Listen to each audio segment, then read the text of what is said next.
Surf fans, start your stoke. It's about to be on. This is your Samazon morning update from the Wallex US Open of Surfing, presented by Pacifico.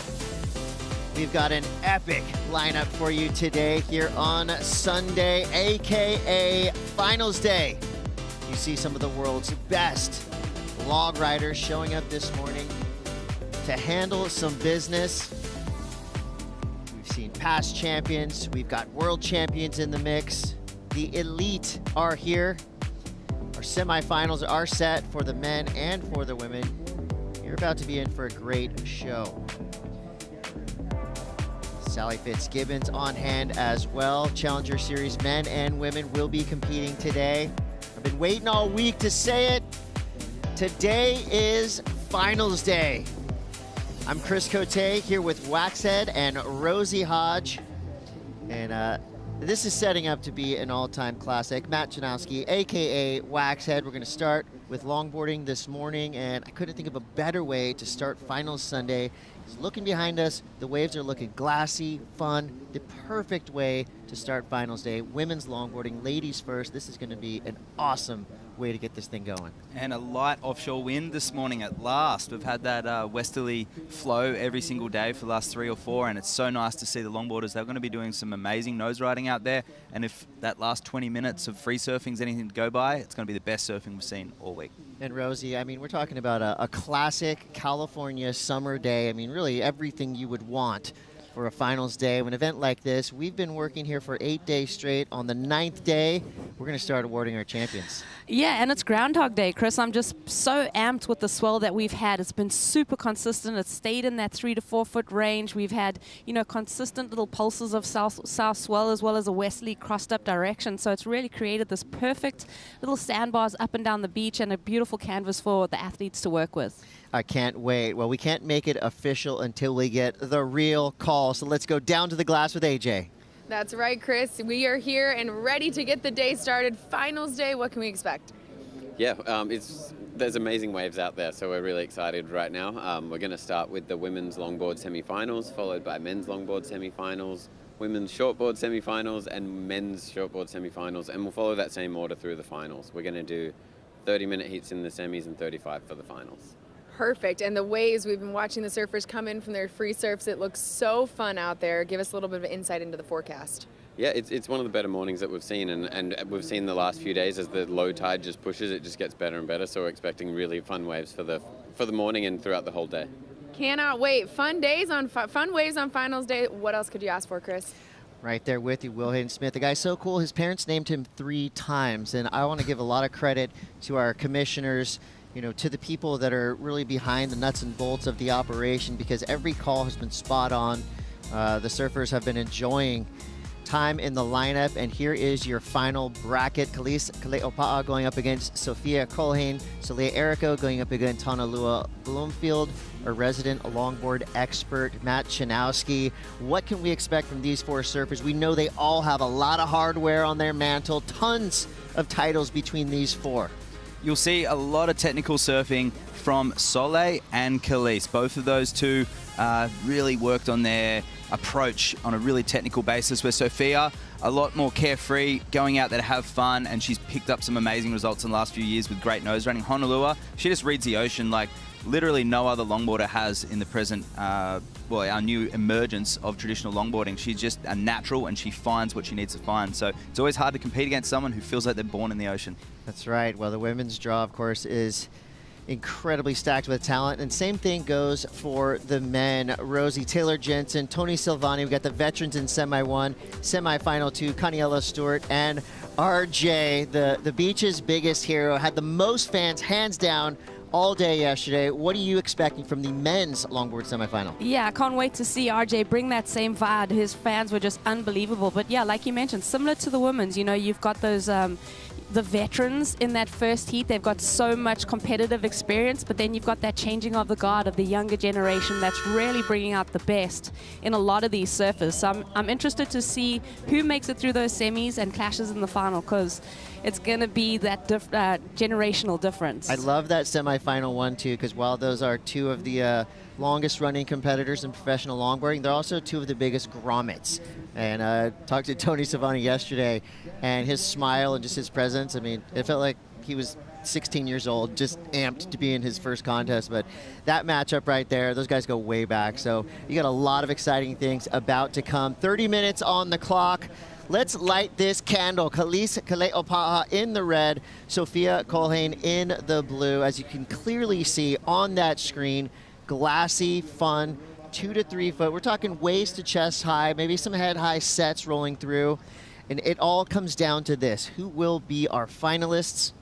Tough to pick favorites in this one. Again, with the history that all 4 of our semifinalists have, I think it's really all going to come down to who's on the better waves and who makes the best use of those waves. And Huntington this year really has been a split peak situation where the lefts and the rights have been equal scoring in terms of opportunity. We haven't seen a dominant left like we have in previous years, especially with the longboard, with the likes of Justin Quintal and Joel Tudor, both with 8 wins here each on these big, long lefts. Not many of those wins would have come from the rights. But this year, it's very split. In fact, yesterday, the majority of the high-scoring waves were on the right-handers, Rosie. Yeah, that's what has been interesting. Just because the banks, I think, have set up so well, we don't have that gutter through the Huntington section. So it's really, once you take off on that wave, it offers you that canvas. You're not really having to like swivel too much and look one direction or the other. You can really commit to the peak that you're going for. Yeah, typically you're going left and right, going back and forth on a shortboard and a longboard so many times. As we see Khalees there, just smooth rail transition, trying to set up the inside track here. And even that type of reform is very unusual here at Huntington. It would have gone deep for a little while, and she's out of that. So to give reference, these surfers are surfing straight out the front of the contest site, but there is a peak to the north and there is a peak to the south as well. So lots of opportunity for these surfers, and we have 27 minutes to get it rolling.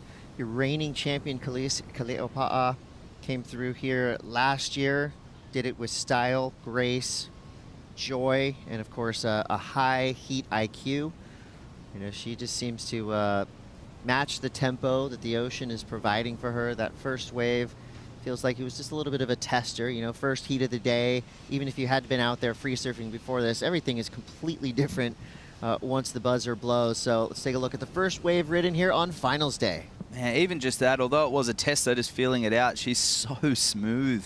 And that's how she won last year in pretty tricky conditions. It was changing a lot, and we did have that really big dead section in between. It was really fat, a lot of water to get past, and she just was transitioning really nicely through her maneuvers, and she just carries this grace and flow, which you can't coach. It's just a natural intuition with the surfer and their board.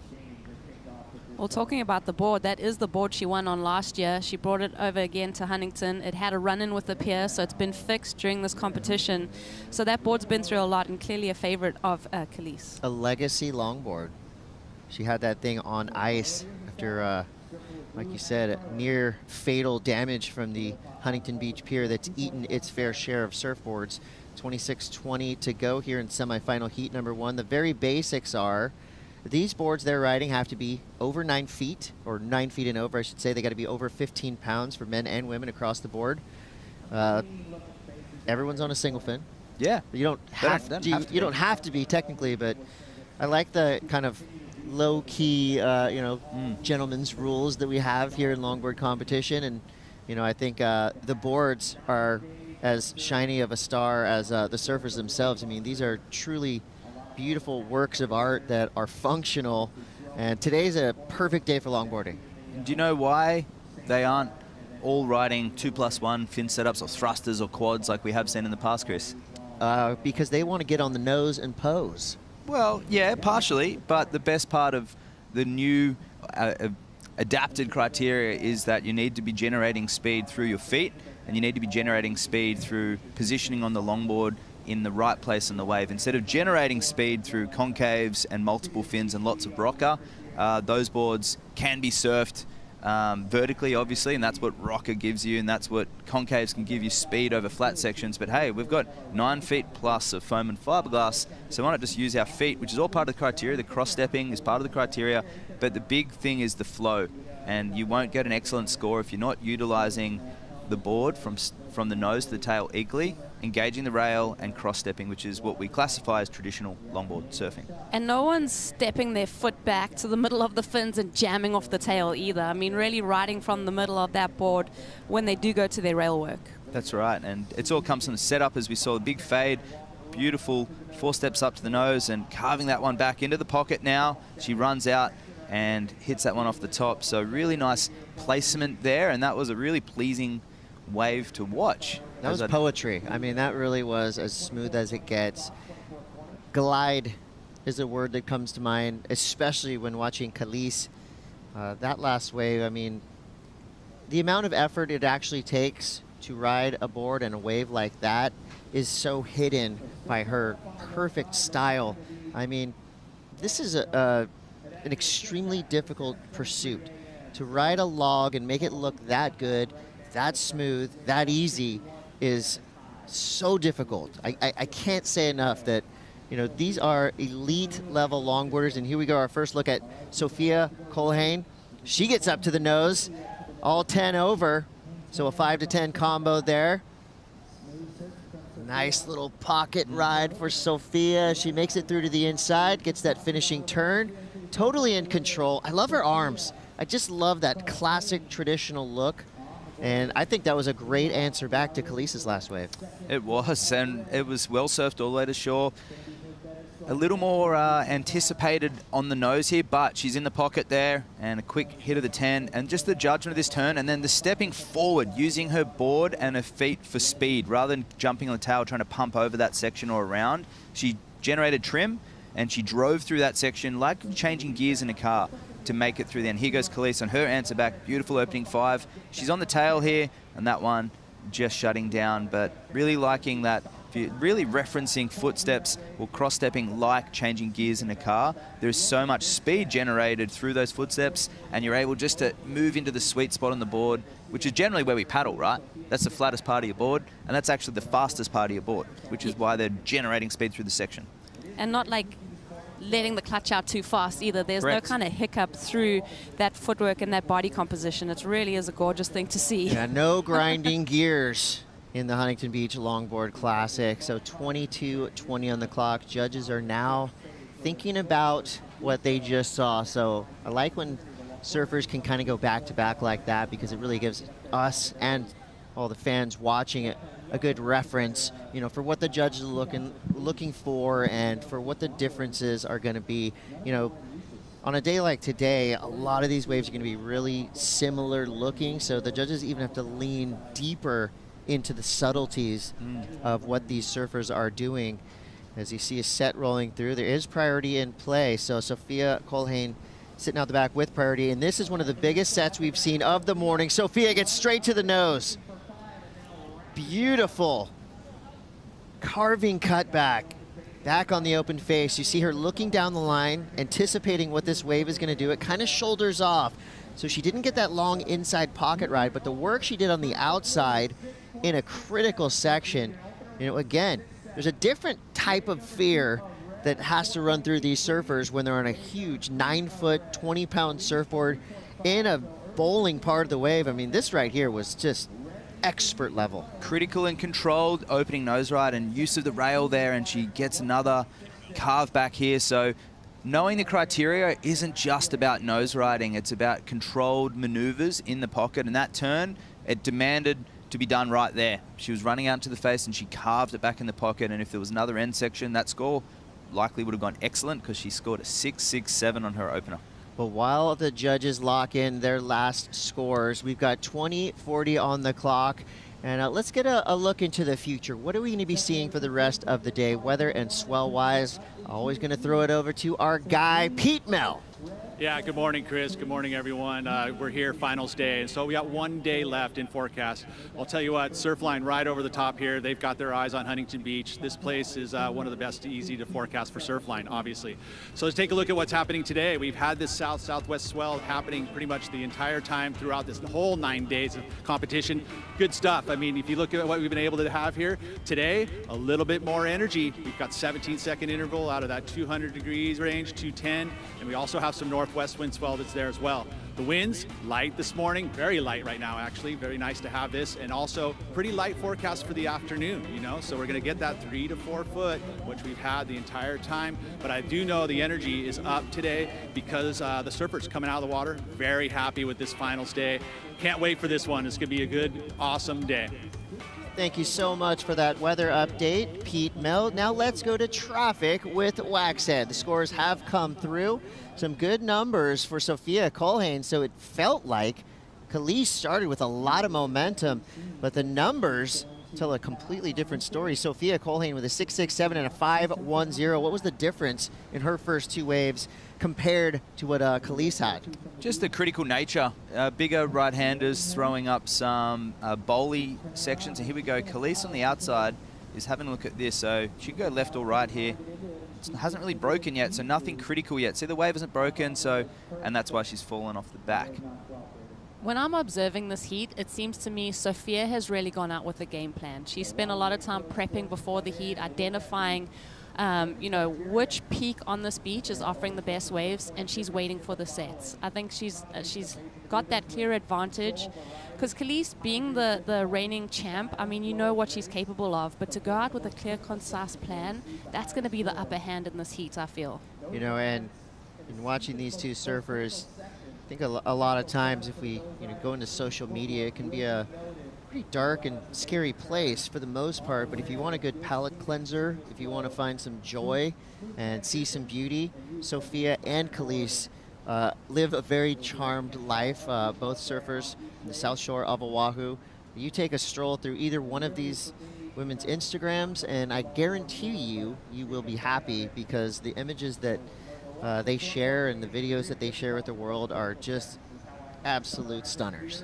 That's right. Nothing dark or sinister about their approaches to life. You want to get in a good mood? Follow one of these two women. That's why they're ambassadors, and they're supported, Khalees by Roxy and O'Neill with Sophia, and they are the future generation of longboarders coming up, and they're great ambassadors, really. They live a healthy, clean living life, and they're inspiring a lot of other women actually that are still 5 or 10 years younger than them. And that was like Kalia Moniz and Megs, Auntie Megs, who's here. That was their influence 5 to 10 years ago as well. And it's really nice to see just that Hawaiian generational respect move through the eras, and time after time we see it in the shortboards and we see it in the longboards as well. She's dropped a 7-point ride, meaning Khalees is now needing an 8.84, Rosie. Yeah, that's a big score for Khalees, but she's totally capable of it. And if she gets one of the set waves that Sophia's obviously identified, the peak that's really been dominating this heat. And talking about Auntie Megs, she's actually, you know, Sophia's coaching her, like, officially. So, but I'm sure Auntie Megs would be giving advice to both of these surfers, but really focusing on Sophia. I think this is kind of the opposite outcome to what a lot of people expected right now. Taking nothing away from Sophia, but Khalees is our, past champion. She's our reigning queen of longboarding here in Huntington Beach. So for Sophia to come out swinging like this with a 6.67 and a 7, that is a huge start. But don't speak too soon, Chris. Khalees Kale'opa'a is on a gem of a wave, straight to the nose, beautiful cross-stepping, up and down that 9-foot something surfboard, probably a 9.2, a 9.4? Yeah, 9.4. There was some really technical, subtle variations in that wave, and I can't wait to dissect that on the replay. And I just love the tempo of Khalees' surfing. And good thing is she's surfing straight at the front of the judges. But here, see this? She's deep. She backdoors it, step to the middle, so she accelerates. Now stepping back into a turn, and a little pivot here to set the nose higher. She holds it a little longer, which allowed her to rise up the wave and nose her at the top. So using 3, 2, and 1 parts of the wave. So you just see this cross step accelerating in the midsection of the wave, rising and stepping back down to the bottom. Now holds the nose up momentarily, which allows her to come back up the top and have enough area to go to the nose, where most surfers will just push straight out into the face. Khalees keeping it very technical. And the judges, 4.9. Maybe that made it look a little too easy. You know what? That wave affected me in a strange way. Immediately, Santana and Rob Thomas, smooth, popped into my head. And I'm not saying that's a bad thing, because to me right there, that was as smooth as it gets. A 4.9 is not going to be a difference maker in the heat, but that was just a very pleasant experience to watch. And sorry to all of you out there if that song's locked in your head now, but it's a good song. I mean, come on, it's underrated. Well, do you know what? With the longboarders, they're like, we're not competitive. All the like listening to you know what you would probably generalize the longboarders, but I do notice with Khalees there on that wave, she clicked into another gear. She went to like another level that she obviously has. Yeah, absolutely. It's very easy for them to remain composed and relaxed. Bang, displacing some water there for Sophia. Beautiful surfing, and I love that back knee, just leaning back into her cutback. So really technical surfing there from Sophia, just reading the wave. And I think the judges want to see Khalees up the ante. Now it's finals day. They're really wanting her to turn on the music and crank some AC/DC. Because it's not finals Santana? Day. Santana mixed Maybe with later. something else, because her tempo is so smooth and she's making it look really easy, but they want to see some risk, you know, some critical sections. So this is Sophia. So she's deep as well, gets on the nose. It's a lovely opening nose. I love this, stepping back. Most surfers would have run out into the face, but instead she keeps it in the pocket and another wrap. She doesn't go to the nose. So deciding the wave is wanting turns, and that's what she did. So that'll be a really good score. Two of the most glorious turns I think we've seen of the entire women's draw, and then we get a third. That was another beautiful cut back right there for Khalees Kale'opa'a. I think we're going to hear a big number come through for Sophia. Do you, both of you, for this question, so those two turns, right, they were just beautiful. I mean, right on the edge of radical, right? Super smooth all the way through. The judges, are they going to reward two turns as much as they would potentially reward a nose ride and a turn? Well, here's an opening nose ride on Khalees's last wave off camera. Beautiful carve back into the bowl, so a little more oomph into that turn, and again, carving it. And not using, so there, she gets the cross step to accelerate back onto the nose, which is what the wave wanted. So very similar to Sophia's wave, just maybe a little less critical with that opening nose ride.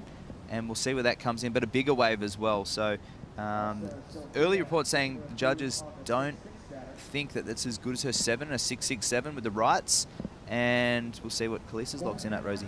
Yes, good exchange there, but just want to reference that woman clapping on your screen. We've been talking about Auntie Megan Godinez. That was her. She's the one in Sophia's corner at the moment, coaching her.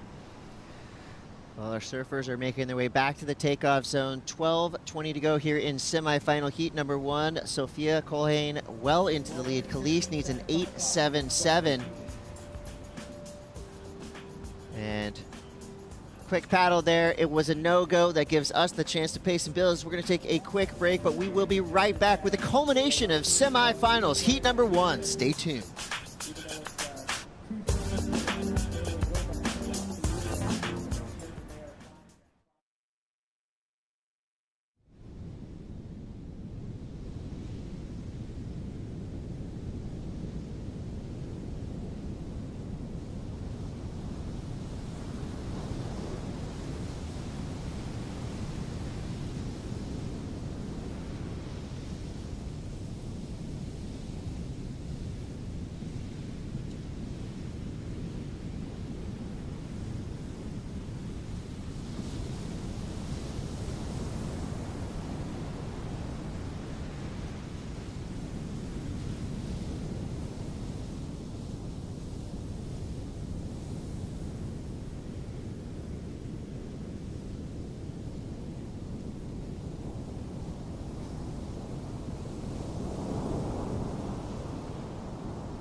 The Wallex US Open of Surfing presented by Pacifico is brought to you by Yeti, built for the wild, by Nissin Cup Noodles, the original instant ramen, by Shiseido, official sunscreen of the World Surf League, and by Wallex, official digital wallet of the US Open.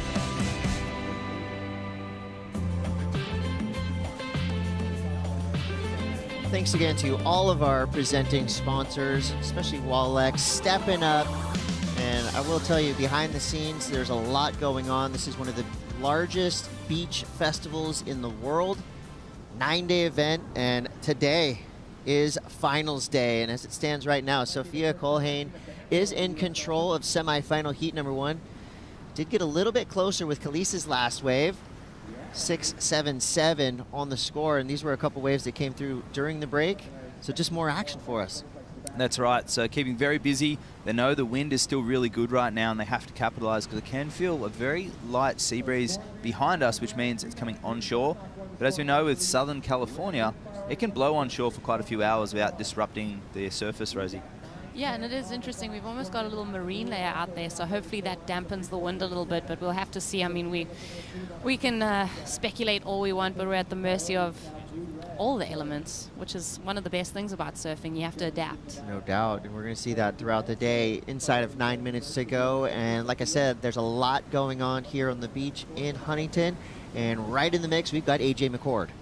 That's right. So I was just catching up with Auntie Megs, who obviously is coaching Sophia for this competition, but knows Khalees incredibly well. She told me she is a bundle of nerves. But Rosie, you were noticing the positioning and strategy that Sophia came into this heat with, and it was Auntie Megs who helped her put that together. She basically told her right before she paddled out, don't be fooled by the right bowls near the piers. Those waves are not going to offer you everything that you want. So instead was suggesting that she stay left of the beach marshal tent, which is, you know, just a little bit closer to Machado's, that secondary peak away from the pier. And that was where Sophia was going to be finding the waves that she wanted, that she could really take advantage of showing all of her skills. And so we're seeing that play out so far. Thank you, AJ. I made the mistake of walking by Auntie Megs when she was in the middle of coaching a heat. I said, oh, hey, Auntie. And she just looked at me like, hi, just a quick one. And she's like, I'll get right back to you. Very busy. So you can almost feel the energy coming off of Auntie Megs right there. But her protege, Sophia Colhane, doing well right now. Waxhead, it looks like Khalees is linking into a little left-hander. What does she have to do here to stand out and get more attention from our judges? Well, we talked about Machado's peak. This is actually before Machado was David Nuiva's peak as well. So channeling a little bit of David. Yes, that smooth flowing style has got her this far, but it's liking, the judges are really liking critical nose rides. She needs to get up to the nose and hang 10 through that section, and she can. She's just stepping on that tail and still feels like she's feeling out the wave. But here's Sophia. Good option just to get out of that. That wasn't offering too much of a critical nose ride. But when we say that, if anyone out there wants to go on YouTube, check out David surfing, because he comes from behind, fades it. Just when you think the section is steep and deep, he'll fade it even more, and he gets up to the nose, hangs 10, and he will do a nice little body pose. See that?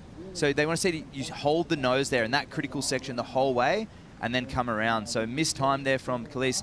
And at this point of the heat, that was a missed opportunity, because that wave would have offered, especially for her skill level, she can do it. So maybe a few nerves. And this is Sophia here. So yeah, just sees Khalees paddling back out and says, I want to regain priority. And you can see that kind of hollow section that steepens up for you where that wave face does, and that is incredibly critical when you get to the nose on those sections. Well, we haven't had too much opportunity for the critical lefts this year, and here goes Sophia up again on the right. So way out into the face, so that won't be a critical nose ride, and nice little pivot to set up this next section. A little steeper there, and a tumble, so that likely won't go into a top 2. But that's right, Rosie, it's all about that pocket, and those big tails are made to hang in the pocket. Your fin and your tail are the most important part of nose riding, and the judges want to see that locked in to the pocket. So here she goes. This is the answer back. She's going to go left or right. She's fading along. Trademark fade there. High on the wave. This is fattening up, so nothing critical yet. Carves it back. Beautiful footwork. And here we go. Rolls it through the inside. She's closer to the pier here as we see that top angle, and that's your classic pier bowl left. But it's not like it has been in years gone past, where it's a really funneling left that we saw Justin and we've seen Joel claim 8 titles each here, Rosie. Yeah, it is interesting how it just kind of fattens out over there, and maybe it's that southerly swell direction that's kind of pushing it out to sea a little bit more and not wrapping onto the sandbank as much and steepening out. Regardless of what that score is going to be, that was some of the prettiest footwork and most technical that we've seen of this heat. I mean, you look at all the steps she's taking up and down the board. See the pockets on the left screw. We haven't even seen the whitewater yet, so none of this will really go into a huge amount of scoring. So judges saying, we're still going to lock in that score, but they want to see the board completely in the pocket. Imagine getting barreled, but your board doing all the work and you're hanging 10. That's what they're looking for. So only the last third of your board is visible. Correct. And Wax said, if you were coaching Khalees, at this moment, what would the game plan and strategy look like? I would have been channeling past winners and showing how do they win, and it was all from critical nose riding, and she hasn't really displayed that this heat. Really beautiful rail work and transitions, but she's just getting the 4s and 3s, and with that 1, 6, 7, 7, so she's got to get deep, steep and deep. And here, it's only a 1-minute paddle out. She could actually almost go in, ask her mum what she needs to do and paddle back out. And we've seen surfers get 8s and 9s here in the last few seconds, both on short and longboards over the years, from critical surfing. You don't need a lot in Huntington. Usually, if you're doing the Huntington hop or you're trimming all the way to shore, that's length of ride doesn't really count for much here. It's all about that critical nature of the maneuvers, which is in the criteria, along with rail work and cross-stepping and style, grace and flow. And in the shortboarding, you add the power element. Looks like both surfers interested in this wave. Khalees has to give way to Sophia Culhane, who's linked into a nice-looking right-hander. A little quick 5 over, big cut back. Now she's got a nice pocket to work with. It shoulders off pretty quick there on the inside, so not a lot of room to work there for Sophia.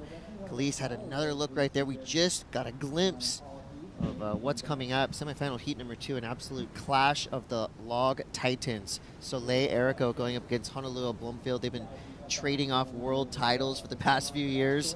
So that next one is going to be a heater for sure. As we look back out at Sophia Culhane. Love that little hand. I haven't seen her really do that before. So she's opening up the hands, and at the last second, she's lifting her hands in the air instead of closing her body line. So have a look at this. Steps up to get on those. It is critical. It is on the face, but it's a critical section. And then bang, steps back. So just out of frame there. Her hands are actually de-weighting herself. And with that, you just get a little bit of rotation, a little more, maybe 10, 20 degrees in that moment where your left hand, your leading hand opens up with the hands wide, and you can attest to how important body language is in your turning, Rosie. But it also creates an element of risk, because you really are relying on the rail of the surfboard, because you've lifted your center of gravity and you've leaned completely on that knife edge. So 5.57, judges just really wanting to see hang 10s, but loving the close-up angles, and I'm sure a lot of people at home are taking a lot from this heat. It's morning here in Southern California, so I think a lot of these surfers will be watching this before they go surfing. Oh, yeah. Pretty good highlight reel to go surf or amp up. Boy, I've always said that the Monday after the U.S. Open can be your best day ever surfing, because if you've been watching, I don't think anyone's been watching quite as long as us three have, but if you watch, you take notes, you draw inspiration from what you're seeing, you will surf better.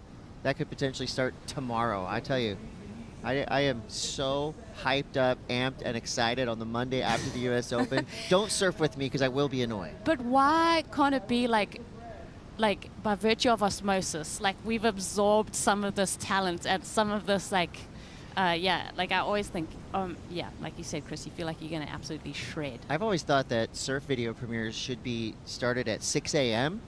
That way you watch the surf video with all your homies, you get fired up, and then you go surfing. They're always at night. It's at 6 p.m. You can't sleep when you get so excited. That's true.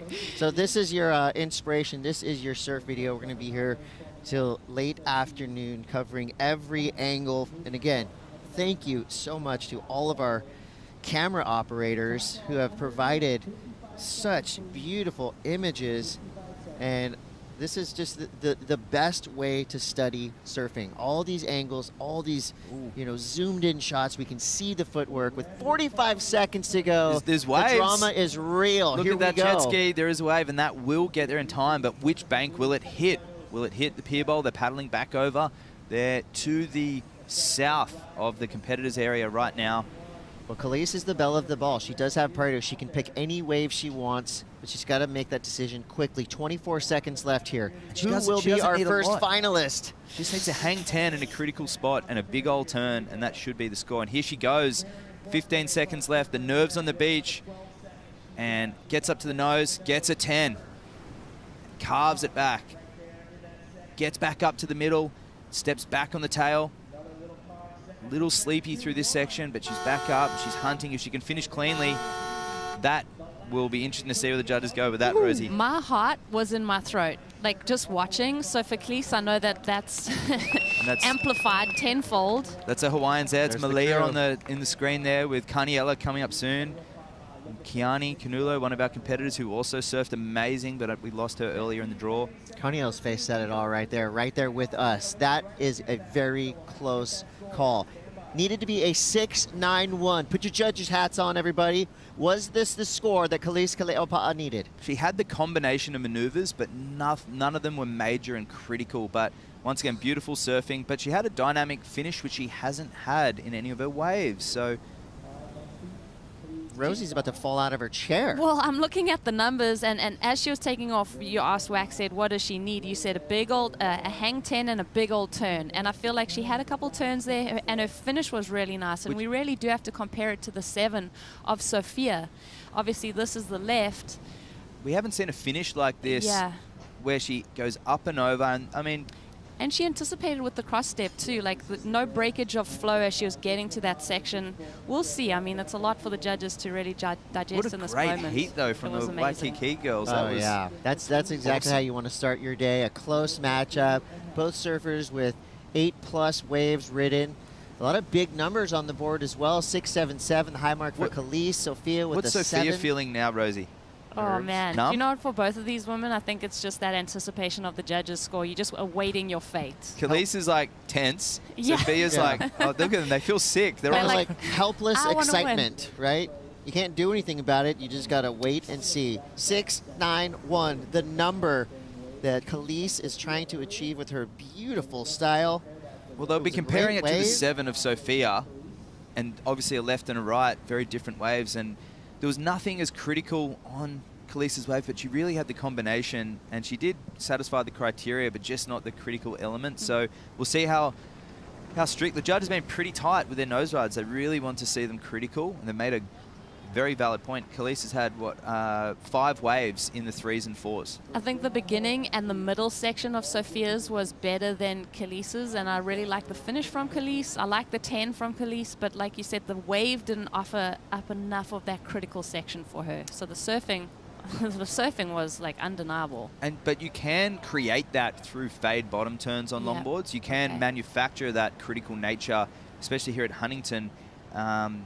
And we've seen it in so many years past. So perhaps Khalees just wanting to do her style and flow through her maneuvers, but the judges, I think it's right there. An air of mystery has swept over the beach. The judges taking their sweet time, as they should, because that's obviously going to be a very impactful score. There's Sophia Colhane coming in with a smile, and there's the stance that surfers go into when waiting for scores, and it comes through just under.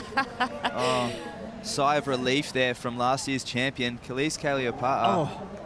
You literally I thought it was under lose because the of feeling in your reaction. legs. That was as close as it gets with a 13.70 total. Khalees Kaleopa'a stuns the crowd, gets the score.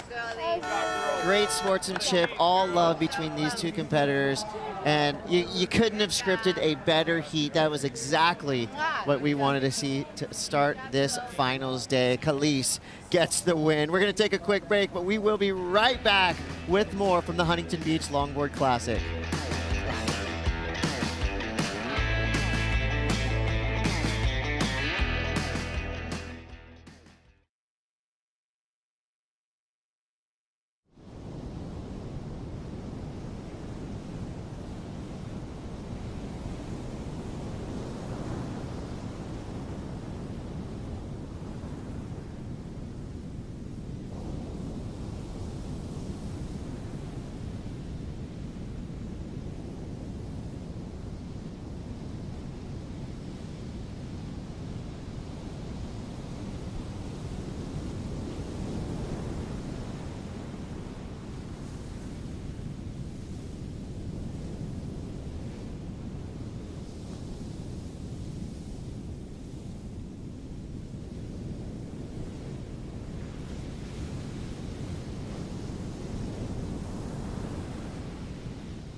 is here, hear the yell, back to school, ring the bell, brand new shoes, walking blues, climb the fence, books and pens, I can tell that we are gonna be friends. I can tell that we are gonna be friends. Yes, I can tell that we are gonna be friends. Aloha and good morning from the Huntington Beach Longboard Classic, part of the Wallex US Open of Surfing presented by Pacifico. Wake up, surf fans. We are straight into it. The semifinals are in the water. Soleil Erico is up and at it bright and early here in Huntington Beach, California. 8:40 a.m. Pacific Standard Time and prime time for fans of longboard surfing, and we truly do have a clash of the titans in the water. These two surfers currently hanging on to the last 5 world titles between the two of them. Soleil Erico, Honolulu Bloomfield, who's in the blue on your screen right now. Behind your screen, myself, Chris Cote. We got Matt Chanowski, a.k.a. the Waxhead, and Rosie Hodge. And I tell you, we have been woken up in a huge way by some incredible, beautiful performances. The previous heat featuring Khalees Kale'opa'a literally went down to the last 5 seconds. Khalees getting the win. And I love that we had to wait for it. I mean, that really built the drama, built the tension. You know, there was probably split decisions all up and down the beach, but we do have 5 of the best judges on the planet on each and every heat. International judging panel, male, female. Head judge Tori Gilkerson has been right on top of it all week long. And I think that result right there was a huge boost for Khalees, who I would say, quite frankly, kind of sleepy through the first part of that heat, but then really came alive like Peter Frampton, and now we're straight back to the nose with Soleil Erico. Yeah, so Soleil, just loving Soleil's technical style here. She knows a lot more about her boards than she ever has. You can tell really using the hip of that board to drive through the turns and critical nose rides, which is what that narrow nose and wider tail delivers. But on the other end of the spectrum, a wider, stable nose. So he's Honolulu way out into the face. So not much scoring here, nothing critical as we saw in that last heat. Judges being very tight with their scores, wanting critical surfing in the pocket. So again, another face nose ride, but she gets a 10 and holds it. Steps through the middle, and she gets a dynamic little finish here. Oh, that was her second wave. So yeah, this is a great illustration as why she has many longboard world titles. This is her second wave. Her first wave came through at a 5, backs it up quickly with a 5.33, and that is exactly how you want to start your heat. 2 solid waves. Soleil Erico with a 6 to start. So these two surfers, obviously the strategy is get out there and get started, get on the nose and pose. Soleil Erico with a nice little hang 10 to start this wave. Cutting back down the face, good little whitewater section to work with. Well done, in control with style and grace. That's why she is a past champion twice over. 24:30 to go. Judges now have some catching up to do, and we have some catching up to do with most likely a very relieved and excited Khalees Kale'opa'a on the glass with AJ McCord. A big breath released after that semifinal. A minute to go. You know you need a 6.91 in order to move on to the finals. When you see that wave come through, what did you want to showcase to prove that you could earn that score? I mean, I think what every surfer, you know, kind of goes through when they need a kind of good, solid score, and with only like 20 seconds left, you just have to go for it. I mean, like, you cannot hold back. We have to execute it very nicely, and that's what I really just tried to do. Stay calm and try to get the score. But I was surfing with one of my best friends. Like, back at home, like, we're literally best friends, and it's so hard to compete with each other. But at the end of the day, we still love each other so much. Yeah. And for you, you do move on to the finals, get a chance to defend your title here at Huntington Beach. How do you reset and get ready for that? I think after my mom kind of calms down from the heart attack I just gave her, but no, just like kind of center myself, ground myself again, talk to my family back at home, and focus for the final.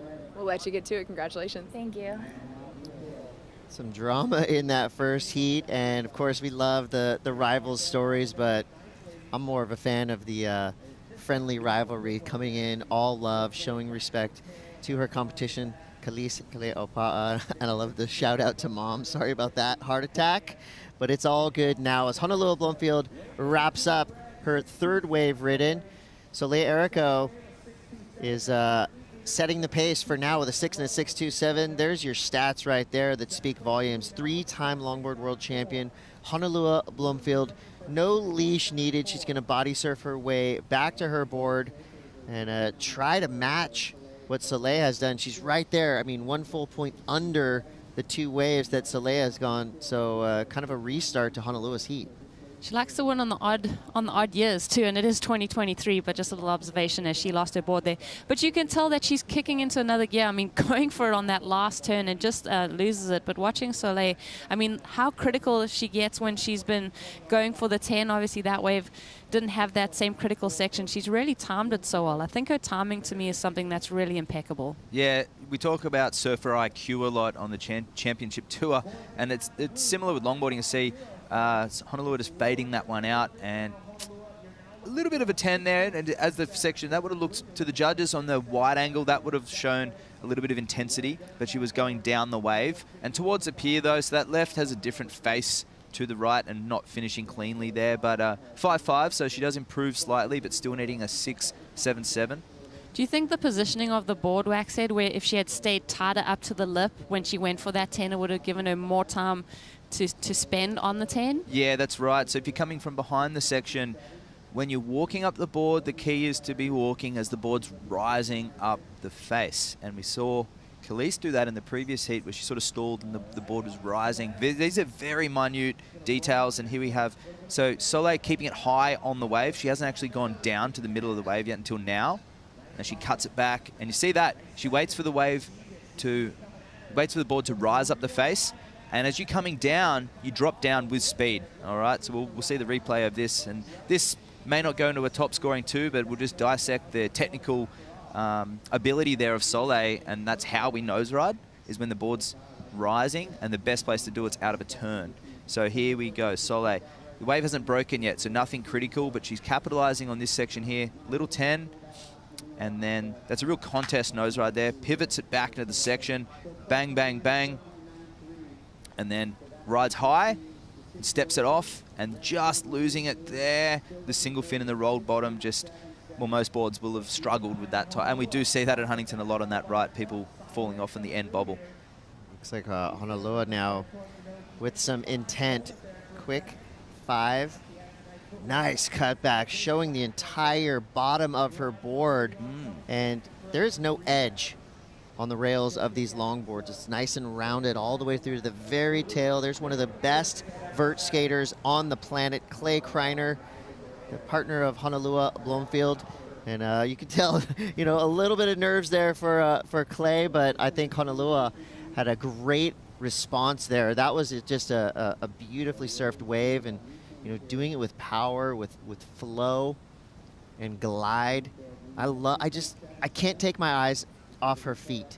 Her footwork is just incredible. That little jam at the end was pretty cool. Yeah, right? It was almost like a 2-stager made as one fluid motion. I talk a lot about bodies and boards and fins and technical ability, but Honolua just feeling that section, and she needed to put a little bit of extra body language into that turn, and she's just using her frame to her advantage. We see that a lot once again on the championship tour, surfers extending their body, but also shorter surfers surfing in the pocket, tighter and faster.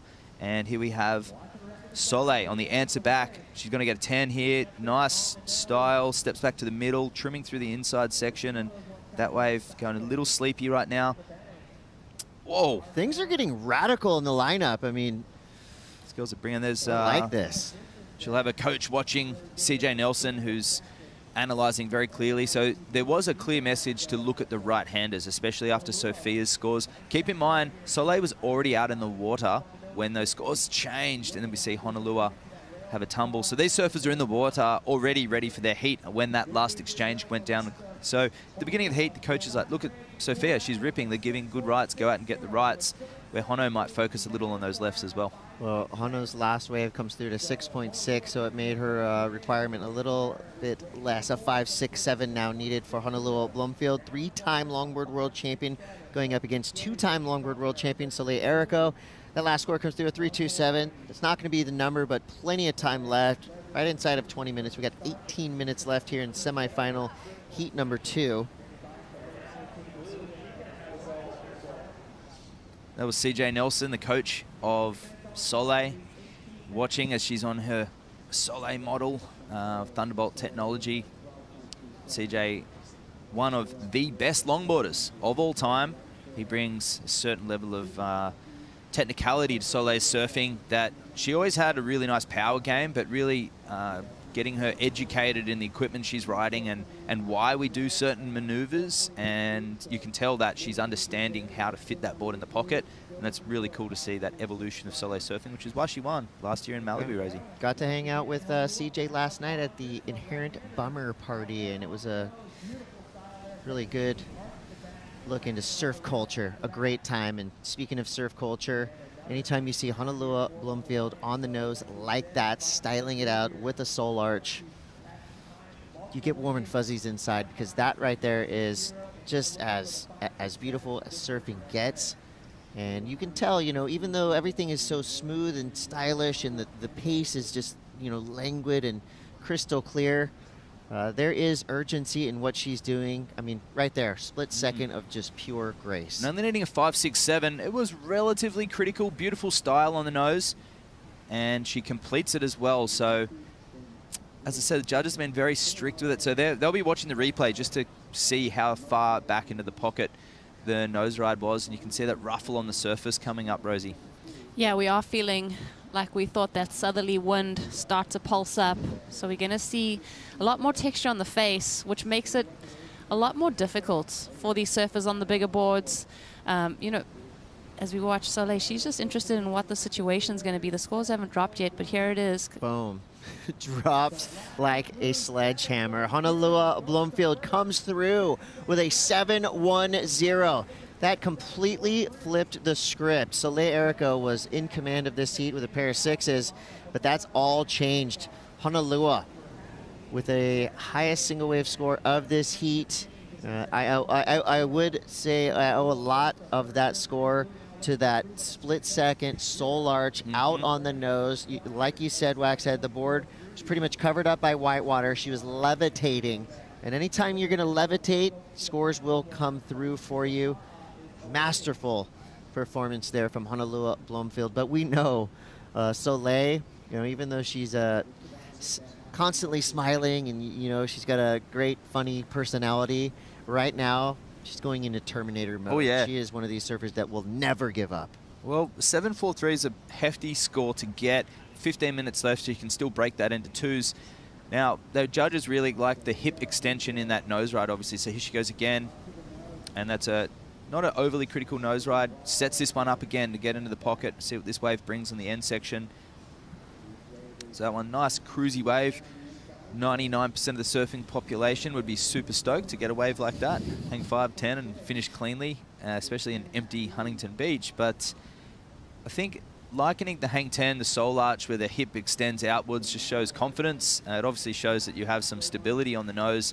If you can do that in the critical spot, you get closer to a 10-point ride. So here's a replay of that last wave. And yeah, you can sort of say the whitewash a bit further back to the right of the screen.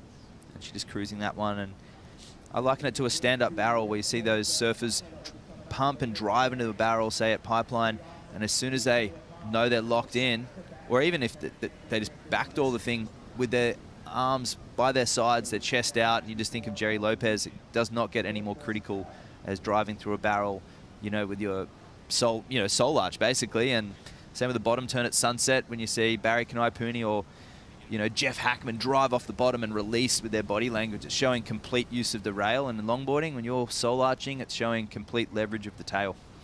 We got 13:47. Looks like some bubbles popping up on the outside section. Both surfers looking closely at these set waves rolling through, and Honolulu is not going to activate there.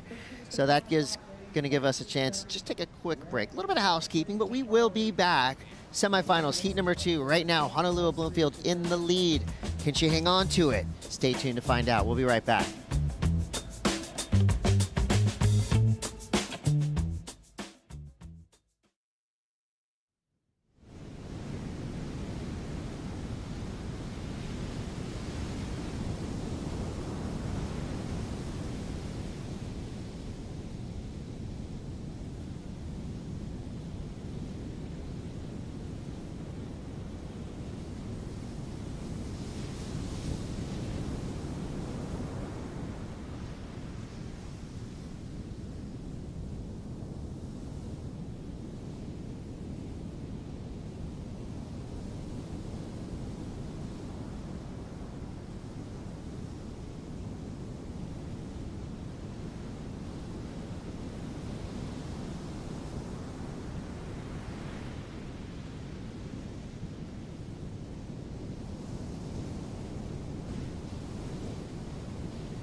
It's summertime in Southern California as we welcome you to the Wallex US Open of Surfing presented by Pacifico.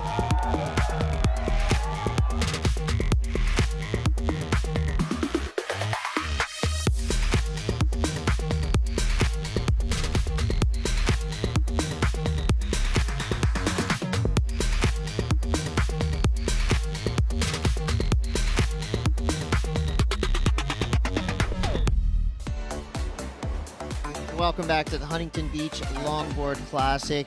We've got 11 minutes, 10 seconds left of this aquatic elegance. Both of these surfers providing a stunning show, beautiful longboarding, highly technical, a lot of effort, but also appearing to be effortless. The Pacifico fan picks are in, 60% leaning towards Honolulu Bloomfield, Soleil Erico with 40% of the vote for now. You can lock in your votes for the upcoming heats on worldsurfleague.com as Soleil Erico locks in a hang 10 of her own. Quick turn on the inside there. So with 10.5 left here in this semifinal, we're looking to fill our finals. Who will match up against Khalees Kale'opa'a, Chris Cote, here with Matt Janowski and Rosie Hodge. Matt, we've been calling you Waxhead all week. Can you just give us a brief reason why you are known as the Waxhead? When Instagram started, whenever it started, I just wanted to post surf-related nostalgia and the stuff that happens in my life. And I had a YouTube Vimeo channel called the Waxhead Diaries, which I'm bringing up, and it was just about me surfing, friends I was surfing with, lo-fi edits, punk music, rockabilly, and all of that fun stuff that I was into, car shows. And yeah, professional longboarding certainly wasn't a way to make money, so I didn't care what anyone thought. That was just an expression of me. And a waxhead was a name for, it was a derogative name, but it was a name that surfers wore like a badge of honor. Like a greaser? Yeah, like a greaser. Hot rodders had the greasers, Okay. and the waxhead was the surfer equivalent in the 60s. And I just thought that was a fun name, and it stuck, and here we are all these years later. Sweet. So and I used to have pomade. But fun fact, I was sponsored by a pomade brand because I had a quiff 50s, 60s style hair, and these days I'm fast. different type of wax used these days. Correct. There we go. I'm right there with you. 9:14 on the clock. Thank you for that, and it's been a treat having you here with us the past few years. Huntington Beach Longboard Classic is right on the pointy end. Semifinal heat number 2. We've got one finalist, Khalees Kale'opa'a, Deja Vu. She won here last year. And I mean, either way, whoever wins this one, we're going to have an incredible finals because all three of the surfers we have left, highly capable. And the best news is we get to watch more wonderful longboarding from these two incredible athletes.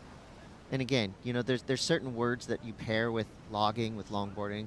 Athlete, longboarder, kind of sounds weird, but I will tell you, a lot goes into how well these two surfers do this. You know, this has been something that they've been pursuing pretty much since birth.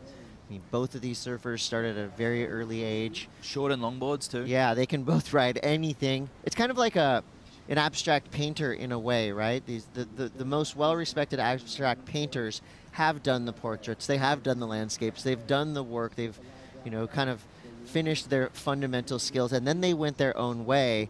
And I feel like, you know, both of these surfers in the water right now could probably do pretty well in a QS or a Challenger Series event, but their chosen weapon of choice is a 9-foot plus, 15-pound plus log, and it's great to see. I feel like all of the athletes in the longboard draw can just be classed as water women because they do everything so well, where, you know, the shortboard, you're really specializing in something, and that's something you've kind of dedicated yourself to, where these women have an understanding on any craft of whatever the conditions are doing, they can excel. We've got about a century of surf talent heading out in the next heat. Taylor Jensen on your screen right there will be going up against Tony Silvani. So, you know, these two guys, the veterans on the longboard tour. Tony has been competing for 15 plus years, same as Taylor smile. Jensen. But guess what? They have the heart of grommets. I mean, they're both probably right now feeling like 14-year-olds heading out there for their early events. And again, another really fun matchup coming at you. Semifinal heat number 1 up next for the men's championship tour longboarding. So for the shortboarding we've been watching all week long, that's a Challenger Series event. They're trying to make that leap up to the big leagues. For the longboarders, this is the big leads. First stop on the Longboard Championship Tour of 3. We do have the finals at Malibu, similar format to the WSL Rip Curl finals. So it's all happening. It's starting now. The rest of the year is starting to unfold in front of our eyes. And Bells Beach next. And I'll tell you what, these two surfers in the water will be one to watch because they know how to use their rails. And we know about Bells, it can throw up anything. It could be 1, it could be 10 feet. But the shape of the wave doesn't change. If you can't use your rails properly, if you can't turn properly, you'll fall off. You won't make the section. And Bells Bowls, a really easy wave to surf if you know how to use your board properly and you know how to generate speed through power turns. Yeah. Unfortunately for a lot of longboarders, they don't know how to turn. But it's interesting because you have different options. I think when I think about longboarding bells, it would almost be like, okay, if Rincon was breaking, maybe that would be a better option. It has that longer wall to it. Or Winky Pop. I love that. Such a Oh, it would be so good. The Longboard Tour is straight up marquee, world famous surf breaks. It's a beautiful thing. It's Honolulu Bloomfield now. Gets the 5. Nice wrapping turn there.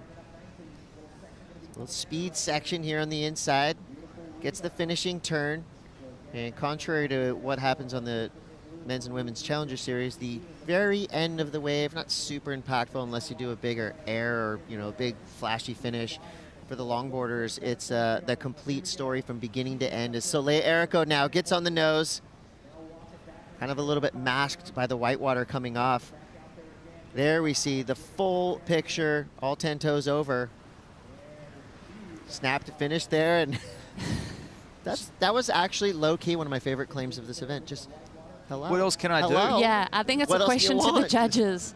But the last wave where she actually improved her situation, the 6-2, I mean, the technicality in that 10 that she did on that critical section, I thought that was one of my favorite 10s of this heat so far. Obviously, you've got that natural flow that Honolulu is displaying. But she is looking for a healthy number in the 7.43 as she takes off on this one. Way down the beach and carving that one through. So on those involvement style boards, you got to stay active, and that she does. So it was a nice combination of maneuvers and nothing overly critical. Not one single maneuver was critical, but the technicalities across the whole length of the wave were there, and that one would have felt really good. And I mean, the onshores come up a little bit more. Those glassy waves you saw in the previous heat with Sophia, that the really beautiful waves that almost the judges tend to be shocked with the quality of the wave. So if you can maximize potential, you'll get a really good score. So Soleil's kind of at that groveling stage. The onshore's coming. She's having to work hard for those scores. So if she can improve that slightly, that requirement, say get it down to a 6.5, she knows with 3 minutes 40 she could easily get a 6.5 because she's had a 6.27, a 6.20. I think it'll fall somewhere in between the requirement and what she's got at the moment. Yeah, I agree with you. But she's working hard, pretty consistent, a 6, 6.27, 4.93, 4.83, and a 6.2. So I think the advantage for Honolulu too is she got all of those beautiful waves in that last one up in the 7 range just before the wind switched around, like just before. So it really created this another difficult element for Soleil to try and answer back. And one thing to note was the technical nose riding of Honolulu doing that soul arch. If Soleil can get away, if it doesn't even need to be a set, but if she can fade into it like she is, stay on the 5 and 10. And the thing with those hips, the big wide hip of the longboard is further back than normal. You can be really deep on the nose. So if she drives through the section with a soul arch or an upright hang 10 and shows that body language. So a good, healthy score is being locked in right now for Soleil. But yeah, I think the judges want to see some critical nose riding from Soleil, and she's getting there, but just not that wow factor. So a 7.13 for Soleil, so now needing a 6.57. That was a good call on that score. Thank you. I've got faith in the judging panel. And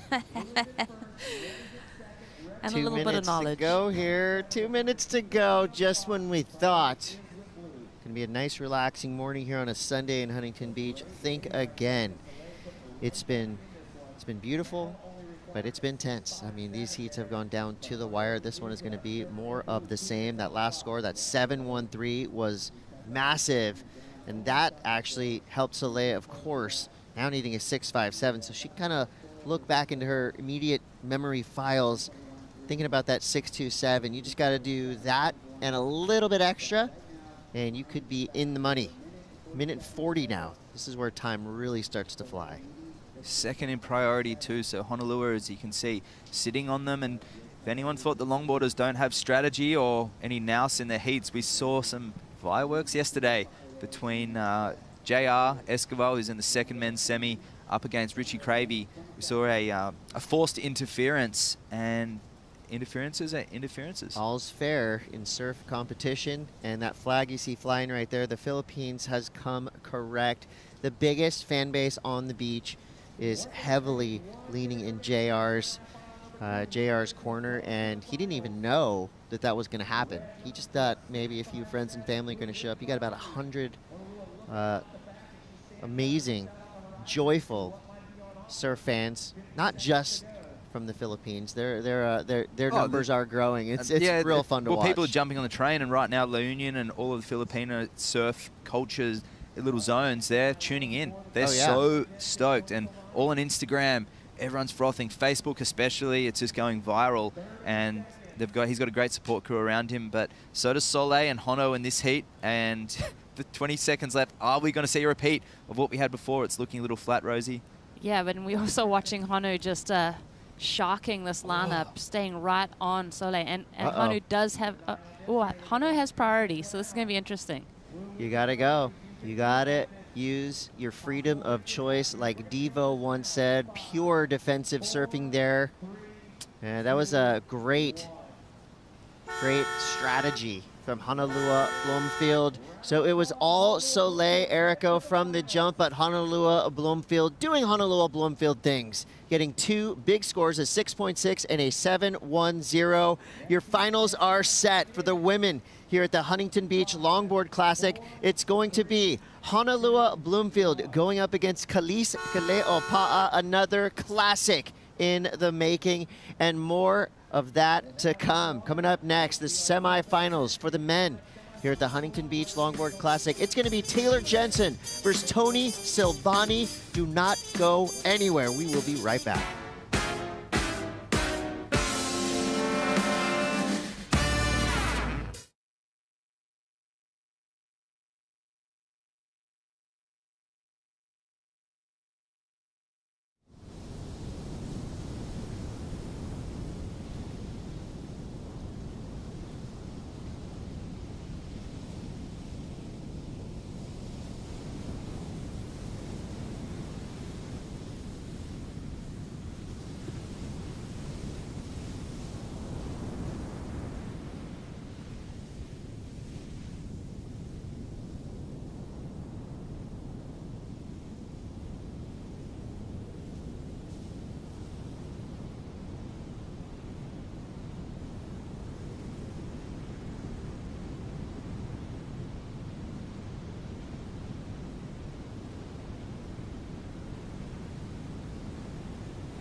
The Wallex US Open of Surfing presented by Pacifico is brought to you by Nissin Cup Noodles, the original instant ramen. By Pacifico, live life anchors up.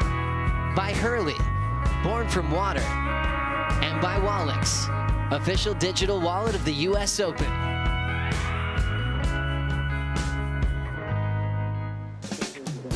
Back at the Wallex US Open of Surfing, presented by Pacifico. It's the Huntington Beach Longboard Classic, and Honolulu Bloomfield coming out of the water. A winner is setting up an all-Hawaiian final for the women's longboard. It's going to be North Shore versus South Shore.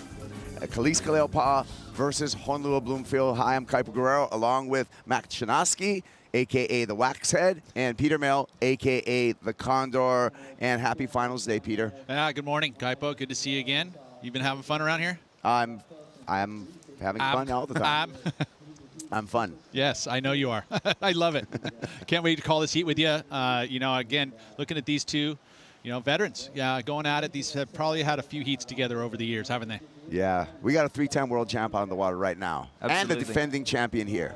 And he's been looking on song this whole event.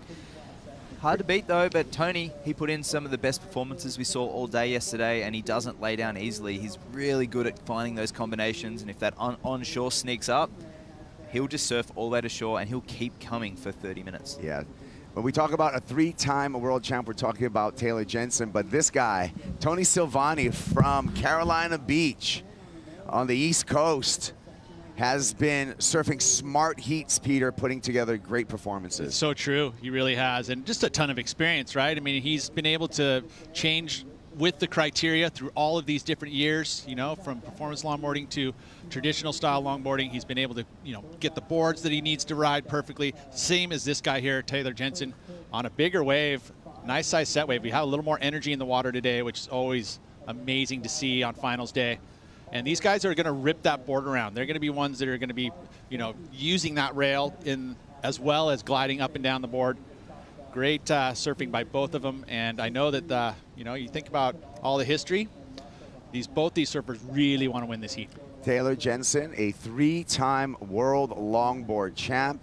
He's also our defending champ here at the Huntington Beach Longboard Classic, and it's really this variety that he's able to display, utilizing the whole board, right, Peter? Yep. Getting the nose right, but then the power he has in his turns. Yeah, I know he's in a bigger frame, so he's able to move those, you know, bigger board around pretty easily.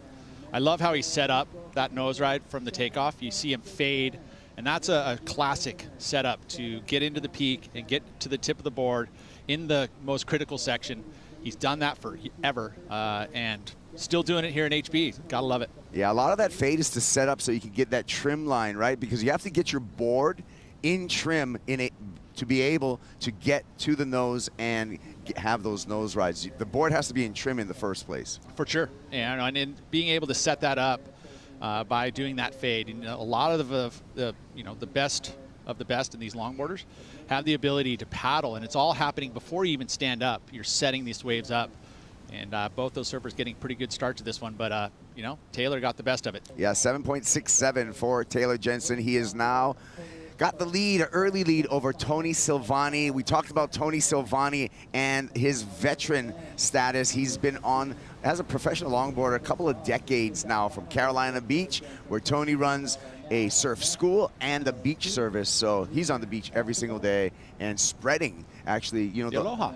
Yeah, spreading the aloha of surfing. The aloha. I mean, and we all know, both you and I, how good surfing is for the soul. You know, yeah, this is a part of it. Competition's a part of it, but he is basically, you know, selling the stoke. Yeah, I mean, who doesn't get happy off of surfing? I don't know.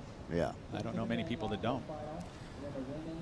So a quiet ocean right now. A little bit of a fog bank forming outside, so hopefully that stays offshore, and a little bit of texture on the water. But the good news is we're expecting a reinforcement in the swell today. Yeah, no, and you can see it. Definitely the energy's there this morning. Talking to some of the surfers that were coming out of the water, they felt it. You know, there's you know, looking at the buoys, there's a couple different swells in the water. There's some tropical disturbance from a hurricane that kind of is moving out to sea. Didn't ever steer up towards us, so we didn't get the full energy of it. So that's just a trickle. We also have some northwest wind swell that is kind of tapered off from yesterday, but still in the water, that helps break up the kind of the southern hemi, which is the main swell we're seeing in that 17-second interval around 215 to 220, that direction. And you can see on your screen our tide. So we have a tide filling in. We're past the low tide. It's 9:16 local time.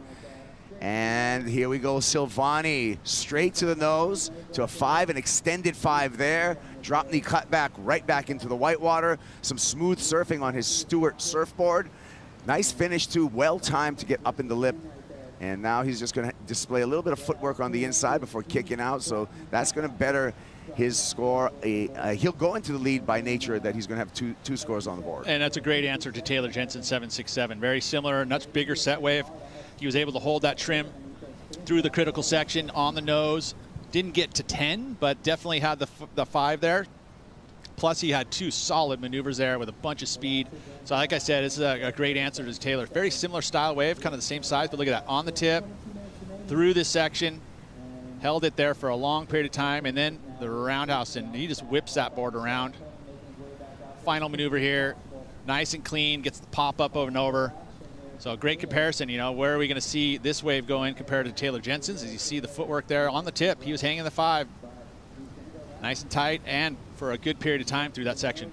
Yeah, interesting, we were following the board here before Tony Silvani. More rocker than most of the longboards that we've seen in competition here. That's Bill Stewart surfboard. And you can see how that rocker makes it very easy for him to turn. 6.83 for Silvani. Hold on, here comes Taylor Jensen. Nice cross steps to the nose. A little bit of a shuffle back there. And the big guy displaying power again, hooking it off the top. And Jensen likely going to take the lead back off of Silvani once the score comes through.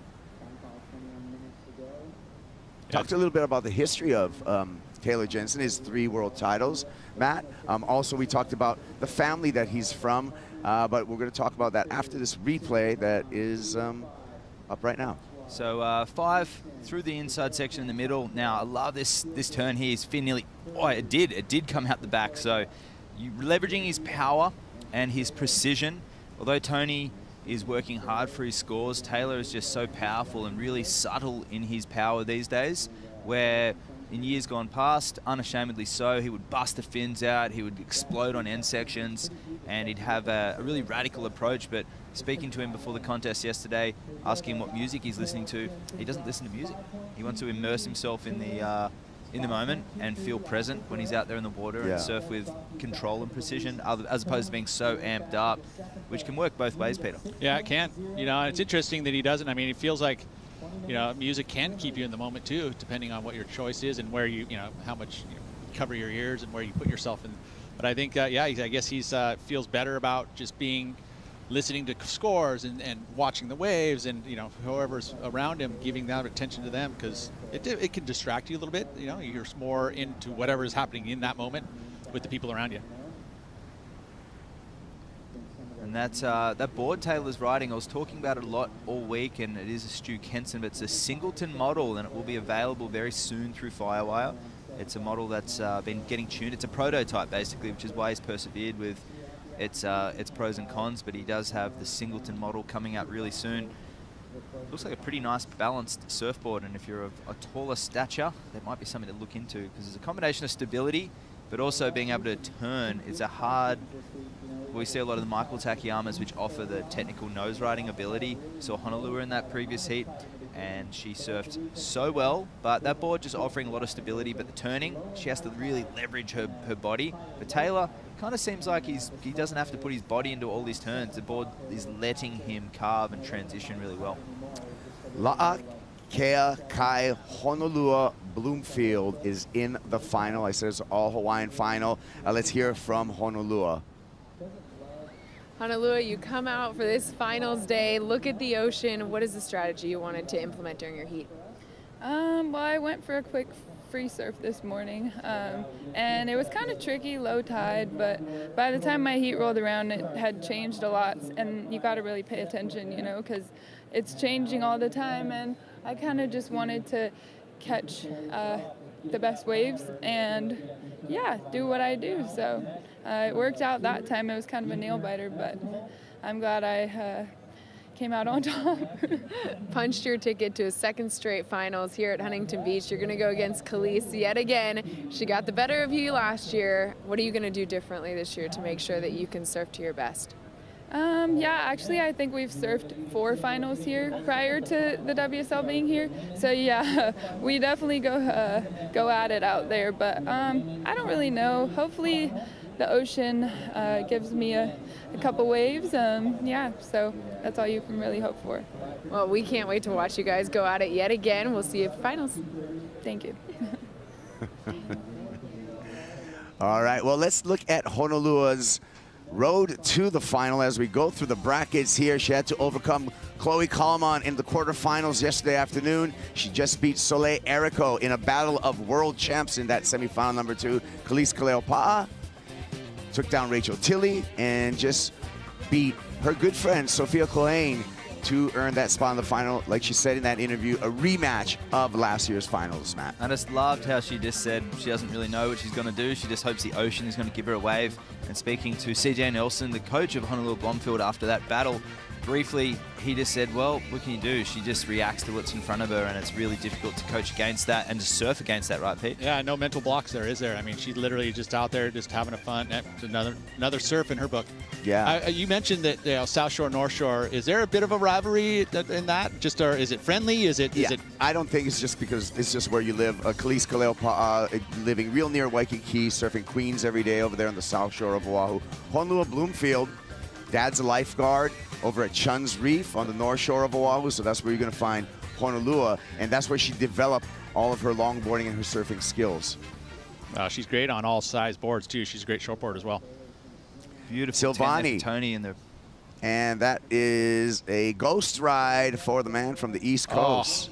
Oh. Is it going to go? No, maybe stayed out. We'll see. Come to live action here with Taylor Jensen. Powerful surfer. 3-time world champ and defending champ here at Huntington Beach, and looks like he's in form to do it again. Taylor, wow, capitalizing on Tony. That set was a missed opportunity for Tony, only needing a 6.08. Had he completed that wave, that could have been the score, and here's Taylor's answer back. So up to the nose and driving through the section in the middle of the board. This one running away from him and just hitting that one off the top. So a settler there, and not sure if it's going to better his 5.23, but he's building some momentum. He's got the Instinct board shorts on, a new sponsorship for Taylor Jensen. Instinct started by the 1977 world champ Sean Thompson. And Sean's not just a world champ, Sean's also a big fan of surfing, and he watches all of our broadcasts, so just want to acknowledge Sean. And he wrote a beautiful story about how he developed as a surfer and how his fundamentals developed as a longboarder first before he hopped on a shortboard and won that world title, and many, many other contests. Well, that's right. A lot of and here we have Tony, and that wave hasn't really broken yet. Now it starts getting a little more critical as he gets on the nose, and he's hitting that one off the top. Oh my gosh, that board kind of, to me, looked like it was going to flip upside down, but that's the board flexing. There's our competitors area, and the support squad there for Tony Silvani. That was a cool looking wave, a little something different, a little more radical in that finish. The nose ride was solid too. He was able to trim across, he got there really quickly, and then it actually steepened up. Again, the setup. That's what the judges have been asking from these surfers, to set it up, and there it is all the way across. That's where it gets critical. And he put his feet, his feet all the way up there for the 10. And then this one here. See that? Oh, it was. I just thought the board was going to flip upside down, but he rode out of it. So, I mean, that model that he's riding, I believe that's the Stuart Tipster model. And that nose rider, well, basically, Stuart has an idea of how rockers work effectively so you can get maximum turning ability and nose ride ability together. I have ridden one of those Stuart boards, and I was really amazed, despite the rocker, at just how well it not only nose rode, but how well it carved through sections and had a really nice balanced, I guess, combination of elements. And coming from Australia, where a lot of our surfboards now have gone down the traditional route, it's rare to find a surfboard that has that versatility. Yeah, Bill Stewart, Tony's shaper, has been building boards in San Clemente, California for decades. Still has a surf shop over there, and fundamentally helped all the development of longboards for decades, as well as colors, airbrushes, all in everything in board building, Peter. And it's cool because I think the majority of the boards that he does build, even though he builds every single different style, is on the longboards. So he's got some great experience there, and he's worked with great surfers over the years to develop these models. So, I'd have to say that experience paying off right here. Check it out. Tony Silvani turns the heat. 7.27. Silvani is in the lead. Taylor Jensen, our defending champ, needs a 6.43 if he wants to come back. And I think to Colin McPhillips on the Stuart boards, single fins with lots of rocker, but surfing effectively, especially here at Huntington Beach as well, among other waves. And so Stuart really ingrained that name into longboard culture. Same with Taylor with Stu Kenson. Yes, Stu Kenson out of San Diego, California. Another guy that's been shaping boards for decades, both longboards, but also Stu Kenson shapes boards for serious waves too. Absolutely. Yeah, boards seen at Jaws, Mavericks, and some of the outer reefs of San Diego, right, Pete? Yep, SK. Yeah, I know he's been putting some really, I mean, again, when you're mowing big lumber like you are, it's not easy, to keep lines straight, keep rockers straight, keep the flow there, so, I think that if you're going to go out and shape a big board first, right, before you start shaping short boards, and then it'll learn how the techniques of using that skill 100. Okay, Pete, we're going to see if Taylor Jensen can come back, and we'll find out if Taylor's able to come back. He needs a 6.43 to do so. Conclusion of semifinal number 1 when we return.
So we're down here at the US Open. We're gonna do a beach cleanup with Shiseido Blue Project, and WSL One Ocean, and Wild Coast as well.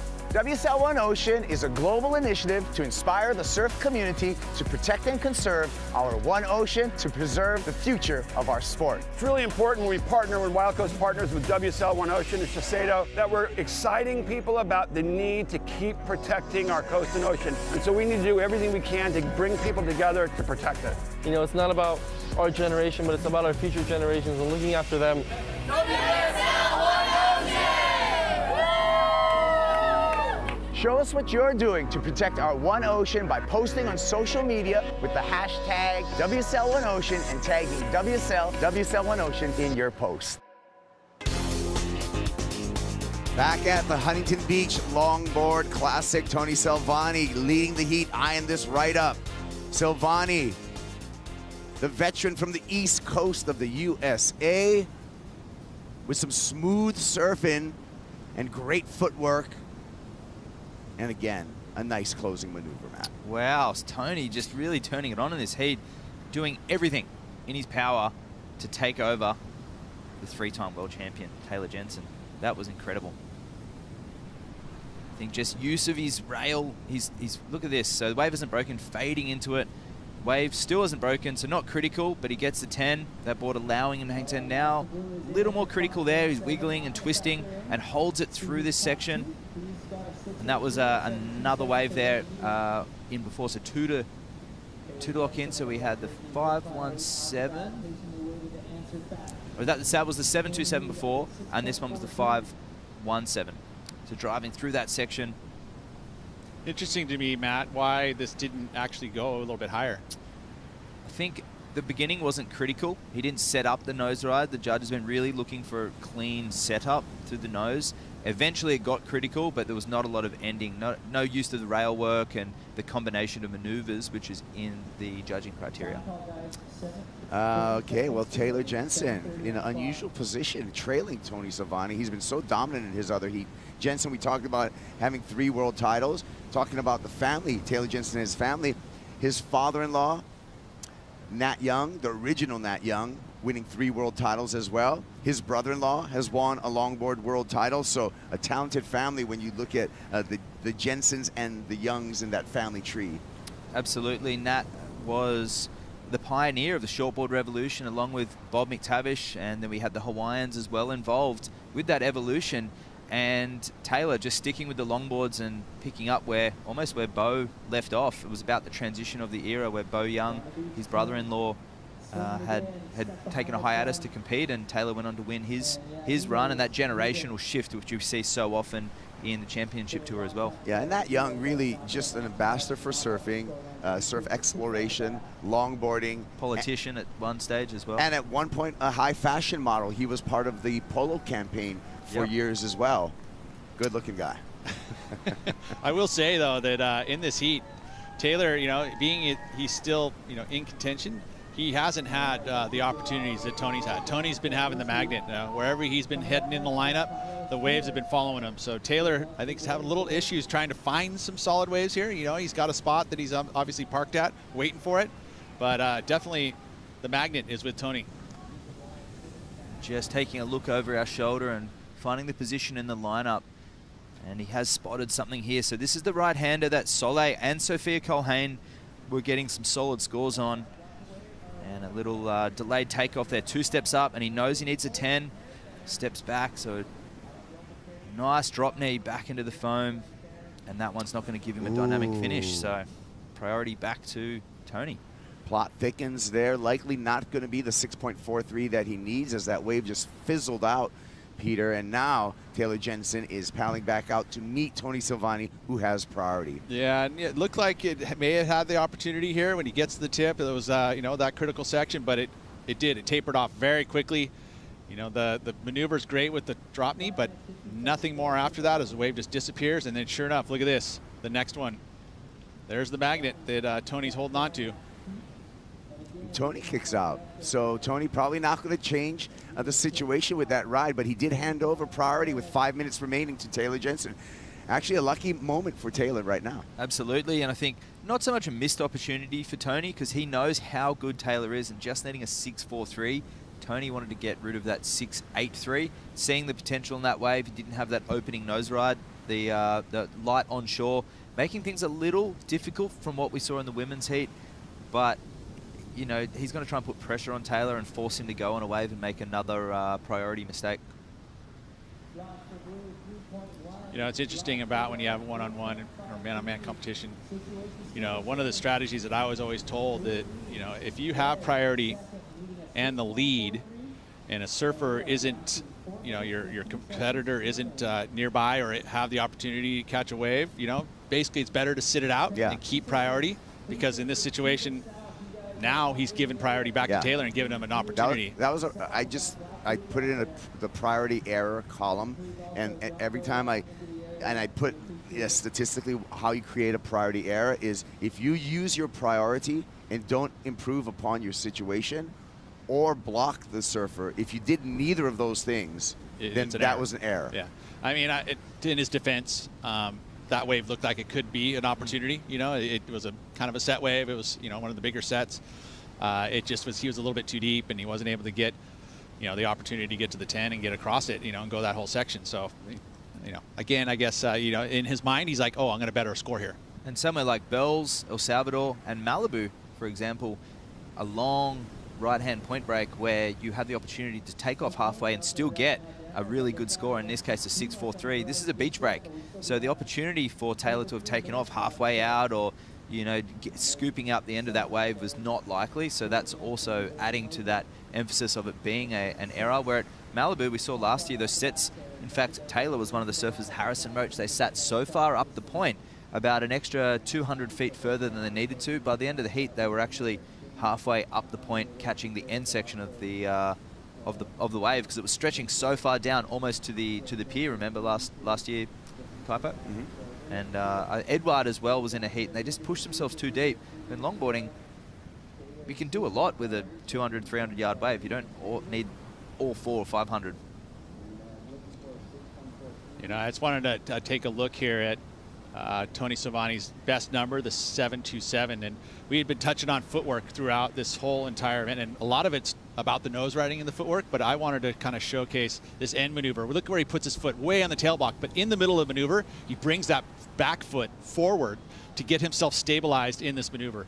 It was just something I noticed as I was watching the replays, and pretty cool. I mean, he's got great footwork on the top of the board, but then watch what he does so quick too, because this section came up really quickly. He had to put that foot back to get the board up there, and then back foot comes forward as he's going through the maneuver to stabilize the board and make sure that he pulls it down. Yeah, and also going to that wider stance to ramp up for that maneuver.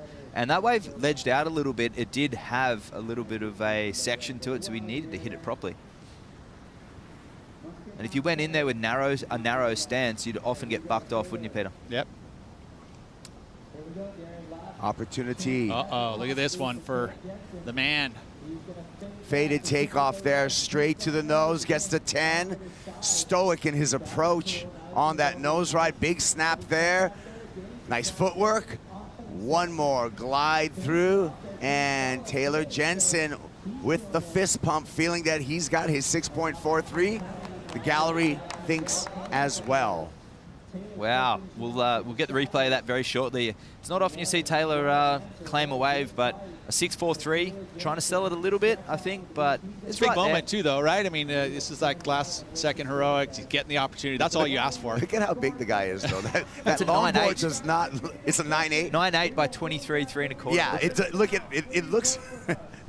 Doesn't look like a 9.8 under the arms my of arm around Taylor Jensen.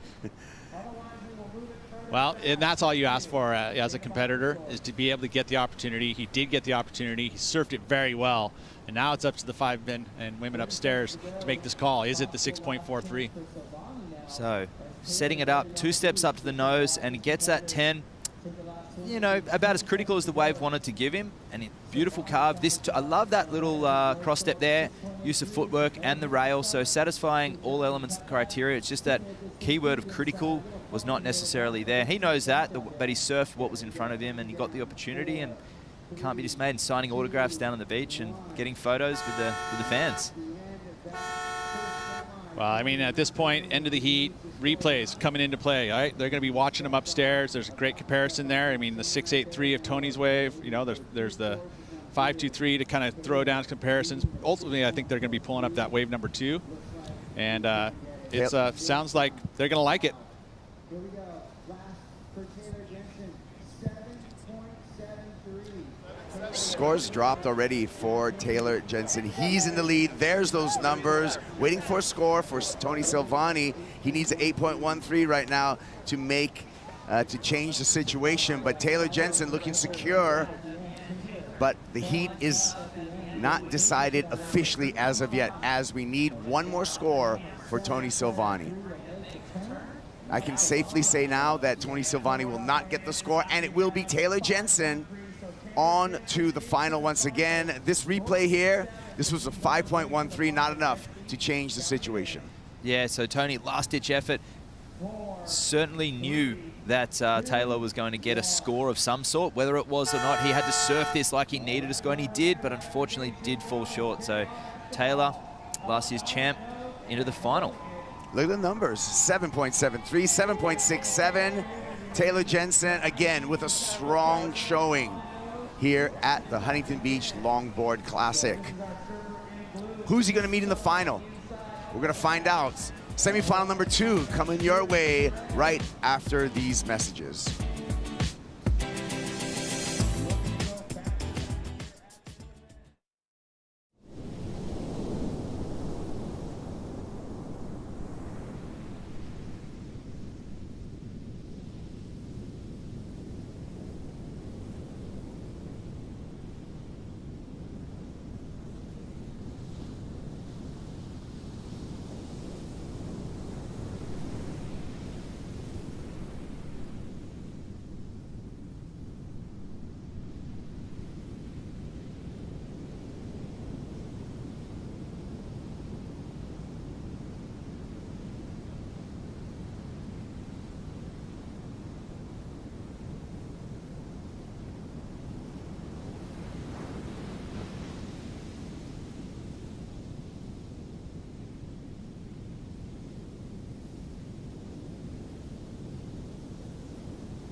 Huntington Beach Pier, lined up with surf fans.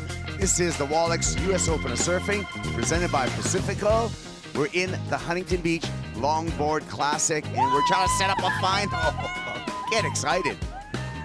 We already have our women's finals set, where we're going to have Honolulu Bloomfield coming up against Khalees Kaleopa. We have our defending champ on the men's side, Taylor Jensen, already with a final spot. These two in the water will be battling for the next final spot to meet Taylor Jensen in that final. Kaniala Stewart from Honolulu, Hawaii, and Rogelio Esquivel. We can just call him JR. And here's JR with a beautiful nose ride. This is a 6-point ride, Matt. Yeah, wow, really utilizing the whole length of the board there for JR, and he coming back in the whitewash. That wave didn't offer him a lot, but he surfed this the best that he could. So opening up with a 6-point ride, the judges keeping the scale a little low, but this is Carney's answer back. So 4 steps up to the nose, and now he's on the 10, sets his back up for an inside track, and here he is. That's a critical nose ride coming from the pocket and setting up the inside section. So here's Carniella. He knows, he could hear this, the crowd going for JR, and that one, a really nice settler, a 7.67, and this is a 6.4 that just dropped. So JR carving that one through, being really active up and down the board. I love that middle of the board section there, and he's just knocking that one off the top. So the judges leaving lots of room in this heat with a 7.67 for Carney and the 6.4 just then for JR. Now Carney needing a 4.73. JR on the whip around here. There's going to be wave number 3 for the surfer representing the Philippines. Lots of Filipino fans on the beach rooting for him. You can hear him in the background. What? Camped out for that 10, banks it here, and is going to present more of a challenge to Kaniala Stewart. To me, these two right here have been the standouts for me. Just footwork and showing the combination moves, but also just that traditional kind of cool style that's coming out from both these guys. They look like it just makes it look so easy. So they both make it look really buttery and smooth, and I mean, there's no hiccups to either of their surfing. Even when they make a mistake, they turn it into something that looks stylish. JR making a little piece of surf history. He's the first surfer from the Philippines to qualify for the World Longboard Tour. He's got a tremendous crew on the beach supporting him, and we'll get a vision of that a little bit later. But let's dissect this ride number 3, because this is best so far, Matt. Absolutely. Love that 10. So just beautiful body language. He got critical there for a moment, and he finishes that. The only critique is there that he wanted more, and he didn't look like that he was finishing the wave when he wanted to. So here he's on the 5, and he goes 10, and it does get critical for a moment. We'll see a little bit of air just for a moment there. And when he hit that off the top, Kaipo, he kept hunting down the line. The judges want to see you finish with control when you want to, not when the wave dictates it. There's the number, a 7.5. He extends his lead over Kaniala Stewart. The winner of this is going to meet Taylor Jensen. Taylor Jensen's been tremendous in every single heat. Let's hear from Taylor. He's in the final. He certainly has been tremendous, Kaipo. Taylor, I know you came in and let out a sigh of relief because another buzzer beater this morning with a minute and a half to go. You need a mid-6. What are you looking for? Yeah, I mean, the ocean kind of went silent there for half the heat. I took a couple pretty bad waves, gave up priority, made some silly mistakes, and then, yeah, the ocean just gave me that last little chip shot, and it was enough. When you've made mistakes like that in a heat and you know that there's now probably just one opportunity, how do you rely on all of your past expertise to know that you have confidence going into that final wave? I mean, obviously I've been around for a little while, but it just comes down to the ocean, and when you need a bigger score and there's a little bit of time left, either the wave's going to come or it's not, and if it doesn't come, I'd rather sit there on the chance that it will come and, yeah, just roll the dice that way rather than take a crummy wave and try and force it. On to the finals. What do you do to rest, to recover, and get ready for it? I'll just go eat a little something and cruise, watch the surfing, and yeah, just hang out. All right, we'll see you then. Cool. Thanks, AJ. I love it. Casual, confident. Nothing special, huh? Well, now I'm just feeling a lot of confidence coming off of Taylor Jensen. He's already our defending champ. It's just a question of who's he going to meet in the final. And so far, the surfer representing the Philippines, JR, you can see him on the paddle back out, has been doing some incredible surfing. Here's another wave from him. We're waiting for this score. We can't keep up. These guys are dropping so many good waves and beautiful 5. They're driving through the section. The judges will like that. Love that rail carve in the pocket too. So surfing the wave properly and a bit of variation with that cross-step cutback, hunting for more, and you just can't fall. That's it. And that's the thing, Jazz really excited. He keeps hunting for more, but you don't necessarily need more. The critical nature of the maneuvers was done. But when you fall off, it takes away from it, Pete. Yeah, and you think it almost like, because you hear the cheers for Rogelio. He's definitely the favorite. There's a full crowd down there that are screaming every time he steps up on the surfboard. And that can kind of play into it too, because all of a sudden you're like performing, right? So you want to just keep giving more and hoping that it's going to, unfold nicely. But they're just a little too excited and ran off the tip of the board. Can't help but feel that would have been another 7.5 without that fall off there. Had he have just pulled off and just said to the judges, thank you very much, but a 6.5. There's a camp right there. You can see the flag of the Philippines on the beach. It's a big group down there. They're hearing from our on-site announcers, a 6.5, and JR has improved his situation. What do you say? I was just going to say that Joe had met a guy yesterday where he ended up getting the food from one of the fans. It had come all the way from Chicago to come and hang out and watch JR surf. And he is actually, it's a great story that, this guy, Arthur, yeah, he was here and he's there with his wife and his kid, and they came to specifically watch JR surf. I'm going to give some more specifics. They brought a platter of lumpia, and lumpia is a traditional Filipino food. You can think of lumpia almost as a Filipino egg roll, and so it's a full platter of lumpia. And what a warm gesture. Yeah, it's pretty cool. I mean, and again, just the support obviously is very helpful to Rogelio, but I also think it adds a little pressure too, right? Yeah, absolutely. We saw that when he qualified, and obviously a success story of the qualification series. And here he goes, holding that 5 and 10. Beautiful nose riding from Rogelio. Oh, I love that buttery smooth cut back there and mixing it up with the variety, and he does finish that. So he's really feeling the energy, and you don't need any more, mate. It's all right. You've done it. You've surfed excellent. Look at all they the want Filipino more. flags They right here. want more. They can't get enough of JR. We all can't. But the reason I'm showing so much urgency and trying to telecast it to him, go, dude, you don't need more, because we have Carniella Stewart in the water. Literally one of the best in the world, and he's capable of fireworks as well, Pete.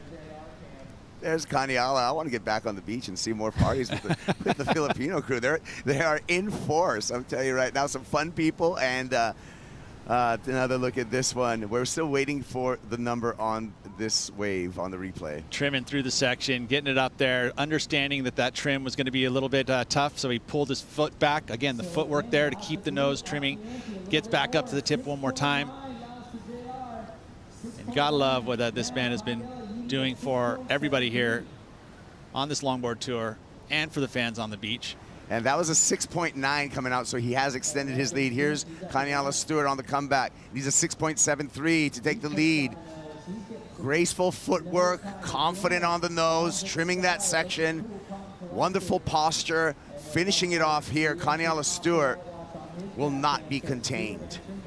Wow, that's a tremendous answer back, and that is why JR needs to be really careful with how much energy and how much he throws out this heat, because he has to be measured, because Carney is a seasoned competitor now, but he can throw waves like that very easily. That was Carney at we'll watch the replay here. So super relaxed. You know he's going to get to the nose at some stage, and there he goes 5-10. And then back again, doesn't go all the way back to the middle, holds that 10 with upright body language, and he finishes relatively clean. So I think that will just be the score. But that 10, we'll see how critical it gets here. So not quite a proper 10 there, but he waits. And a close 5. So the judges will take note of that. Almost a 10 and finishing. So should be just about the score. Won't be surprised if it goes just a little bit higher or a little under. We'll just see if they deem that a hang 10 or not. Well, it needs a 6.73. The feelings that he's going to get that number as we're waiting for the score. And here are the judges' numbers. A 7.7. He far surpassed his requirement. Carniella Stewart to the lead, and JR's got some work to do. JR needs a 7.87. Yeah, I mean, if you're looking at the contrast here between these two, it does look like Rogelio is kind of working a little bit harder, right? Whereas Connie's making it look just, easy as peasy. He's not rushed. And that's part of the criteria. If you think about it in longboarding, you want it to make all this difficult look easy, and Connie just does that. Yeah, less is more in this case. The waves actually have got a tiny bit cleaner from the last heat. We saw a lot of ruffle on the surface in the Taylor and Tony heat previously, but the left's looking really good. But yeah, if we could send a message to JR, it's, yeah, you don't need to throw the whole book at every single wave. They're looking for critical maneuvers and controlled maneuvers. And you don't length of ride is not a part of the scoring criteria, Kaipo. Yeah, once you get the work done, you can kick out. You don't need to beach every single one of them, I agree. Fading this takeoff. Fades left, goes right, up to nose, hang the heels, walks back. Switch stance position, Connie Stewart right into the lip. Talk about a mixed plate. That was a mixed plate all over the place. JR gets a beautiful nose ride, soul arches through that nose ride.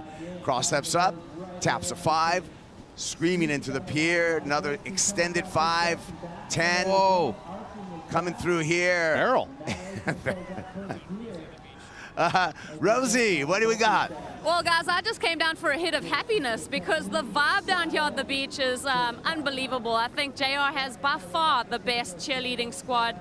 They've taken over pretty much a city block's worth of beach here. So the depth of the crowd, the sheer numbers, they have come out in force. We saw the Philippines flag flying early this morning. They were already staking their lot in the sand.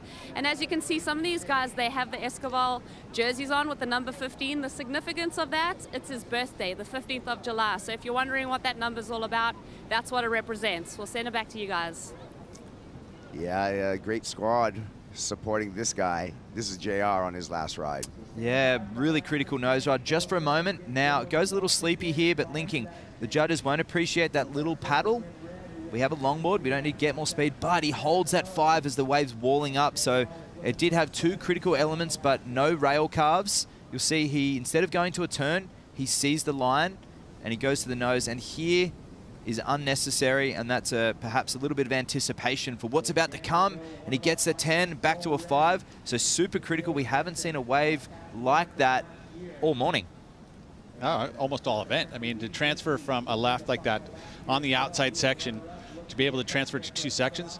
That was incredible. cool, but I feel this is really cool. Watch Connie Stewart on this replay. Element of difference, gets the heel click in the critical section. So not only did he heel hang, but he did it in the pocket. And coming from behind the section is what, see the setup. The setup of the walking is important. Not jumping straight to the nose, gets the heels over the nose, runs back, board in the whitewash. So that's why that score went excellent. And he finished, showed unpredictability, controlled critical maneuvers, footwork, bit of rail work at the end, 8.4 all day long.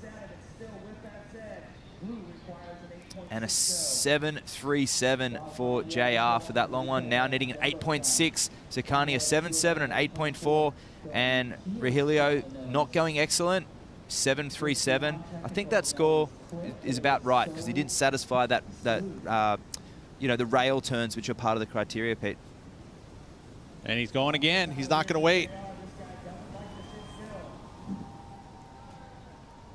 Misses it.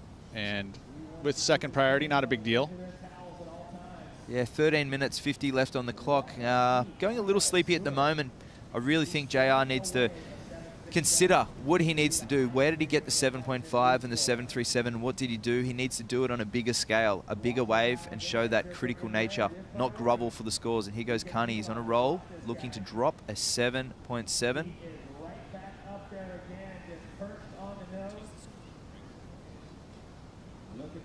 And then finishing that one off on the inside. So I don't think that'll go close to the 7.7, but another completed wave from Carney. He's having a really good heat. He's dropping a 7.67 for his first wave, so he's actually having an amazingly hit. It's gone excellent. We'll be waiting for the score. Connie Stewart in the lead. Semifinal number 2. More of the Huntington Beach Longboard Classic when we return.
to the 2023 Huntington Beach Longboard Classic. We have had such a great time already down here at the south side of the pier. Here on finals day, the longboard heats have been off the chains, and pretty soon we're going to get into the Challenger Series. So I have Travis Logie of Tours and Competitions here at WSL with me. Travis, who are we going to start with in the water?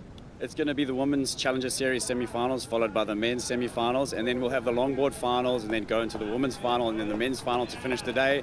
Semifinals will be 30-minute heats, and the finals will be 35 minutes. We've already seen some of the surfers come in and say the tide is really affecting their strategy for how they do their heats. What's the tide doing now? How's it going to affect the waves? Yeah, the tide's coming in. We have a high tide around 2:30. But this year, because the sandbank's so good, it's actually been improving with the incoming tide, and over high tide, we've had some of the best heats. So it's all panning out to be a great finals. Cannot wait. It's been great so far. We'll send it back to you guys to keep calling the action. Semifinal number 2, Connie Stewart in the lead right now. Priority to JR, the surfer representing the Philippines. JR needs 8.6, needs to go excellent to find a spot in the final, and you can kind of line up off of the Pacifico sailboat if you want. That's right where the sandbar is. Yeah, that and the wind will actually tell you which way it's blowing. So it actually was kind of turned more west, and then now you see it go back to the south. So it's the nose of the boat pointing to where the wind's coming from, and it's backed off. I mean, look, it's gotten glacier. Super glassy, and it's going to make for an amazing show reel for these surfers. Carniella doing that heel hang to go excellent. Now JR, amazing surfing, critical nose riding.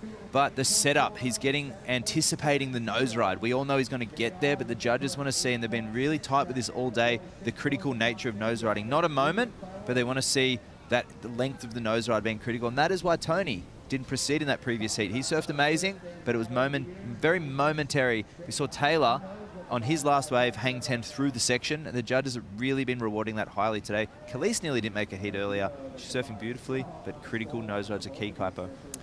If Connie Stewart is able to make this final, it will be a rematch of last year's final. So in a way, and already our women's final is a rematch of last year's final, so are we going to go just Xerox copy of 2022 here at the Huntington Beach Longboard Classic, Peter? Well, not if it's Taylor Jensen who wants to, doesn't want it to be carbon copy, right? So he's in the final, yes, but he wants the win.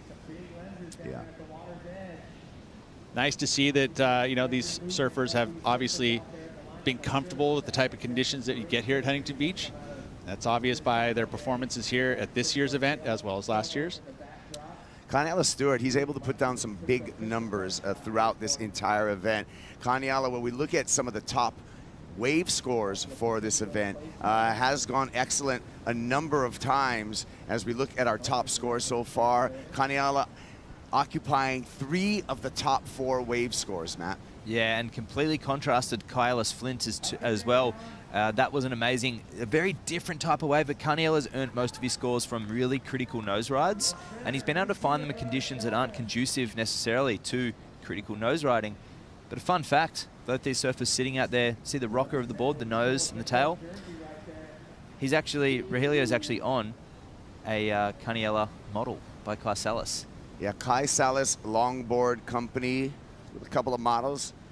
Got the Mango Jam, the Guava Jam, a new nose rider coming out here. The stable for Kai Salas and his longboard company is deep.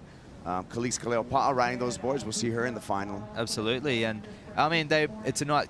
Kai is one of the smoothest Hawaiian longboarders of all time, combining that Hawaiian power and that attachment and that waterman aspect to the ocean, but with this California smooth style, having ridden Donald Takayama boards for a long time, he has this San Diego style. And you know what, Pete, there was a certain Barry Kanaiapuni who had a San Diego influence with the Hawaiian power too, and it's really nice to see that style of surfing being imposed with the Waikiki surfers right now, putting on a great showing with Carniella and Khalees.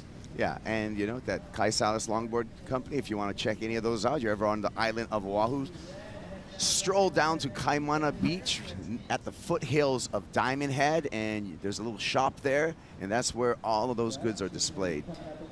And, California being the original surf city here at Huntington, but another surf city from the 60s, which was the South Bay. Our friends at the Hot Dogger Invitational having their event coming up, and I tell you what, guys like Donald Takayama, we talk about Jacob surfboards, but even Dale Velzy setting up their careers through the early South Bay surf scene, and then eventually Huntington, which used to just be a small coastal town with barely any houses here, and it was just a working class town, Pete. Yeah, and but again, the waves were there, right? You mentioned Dave Velzy. Dave Velzy also pioneered a pretty popular surf spot on the North Shore right now, Pete. What is it? Velzy Land. Ah, I couldn't think that one out, right? And obviously, that wave there specifically, it's got it all.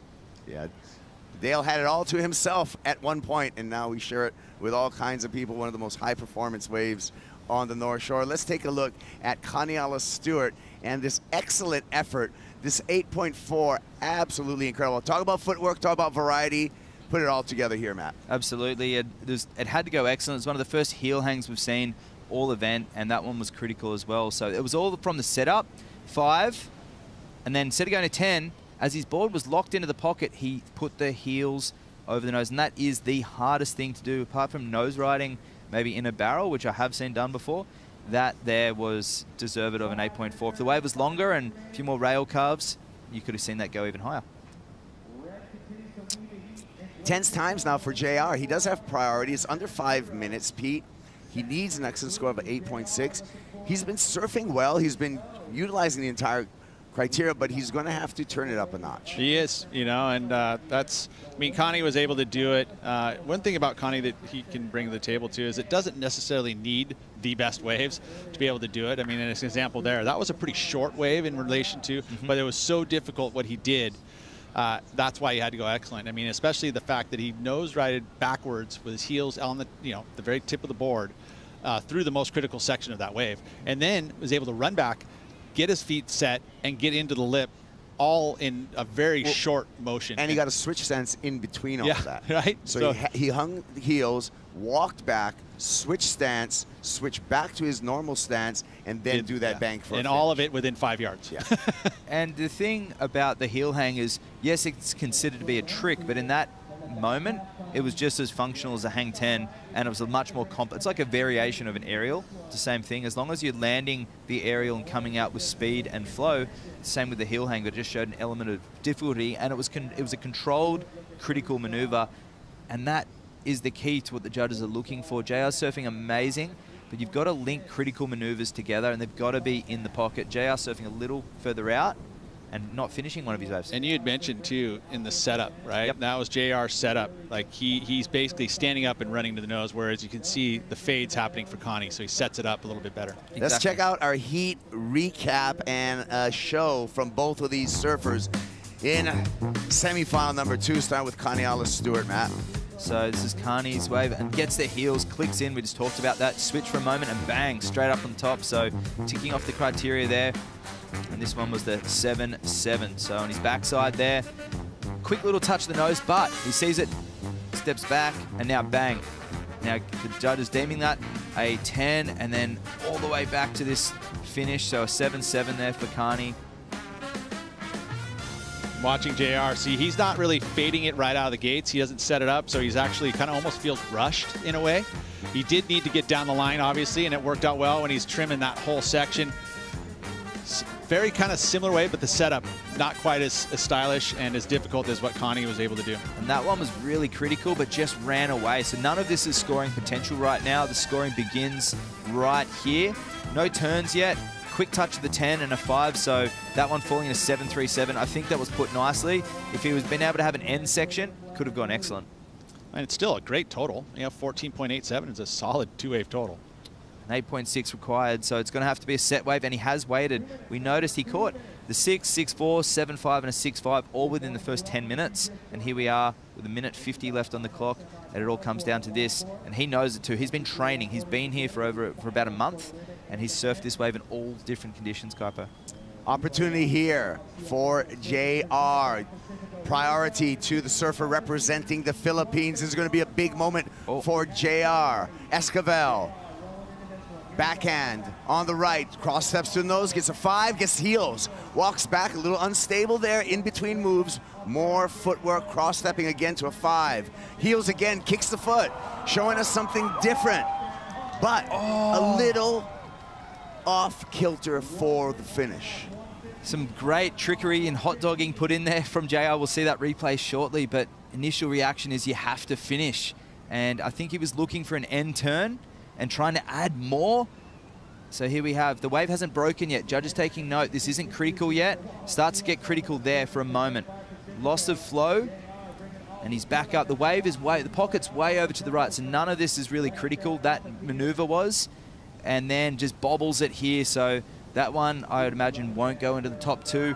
Despite that kick heels, it's actually not as complicated as it appears for a lot of these surfers. Well, don't tell this crowd that, because well, we'll see where it goes. Don't spoil the moment. He completed the maneuver, but just not the wave. So, I mean, he's in a situation where he had to do something exceptional, right? So you got to love his attempt, and it was pulled off. But again, I mean, for me, just watching it, I think there was a lack of flow because there was a little bit of that moment of loss of control just within the footwork in comparison to, say, Connie, who really didn't ever look like he was going to fall. Here he comes, Connie Stewart. And you can see JR down the line, so he goes right instead of the left. And here he is pumping down the line. Beautiful drop knee gouge there, and just comes off. So probably knowing that JR fell off at the end of that wave, and it may not be the score, but we'll see. It's still to be locked in. There's a Queen's crew right there. All the surfers from Queen's Break and Waikiki supporting Connie Stewart. Khalees Kaleopa, actually Connie cousin. So it's a family affair. We'll see if Connie Stewart will make it back into the final for a rematch against Taylor Jensen from 2022.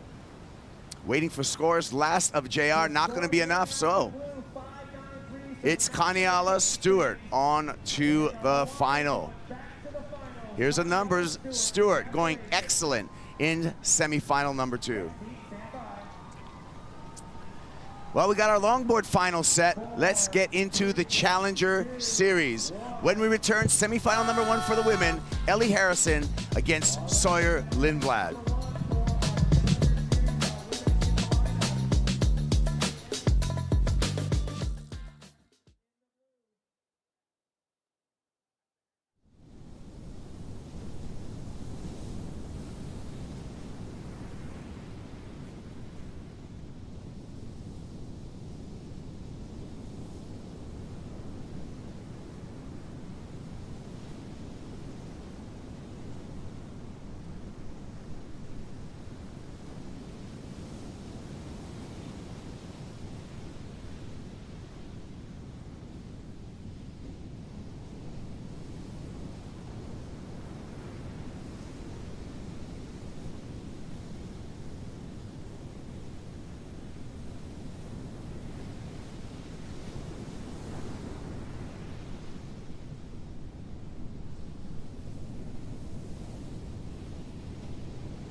What a great scene here on the beach. Just wrapping up semifinal number 2. Connie Stewart getting the win over JR to move on to the final.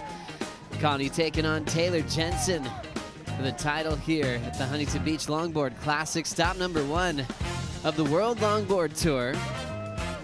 Been great to see the energy for all the fans from JR representing the Philippines. What a great start to the season. He'll start equal 3rd and prepare for Bells Beach, El Salvador, to see if they'll be in the top 8 to compete for a world title this October in Malibu.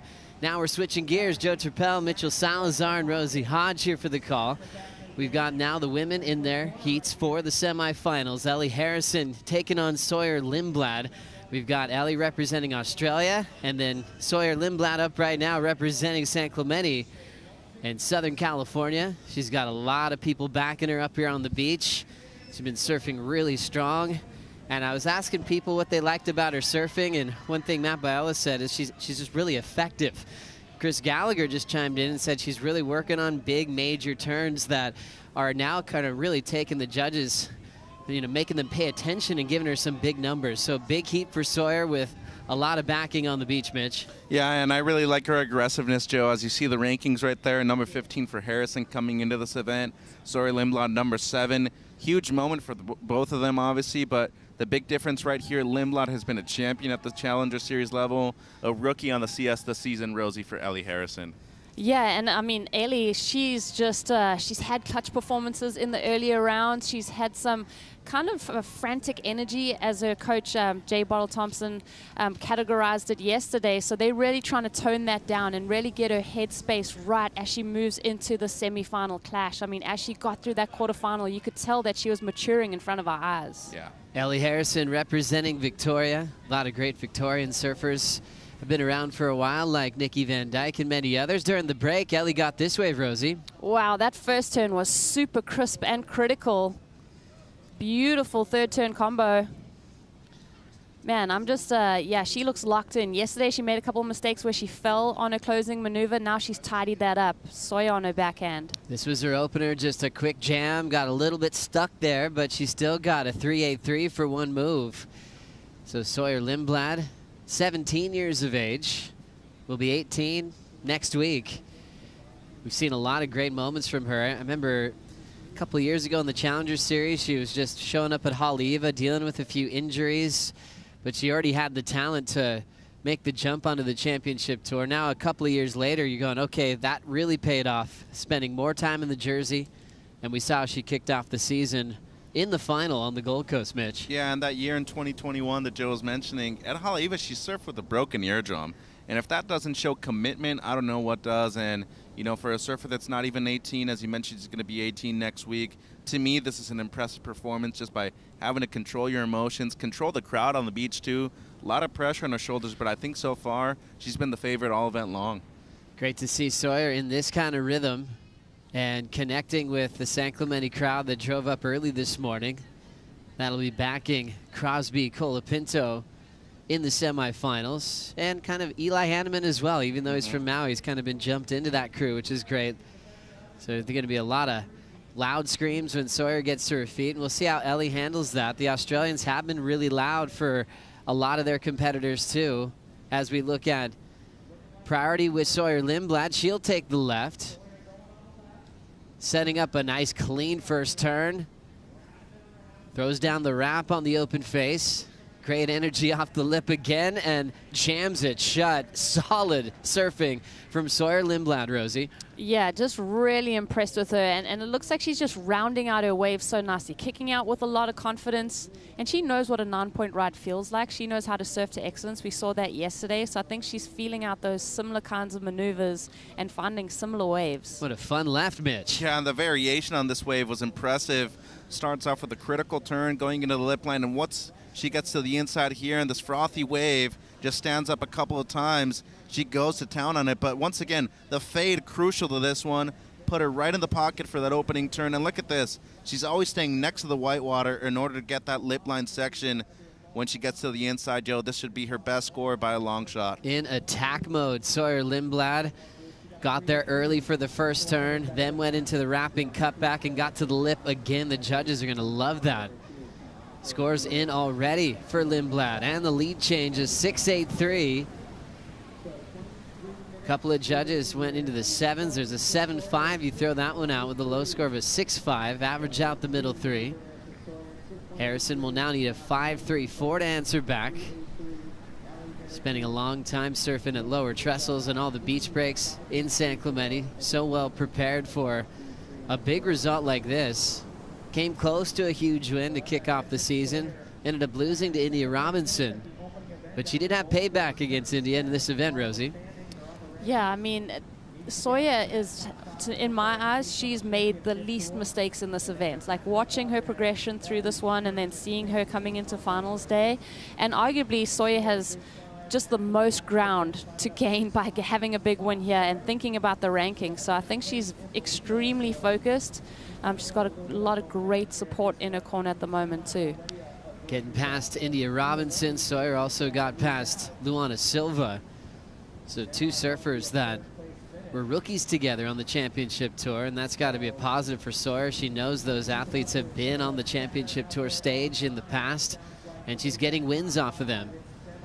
Just fueling her for finals day. Yeah, and speaking of the corners, Ryan Simmons in the corner of Sawyer Lindblad as well, the USA Junior team coach, and they have a good relationship. Ryan from just up the road in Seal Beach, but he's really a local boy here in Huntington when it comes to surfing the pier most of the time in his career. He's been, you know, a finals day appearance in his professional career himself. But on the side of Ellie Harrison, there are a lot of Australians in the athletes area. It is packed over there. Even the people that lost out yesterday, Reef Hazelwood, Sophie McCulloch, Isabella Nichols, and Channel Island Surfboard's also preparing a lot of boards for Ellie Harrison leading up to this event. I feel like her boards have been on point too, Rosie, and there's a reason why she's in the semis. Yeah, yesterday chatting to Britt Merrick, she was on the 2-point pro model. It's got less of a rocket to it, so a flatter concave, and I think that's what's really giving her that speed through the flat sections, more surface area on the board, touching the water, and it's giving her that acceleration through the flat sections, which is so important at Huntington. And a bit more volume in both the tail and the nose, so it works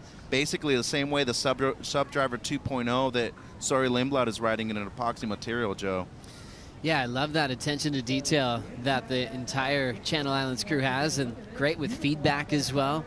Harrison has got great equipment under her feet really all year on the Challenger Series. A little wedge setting up for the Australian heading into the pier. Nice clean sweep on the open face, and goes a little high off the top on that closeout section. Nice little 2-turn combo. Needs a 5.34 to get the lead. Nice solid surfer using her rail a lot. She would be comfortable in some size and power coming from Victoria. We hear Victoria a lot on the championship tour because we always stop there for the event at Bells Beach, the longest running event on the calendar. So it's pretty easy for her to find some great surf, also to find heroes to spar with. Back to this one, Rosie, what'd you see? Yeah, I love this first turn. Just like getting the speed going. Watch the body positioning. I think definitely the shoulders, the shoulder movement that she's using, that head and shoulders just swiveling like that. That technique is so great, and she's keeps that low center of gravity. Yeah, nice little balance here with the backhand style of Ellie Harrison. See Sawyer Lindblad sitting in a great spot on the rankings. She actually dropped 3 after a loss in Bolito, down to number 7 in the world. Ellie Harrison on the move, up 6 spots after Bolito to number 15 in the world. It's all about being in the top 5 to join the championship tour, so both will be moving up on the rankings in a positive way after this result. As we catch up with a special moment with Coniella Stewart, Rosie, and AJ. That's right, Joey. It is a family affair here in longboarding. Connie with Rosie here, and Khalees already punching her ticket to the finals. You just did it. How did you make sure that you got it done? Just go out there and surf, catch all the good waves. That's mainly the goal. It was a goal well accomplished, and not an easy one. Rogelio with a massive crowd rooting for him on the beach. How did you just contend with the crowd and everything else sort of on the side of the surfing? Kind of just block that all out of my mind and just surf. So it's just surfing, on to the finals, a rematch again against Taylor here at Huntington Beach. What are you going to focus on in the finals to make sure you come out on top? Mainly the goal is to just look for waves that'll score 7s and up, definitely. It's a good strategy. You guys want to say anything to friends and family back home who are watching you? I miss you, Phoenix. We miss you, Phoenix. Everything and outside. Yeah. There you go. Saying hi to the whole fam, Joey, back at home. I love that. That's so cool. Rosie's really good at hula as well. They got such a great crew on the South Shore.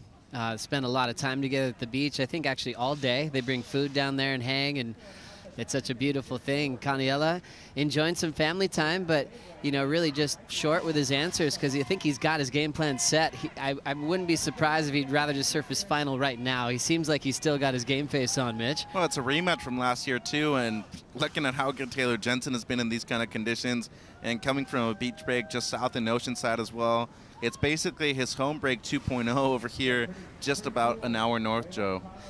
So fun finals already set up on the longboard tour.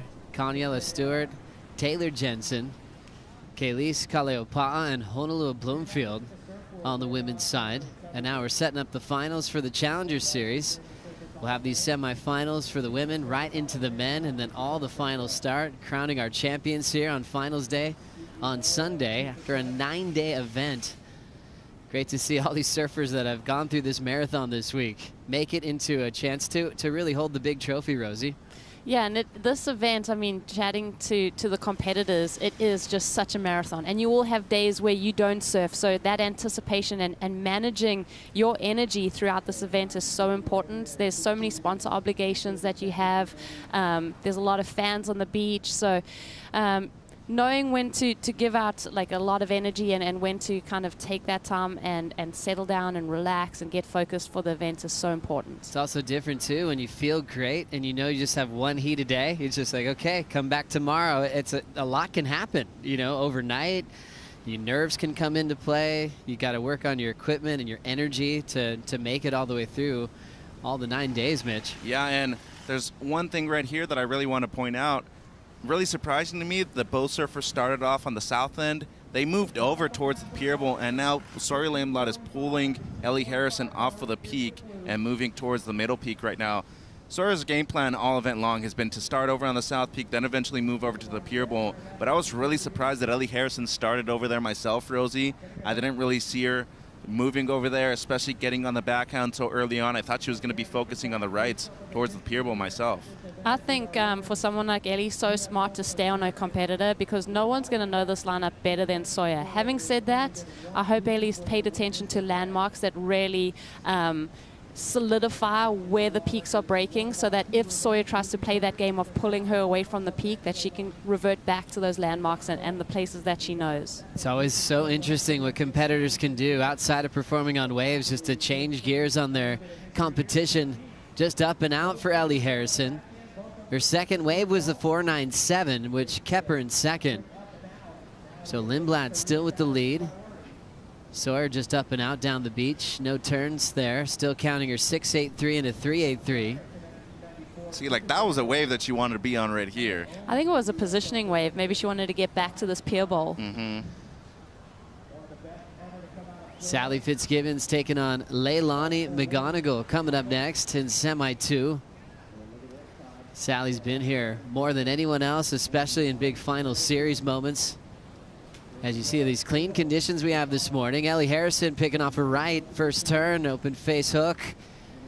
Second version, keeping her speed up, and she'll just keep it to a two-turn combo. Now the goofy foot from San Clemente crushes the first turn right into a searing cutback. And a nice little chip to finish. A lot of cool speed, a lot of high energy impact type turns, Ro. Yeah, that was a really good wave. And just something to note with the difference of these guys' preparation. Sawyer, they've been setting up just south under umbrella on the beach, looking at these peaks from sea level, where I feel like Ellie and the Australian crew, they've been sitting in the competitors area where you get that kind of aerial view of the competition site. But Sawyer has really identified that this south peak has got a lot more consistent over the last few days, and she's really utilized it so well. USA versus Australia, always a great rivalry, and just say that. You always think Elaine Beachley, Lisa Anderson. I'd love to see some heritage heats from those two. They had some battles back in the day. As we go back to Ellie here, Mitch. Yeah, right in the pocket right there with the opening carve, but unfortunately for her, this wave fading out a bit too quickly, so not going to get much on the board right there with 13 minutes to go. I thought this was a great wave to get on for Sawyer. They're looking to better the 3.83. Strong combo here on the inside. Fully commits to the rail surfing right there. And even one last click to clean that wave up at the end. But we talk about aggressive maneuvers at the beginning of the wave. This midsection is as strong as it possibly could have been. And the finishing turn real nice one as well, Joe. So should be replacing the 3.83 by a good margin. Peter Mel is with Jay Thompson. Yeah, thank you, Joe. Down here in the competitors area, Jay Thompson, who's working for Surfing Australia as a coach. What is your role? I'm just a pathways coach, mate. Yeah, but I'm kind of specialising with dealing with a lot of the Challenger crew. So yeah, over here supporting anyone that needs some help. And working with Ellie here, what were the words of wisdom? Just stick to her strengths. Obviously, like Soy's like incredible. She hasn't got many weaknesses. Really good backhand, forehand. He's on a right now, actually. He said this is a strength. Here we go. Get up there.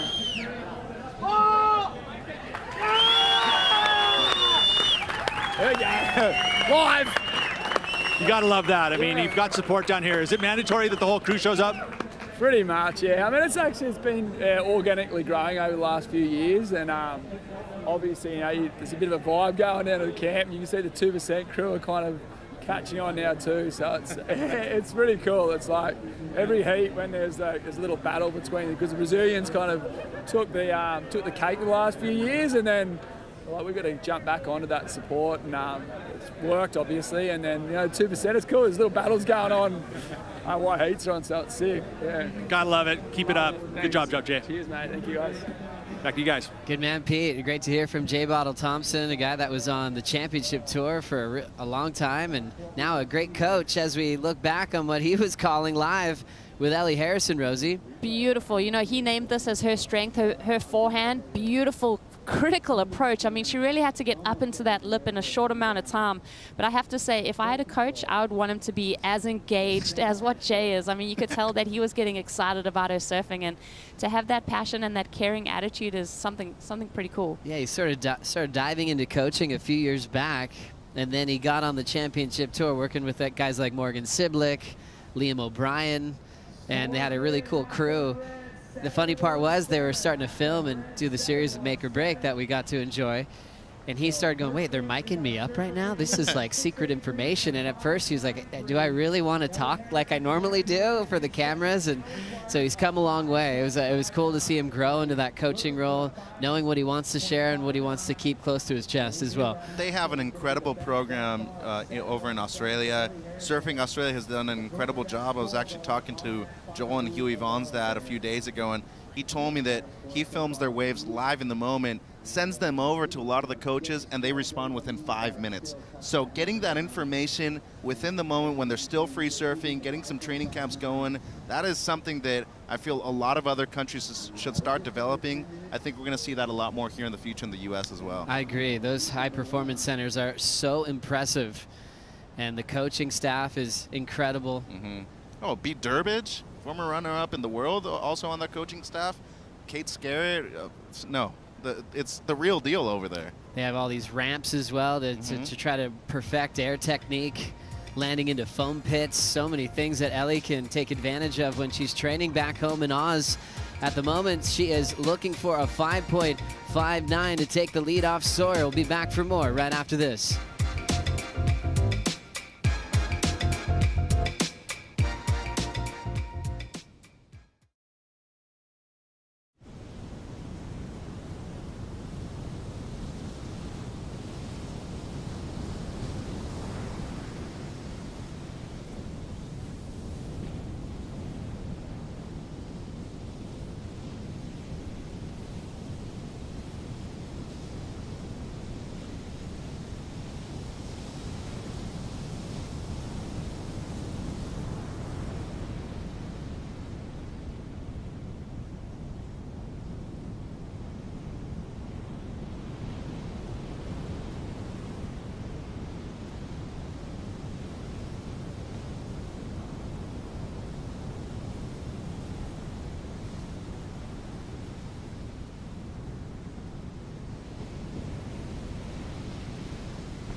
The Wallex US Open of Surfing presented by Pacifico is brought to you by 805 Beer, Properly Chill, by Hoag Hospital, official healthcare provider of the WSL in California, by Just Chill with DeVille Vodka Soda, and by Wallex, official digital wallet of the US Open.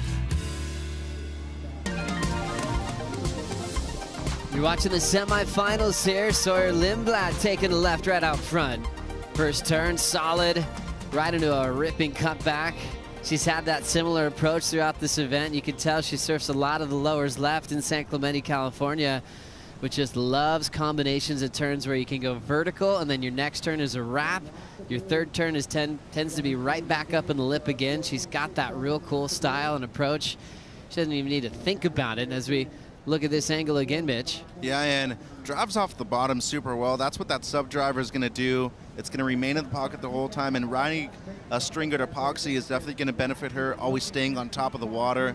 Get a pressure, though, by Ellie to force her to go and on that wave and use priority as we see a couple of waves outside, Joe. Here we go. Priority with Harrison. She did get a 717 on that combination of turns on her forehand. The wrap to hack on the closeout, so at the moment, that number is the best of the heat so far. So Ellie's still in a great position, even though she's in second. Last score in for Lindblad. It's not going to change anything. 4-6-7.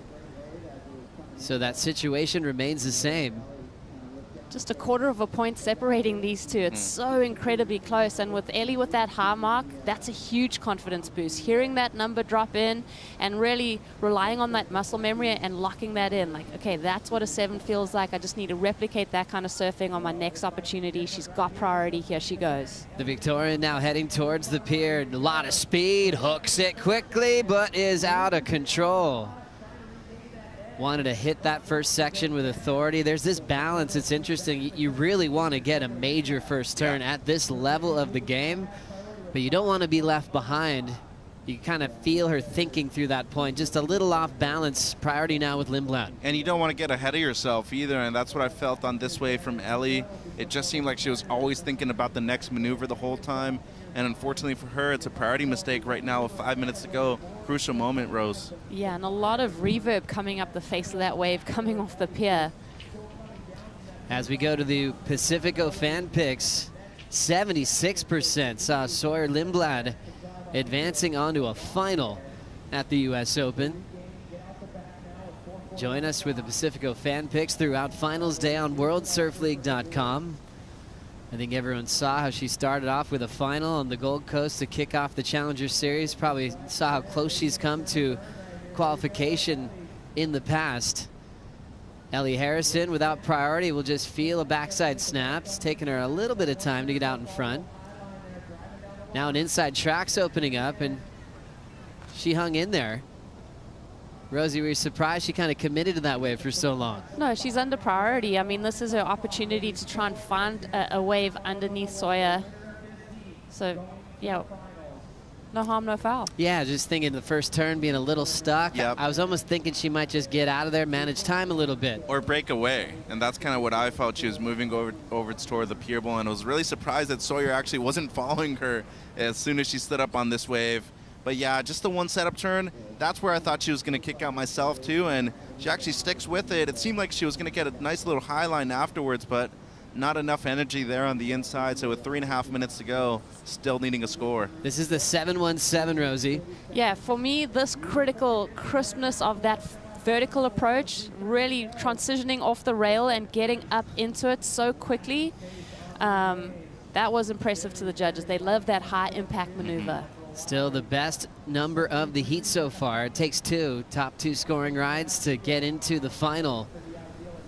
And now 3:10 on the clock. Ellie does not have priority, needing a 5.59, and Sawyer's ready to play some defense. You were mentioning before that she's working a lot with Ryan Simmons, who's done a lot of great coaching over the years. He actually had 2 years where he almost qualified for the championship tour. But I think the junior surfers that come up in North America feel so honored to work with a guy like Ryan. They're just happy to be in his little sparring crew and to get all of that knowledge. And they're really well prepared for moments like this. Yeah, and you know, I think the last 3 coaches for USC surfing program, as we see Sawyer lift her hand, she was asking for time, 2.5 on the clock right now. Asher Nolan, Brandon Phillips, Brett Simpson, and Ryan Simmons have really developed a great coaching system for a lot of these young athletes coming through their programs. And I feel like that's where we're seeing a lot more of them really tackle the Challenger Series right now. Look at Kate Matson. Cole Hausman's a product of those development systems. And I feel like Sawyer Lindblad might be getting her first win at the Challenger Series level right here, Joe, at home. She's 2 minutes away from another final this season. 2 minutes on the clock. Lindblad's going to shadow Ellie Harrison. A shot to be in the final. Good time to shout out local heroes like Courtney Conlog that has dominated this event in the past. Little wedge setting up. Lindblad is going to split the peak here with Ellie. Ellie just up and down. Lindblad, little 2-turn combination. That was an interesting moment there. Didn't worry about shadowing Ellie with priority. Was actually open to splitting the peak, and I think she identified that it was going to shut down on the Australian. But now Ellie's in a great spot to hold priority for now. 1:20 to go on the clock, Rosie. Yeah, let's see if she can conjure up some of the clutch performances that we saw early on in this event. She's got 1:10 seconds. This is that little bit of breath that she's taking just to calm the nerves as she contemplates the next wave that comes through. So 1 minute on the clock to set up our first finalist here. What a season we've had so far. From the Gold Coast, Snapper Rocks, North Narrabeen, classic finals there, India, Sawyer. Then we got to see Isabella, Sally Fitzgibbons. Ooh. Bronte McCauley taking the win in Bolito. We're going to get a new champion at every venue in the first 4 stops. Kind of like that. Yeah. It just shows the depth of talent that we have, all with the same goal of being in the top 5. Such a small amount of spots available. But then when you get there, you officially feel like you're part of that crew that gets to call them the best surfers in the world. You feel deserving of that moment, and as of right now, I feel like with 15 seconds to go, Sawyer Lindblad is feeling very deserving. Gotta give big props to Ellie Harrison, though. She made a lot of heats, getting her best result of the season so far, Rosie, and a lot of comeback victories, too. Yeah, Ellie's been unbelievable. We close this one out. Sawyer Lindblad and Ellie Harrison have a moment together in the water on the south side of the pier. Sawyer is into a final now for the 2nd time this season, but a chance to win the US Open later on today. Goofy footer was impressive. 6.83 and a 5.93 was enough to move on as semifinal number 2 is about to get started. A veteran and number 2 on the Challenger Series, Sally Fitzgibbons, takes on Costa Rica's Leilani McGonigal right after this.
Drausianka makes it through there. Chumbinho.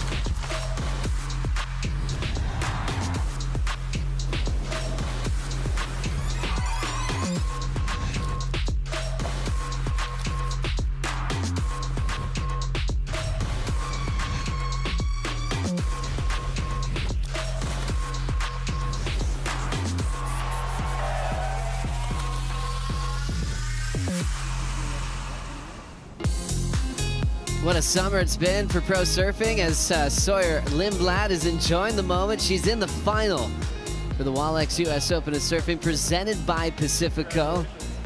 And she's got a lot of new fans. Different type of energy when it comes to finals day. Sawyer handling it well, giving us a lot in that last heat against Ellie Harrison. And Sawyer will join the winner of this heat, Sally Fitzgibbons versus Leilani McGonigal.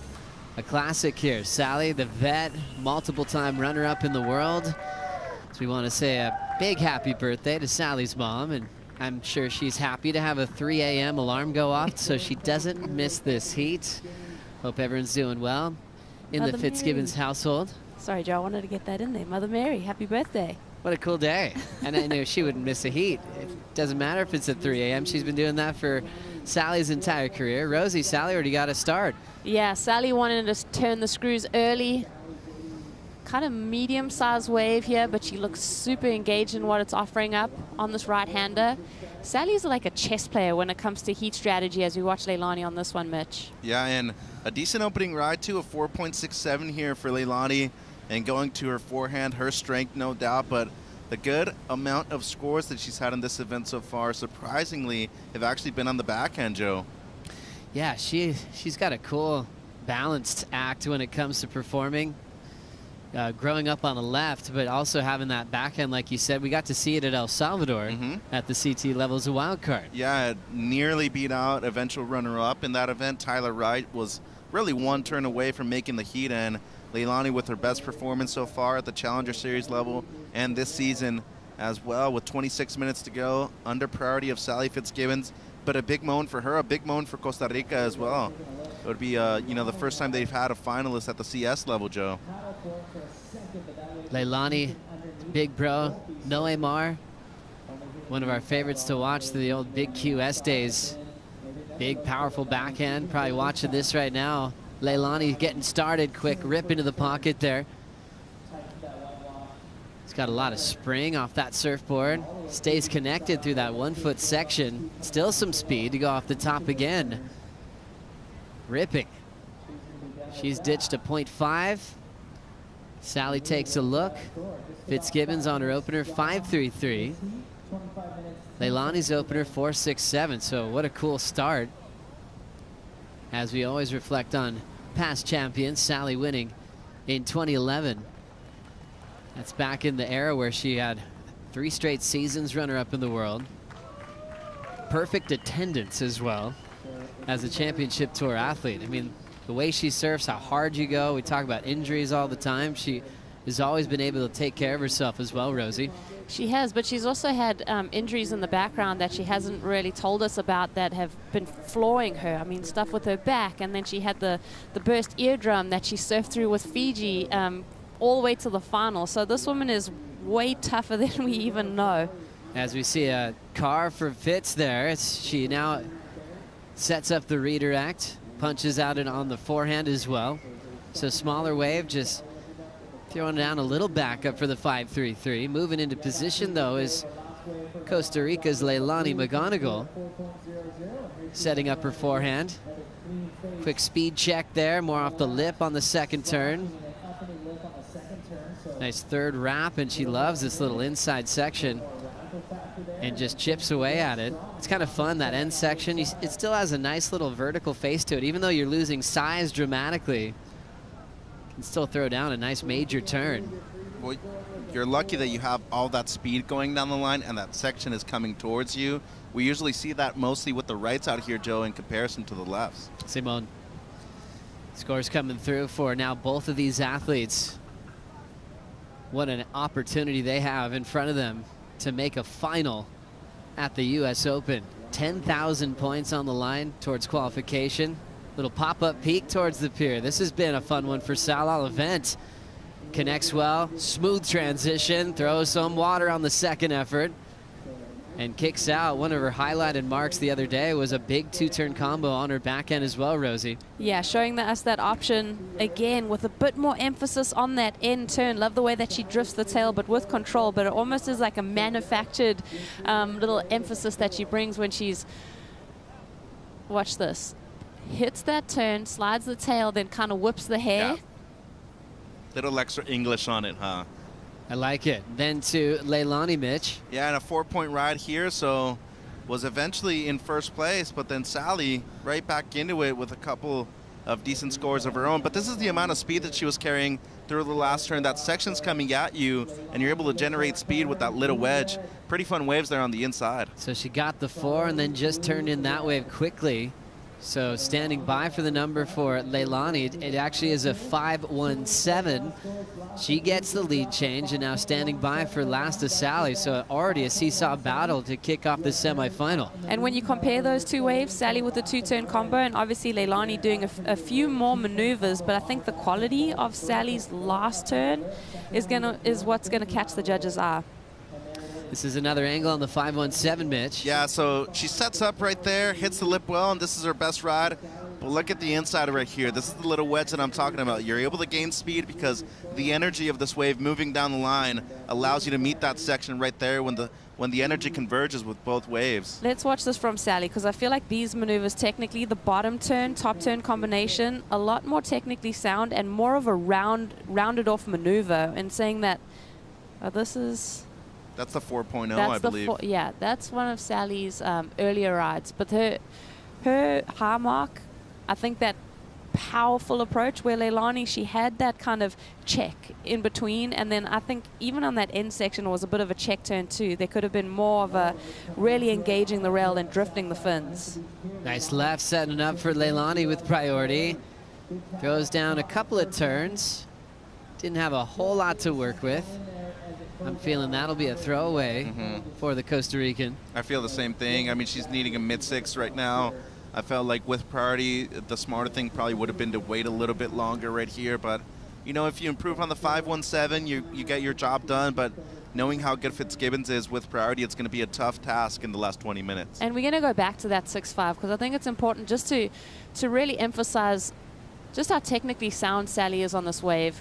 Just so smooth through a transition of maneuvers, stays low through that bottom turn, really starts to drift the fins and stays connected with her surfboard. So the 2-turn option, the high mark of this heat so far, as opposed to getting that inside connection and doing a few more maneuvers that maybe weren't as impactful. And they're continuous too. There's no downtime in between, both one right after the other, and the score reflected that, Joe. 6.5 for Sally, her best so far, back in the lead. So we've had a couple of lead changes already, and Sally back to business. Straight into the pocket with a nice wrapping turn. See how full this wave gets. She's got to get out of there. And Leilani caught off guard by this set. She's going to have to duck through. Joe, when you said perfect attendance earlier, did you mean she's never missed a CT event? See. That might be a record, right? I don't know if I've ever heard anybody else on the CT ever doing that. I haven't either. It's you look at her entire career, you know, starting in 2009 on tour, and she was showing up, and we started talking about it more after the mid-season cut. She got the wild card call-up when Caroline Marks was still preparing her comeback, and we're starting to see, oh, this might be the first time in her career that a CT's gone by without her name in it. And then we saw her miss a couple events because she had fallen off tour. But yeah, while she was full-time, and obviously in the top 3 majority of those seasons, she was always able to show up. And even if she was battling injuries, like Rosie said, she sometimes wouldn't tell us about them. Sometimes it was obvious, you know, from the burst eardrum at Fiji. She went back-to-back there. And then there was that one year at Honolulu Bay. She hurt her shoulder, and she couldn't even paddle back into the bluff. Malia Manuel was actually helping her get out of the water, and she was still trying to surf through that pain. She is extremely tough, and to show up at some of those events. I mean, I've seen Sally, and she's had like tape falling off of her, on her toes, on her knees, like really just working through injuries and still surfing events. You know, she comes from a very athletic background. She's a junior Olympic middle distance runner. She's played soccer for Australia at a young age, and now obviously putting her heart and soul into surfing. So, you know, she's not afraid to kind of put herself through through her paces. It's so true. Perfect attendance. Maybe you could make a comparison to Cal Ripken Jr. Right. The baseball record of most game plays consecutively. I would think so, yeah. But biggest difference between surfing and every other sport, especially when I see Kieran Perot having his feet taped up before his pipe final, the injuries and the environmental factors that we have in surfing, you won't see in any other sport. and the adaptability that you need to have, the consistency that you need to have, and you're traveling throughout the world too. That is a massive point of preparation for a lot of these athletes, and you're going to different time zones, you're eating different foods, you're engaging in different cultures, and for a lot of people, there's culture shock involved too. You don't necessarily know what to expect to a lot of these locations you go to. That's such a good point. Leilani with priority needing a score to take the lead. What's her personality like, Mitchell? Fun to hang out with? As bright as she could possibly be. You know, I've known her for a long time. I had the opportunity to travel with her brother and Noemar doing the qualifying series, and she is very well educated too, has a bachelor's degree in communication studies, and very kind soul, very open-minded, and when it comes to, you know, her philosophy in life, she just wants to be happy, lives in that small town of Pavones in the southern part of Costa Rica, and you know, for her, being a professional surfer is just as cool as being an athlete in any other kind of sport or a musician. She wants to enjoy her life, and you can see it right here in the semifinals. She's all smiles, Joe. Leilani teammates with Brisa Hennessy in the Olympic Games. Sally teammates with Steph Gilmore in Tokyo 2020. As we see a fun-looking wave pop up. Leilani in position. Picks up that board to the lip line. Second turn. Jams it. So a short space there, but got there in time for the finish. And she paddles back out. She was actually diagnosed with scoliosis when she was about 11 years of age. And she actually wore a brace for a while, probably till about a handful of years ago, until she really just discovered yoga.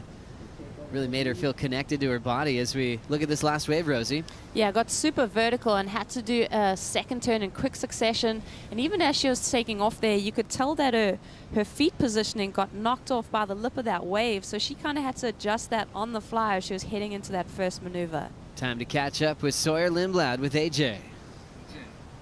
Sawyer, congratulations on to your second finals of this Challenger Series. In this heat in particular, with the conditions as clean as they are, how did you make sure that strategically you were set up to win? Yeah, I was really planning on surfing that left at Machado's Peak, but my other competitor went by the pier, and I really don't like leaving my competitor alone, so I ended up going by the pier, and yeah, I was really happy I squeaked through that one. It was really stressful, but I'm really happy I'm in the finals. As you should be. You have a little bit to rest, recover, get ready for it. What is your routine? Just eat some food, drink some water, and yeah, just watch the waves. Well, we'll let you get to it. Congratulations. We'll see you in the finals. Thank you. Sawyer Lindblad preparing for a major final. One of the biggest days of her career is unfolding. And she'll be joined by the winner of this heat so far. Sally Fitzgibbons is in the lead. Leilani chasing a 6.24. Her last wave, though, for Leilani, that combination is a keeper. Actually, her best so far, 5.6. Yeah, I thought it was great use of priority myself, even though she didn't get the score that was required for first place. Anytime you're getting a score that betters your low score, or even your better one, Rosie, I feel like that's a good conversion rate myself. Yeah, I agree with you. I mean, especially under priority like that. Yeah, good use of her time and finding that wave on the peak. Let's see, she's kind of looking at this one. Some of these waves have gone a little bit out to sea on this further peak as she let Sally go with priority. Fitzgibbons first turn off the top, belts it again. Great energy, great speed. All three, now four similar types of turns, but using the wave well and the lip line, she shuts it down. Well done for Sal. Looking like she's ready to improve her lead out front. A lot of energy on this wave. I really like the use of priority, and it just seems like she's finding a rhythm out there, Rosie, right now. I love the pace and the tempo on that wave. Yeah, I love all of those elements. Like you mentioned, Joe, maybe a little bit repetitive. We'll have another look at it, and this slow-mo really breaks it down. So a lot of spray, and even as that spray is falling, she's already getting herself ready for that next maneuver. Look how tight she stays to the whitewater on this wave in order to create a more critical section, because this wave does shoulder off quite quickly. So she really did create the space to do those maneuvers on that wave. Sally Fitzgibbons trying to build her scoreline over Leilani McGonigal with now 13 minutes on the clock. Think for Sal, she hasn't needed to use her airs too much lately, so she could save something at any point of this heat or in the final if she sees a big ramp. But glassy conditions, and Nice wave height for Leilani as she throws down her first turn on the open face. Great speed into the pier. She'll throw another highline wrap. Goes the distance into a closeout and shuts it down. Frames up that snap quite well. Brent Power likes it. So do I. Next wave for Sal. Nice snap, and she will go down. A rare fall for Fitzgibbons. That wave of Leilani's is going to be the best of the heat. So for Sally not to capitalize on that last wave, a little bit of an error, but we'll wait and see what the judges say. But I definitely love that wave from Leilani. A lot of power, and that's the brand of surfing she's been doing. And variation, too, which has been really hard to present on the smaller waves. But as you mentioned, Joe, a taller wave, a bigger wave here for Leilani, more of a setup hook. But look at that. She slides the fins and the tail all the way around and makes it to this last section with enough speed to go through the lip line as well. A lot of commitment right there. But the setup turn really preparing the rest of the wave, Rosie. Yeah, it was a beautiful canvas. I mean, quality-wise, this wave had everything. And Leilani did so well to hold her composure and keep her best surfing for this set wave. Special ride there from Leilani. Waxhead, how is the Leilani camp feeling about that wave? So we've got Aussies in amongst Leilani's camp here. We have team manager for Channel Islands, Brent Power, down here, and amongst some of the mothers of some of the other Australian competitors. So obviously feeling that companionship with the Australian of Sally Fitz, but Leilani just teeing off in live action as I'm watching this now. There's a weird, nervous feeling down here. Great points. Obviously, we know what's on stake for Sally, but Leilani, a great result as well and a keeper. So it's kind of like a weird aura down here, a lot of support, but at the same time, some nerves as well. Oh, I feel it. Yeah, I definitely feel it. Waxhead, thanks so much. Finals day energy is not comparable to any other day in the week. And sometimes it's almost more stress than ever, realizing you've gotten that close to the big goal of maybe winning the event. But what a great balance there for support crews. Sally Fitzgibbons has had some awkward falls kind of since that wave from Leilani. They've already thrown in those scores because those are easy to score. A fall, head judge just says type them in. There's nothing that's going to change there. 0.83, 2.2 for Sal. But the important score, they're taking some time. Set wave from Leilani, 3 turns. Will it be a 7-6 to get the lead? Well, you've also got to think about Sally dropped in a 6-7 for that smaller tapered wave where she kind of had a lot of turns and in quick sequence, but similar turns on each option. And then Leilani on a bigger set wave, 3 big maneuvers. It's in the judges' hands at the moment, but I like what I saw from Leilani. Really different types of surfing. You know, when you look at Sally on that tapered left, like you said, same type of turn, but always rewarded well when you're hitting the lip. And it was nice sequence, great flow. And then you look at Leilani getting more wave height, 3 different moves, and I think the finish was the big maneuver on that sequence. And you're surfing to what the wave offers, too. And one thing that I said yesterday that I normally see here at Southside Huntington Beach Pier, people try to over-surf waves. Leilani didn't try to do that right there. She was surfing at what the capacity of the wave was offering up, and I feel like not only is this going to be the biggest score for her, there's, you know, a lot of potency in this being the best wave of the heat so far, Joe. Needing a 7.6, it's going to be close to the requirement. Judge has taken a long time to work this one out. And now you can see the numbers starting to drift in. Needs a 7.6, so we haven't seen any numbers turning the heat. She ends up with a nice, clean 7.0. That 7's now the best score of the matchup so far. Leilani's still second priority, and also needs a 6.2. Let's see if the surfer from Costa Rica can turn this heat on a previous champ here and one of the veterans of the sport. 8:45 on the clock. We'll be right back.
Coming this October, WSL Pure grantee Native Like Water is releasing Hawa. With over 20 years of service, Native Like Water prepares and integrates teens and adults of underrepresented populations into ocean recreation, conservation, wellness, and intergenerational cultural exploration. The program focuses on one's sacred relationship to water through an indigenous lens. The WSL Pure grant supports Native Like Water programs and is helping Native Like Water take their cultural narrative to new levels with the release of the up-and-coming cultural surf film, Hawa, coming to you this October. Always great to be here in Huntington Beach, the land of the Hashiman people, and we're loving the ocean here. We thank the local surfers for giving us their lineup all week. It's been 9 days, actually, longer than a week that we've been scoring. Great surf on the south side of Huntington Pier. You know, kind of similar, 2 to 3 foot range every day, maybe a little bit bigger at times. I mean, but the story is it's been flat for months here in Southern California. So another big shout out to the local surfers that knows this is probably the best they've had in a long time, Mitch. Yeah, don't remind us of the flat spell, Joe. It was terrorizing there for a little bit, Rosie. Yeah. We weren't surfing for a couple of weeks. I was a little bit depressed in my little room in the dark, and the worst part was that the weather was actually beautiful outside, too. It's true. As surfers, we're unique, aren't we, Rosie? It's like you're always a better person when you get out of the water. It's like you wake up and it's what are the waves doing, and I need coffee. It's like it just comes to your head like straight away. As we look at the situation in semifinal number 2, Sally Fitzgibbons with the lead and holding priority. Let's Leilani look at this wave. Not much there. Whole story of this heat was Leilani getting a set, turned in a 7 on a 3-turn combo, and got herself the best score of the heat so far, but now needs to find a way to turn it under priority of Sal. And Fitzgibbons, the veteran, spent 10 years in the top 5, 7 years in the top 3, 3-time runner-up in the world. As we look at a fun lap for the Costa Rican. Couple of nice slashing cutbacks for McGonigal. And now a small end section tap incomplete.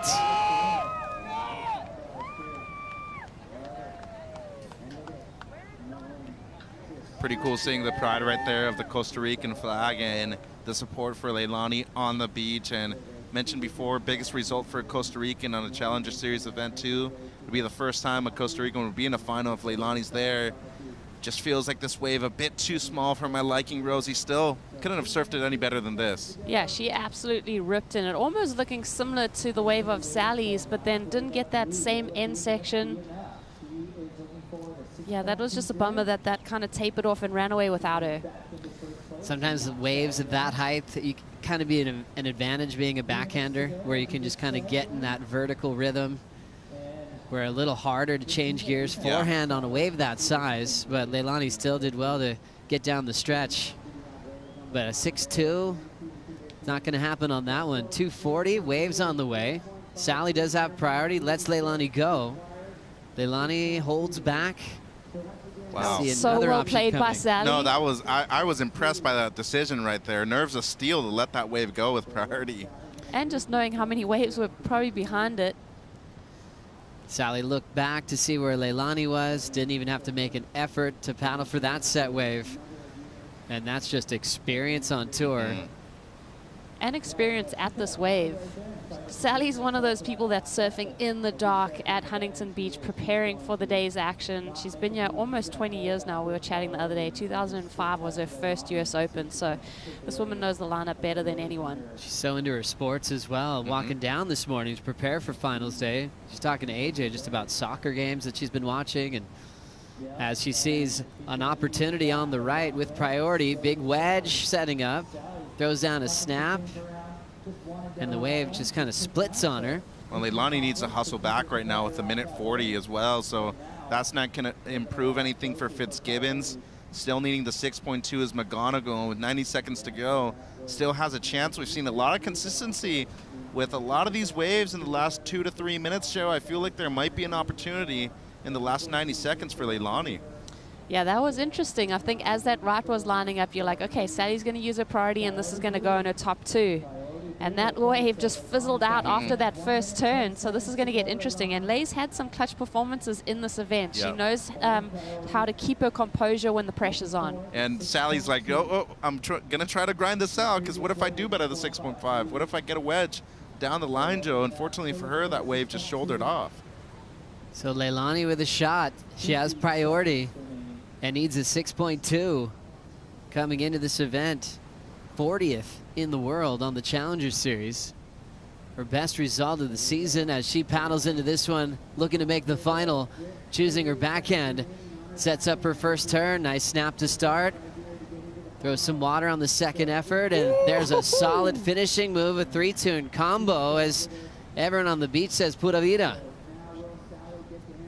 It's just got real interesting right now. So Sally taking the right. Didn't improve, just had a one maneuver section, gave priority to McGonigal. So Sal's gonna probably try to really perform on this left just in case she needs it. Wrapping turn, solid. Has to kind of force it on the open face. Jamming it harder off the lip this time. Chips it, and she is gonna dry dock this wave. What a semifinal. Decision's gonna be made on the sand. This is going to be intense, and Sally, I mean, taking off on that last wave like she needs a score, because there's a possibility. I mean, Lay surfed that wave extremely well. It's going to be close, though. I think it's going to be really, really close. Leilani needed a 6.2, and then Sally was trying to improve on a 6.5. Leilani's first, Mitch. Well, she found a gem, too. Deep bottom turn into the hit, and as we look at Sally Fitzgibbons, you mentioned, Rosie, that she surfed with a lot of urgency on that last wave. I almost felt like she thought that she needed a score at the end, as this is the wave of Leilani right here. Deep bottom turn into the lip line, more of a setup turn right there. And then luckily for her, this wave at the end stood up. This is going to be a close decision here at the end. Made things interesting, McGonigal, at the end. Yeah, like the first turn was awesome. The last turn was awesome. There's just that little bit of meat on the bone in the middle. Well, numbers are in for last of Sally. It's a 5.3, so nothing changed in her top two. Leilani still chasing a 6.2. And now for the second time in this matchup, judges are taking a few minutes to work this one out. Ooh, and looking for a 6.2. Leilani on the last wave, and you see the numbers are now in. Not enough. A 5.8, but what an effort for the Costa Rican. Finishing with a semifinal here at the Wallex US Open of Surfing, presented by Pacifico. It will be Sally Fitzgibbons taking on Sawyer Lindblad in the final. Coming up next, the men take to the lineup. Semifinal number one, Nolan Raposa taking on Crosby Colapinto. We'll bring in Kaipo and Pete to join you, Mitch, in the next heat. We'll be right back.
Back at the Wallex US Open of Surfing presented by Pacifico. Our women's final is all set. Sally Fitzgibbons getting past Leilani McGonigal. This is going to be Sally's second appearance in the final here in Huntington Beach. Sally's going to be coming up against Sawyer Lindblad in that women's final. We got all of our finals set except for one, the men's final, and that's how we're going to set up. We're starting off with the semifinals. Kuiper Guerrero, Mitchell Salazar, Peter Mel, and Mitchell, Nolan Raposa, Crosby Colapinto. I've been waiting for this. It's a matchup of heavyweights right now, and as we always say with the shorter guys, hard over height, but guess what? Nolan Raposa, the local boy, he has a lot of experience out here on the amateur side. Been a semifinalist before, but Crosby Colapinto, former champion at this venue. He's won the Jack Surfboards Pro in 2019 and getting another great result this year so far, Pete. Taking a temperature of the camps. I went down there during that last little break, checking out the Raposa camp. Solid, lighthearted, very jovial. They're going to make a lot of noise. And then the camp up here, Crosby's camp, a little more serious, especially Crosby, kind of taking a moment to himself. Did have a little check-in with Troy Eckert. We'll get back to that. Raposa is going to get the first wave. The goofy foot out of Long Beach, California, goes to the air, throws that one away. And signs of what's coming up in this matchup. Priority now switches to Crosby Colapinto. Peter was talking about the quiet camp of Crosby Colapinto. They're going to get loud real soon. Nolan Raposa on the paddle back out, and he handed over priority and not able to execute on that first ride. So we'll see what Crosby Colapinto has in store for us. Crosby eyeing up a right. Here he goes. Smooth rail carve. Pops the finish and a little layback. So nice start for the 22-year-old out of San Clemente, California. That is a great start for Crosby, and you talked about his smooth style. He is as smooth as butter out here on these great conditions that we have this afternoon right now. Kuipsen hustling back out to regain positioning. He knows the significance of this event for him, and competing at home with all of his crowd behind him, big moment for him. Big moment right here. Talk us through the replay, Mitch. Yeah, great carve to open things up, and a lot of extra body English right there with the finish for Crosby. Should be a great score to open things up. Raposa looking to take to the air, finds the ramp, but just can't stay connected. Yeah, and unfortunately right there, just a missed opportunity for Nolan to get a great start as well, but 25 minutes on the clock, still plenty of time. Talked about the ramifications for the 22-year-old out of San Clemente, Crosby Colapinto. Semi-final finish already at stop number 1 on the Gold Coast. That's 6,085 points. He wins this event, 10,000 points in his ranking. That is on the verge of qualification. As I had mentioned before, what was the spiritual advisor for Troy Eckert giving to Crosby Colapinto today? Our intention creates our reality. So that's his motto for the day. Wayne Dyer. And that was, gonna look at Troy Eckert, kind of a camp that is put together for the Colapintos. And Troy, longtime surfer at Volcom for years. See Crosby's finish. We talked about that semifinal finish at the Boost Mobile Pro on the Gold Coast. That's a keeper. The other two, Sydney over there in Narrabeen, that's a throwaway. Coming off of a shocker in Bolito, that's a throwaway. So big opportunity for this young man, Crosby Colapinto. He wants to join his older brother, Griffin Colapinto, on the 2024 Championship Tour. And I feel like Nolan has something to say about it here with priority on the inside. Looking like it's going to be a right for him, Kipes. Nolan looking right. Little lip glide to get through. Loss of traction there. That bobble's going to cost him. Tries to make up for it with a little disco spin. Gets the fins loose. I like the attention, but Mitchell, could Nolan Raposa be a little too pumped up? Maybe. He threw away that first one. He just slipped on the second ride. But he made up for it at the end, though. There was loss of control with that second maneuver, as you were mentioning. But yeah, you could be a little overamped. I could see that, but I also feel like knowing the significance of this heat he goes down to a knee, basically, recovers well. And, dude, that recovery going straight into reverse afterwards, that is extremely difficult. So should be valued by the judges, but I agree with you. This is probably going to be a throwaway score at the end of the heat for him. He's redlining, and that's what he runs on. He runs on high RPMs. I think that's something you got to embrace from somebody like Nolan. You know, we've seen it since he was very young, 10 years old. He used to do this kind of stuff all the time, fall on his first few waves. Even this event, the very first 2 heats, he fell on his first 2 waves, was able to get back. So he redlines. He loves running that hot RPMs, and I actually kind of like it. Interesting note on Nolan Raposa. He came up through the amateur ranks in the same division as Crosby's older brother, Griffin. Yeah. So Griffin and Nolan were actually in that same category coming through the amateur ranks. And now he's up against little brother Crosby. Yeah, and you mentioned Crosby wanting to join Griffin on the CT right now. At this point of his career, when Griffin hadn't qualified for the championship tour, he actually hadn't won a major event until this event 2 years ago in 2021. So given the opportunity right here for Crosby Colapinto, imagine what that would do for his confidence moving through if you were to qualify for 2024, Kaipo. Yeah. Go into worldsurfleague.com. You can click on the heat and pick your favorite throughout this entire competition. Our Pacifico fan picks give a Crosby Colapinto 77%. So 3/4 of the fans think Crosby's got what it takes to make the finals. Crosby runs the guru status. I'm kind of surprised about that, though. I'm really surprised about that. I would have thought it would have been way closer. Given Nolan's results here in the past, his semifinal finish 2 years ago, the crowd behind him, being a local boy, I thought it would have been evenly matched. Yeah, well, we got to have you vote on worldsurfleague.com next time and help Nolan Raposa out with those fan picks, Mitchell. Yeah. 21 minutes, 35 seconds. Priority to Crosby. Crosby was going to let Nolan Raposa take this one. Let's see what Noel Rapp has for us. Into the air. Backside yanks on the rail, but can't get in front. Peter, about redlining? Yeah. Redlining. It's okay. He pulls one of those, all of a sudden it's a whole different story. Crosby going left into the pier. Sticking to the face, keeping the rails clean on that mayhem driver that he's on.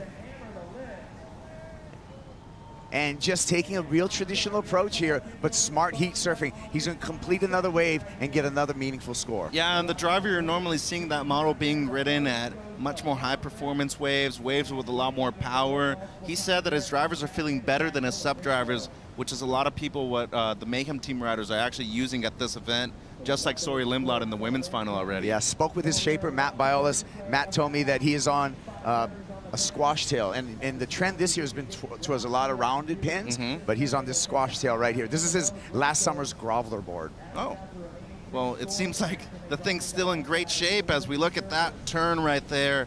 A lot of commitment down the line, Peter. Unfortunately for him, at the end of this wave, faded out a bit too much, wasn't able to get one more good section heading towards the pier. The momentum's going to be with Crosby. He's gotten 2 completions now, whereas obviously Nolan Raposa has 3 waves and no completions. Again, like they're kind of surfing to their personalities, really. Yeah. You know, if you tell Nolan to kind of chill out, it's just not going to work for him necessarily. We'll see how this all unfolds. It could be at the end of this thing, the redlining isn't going to work out. But I mean, Crosby definitely going to be a much more cool, calm, collected approach. Always has been.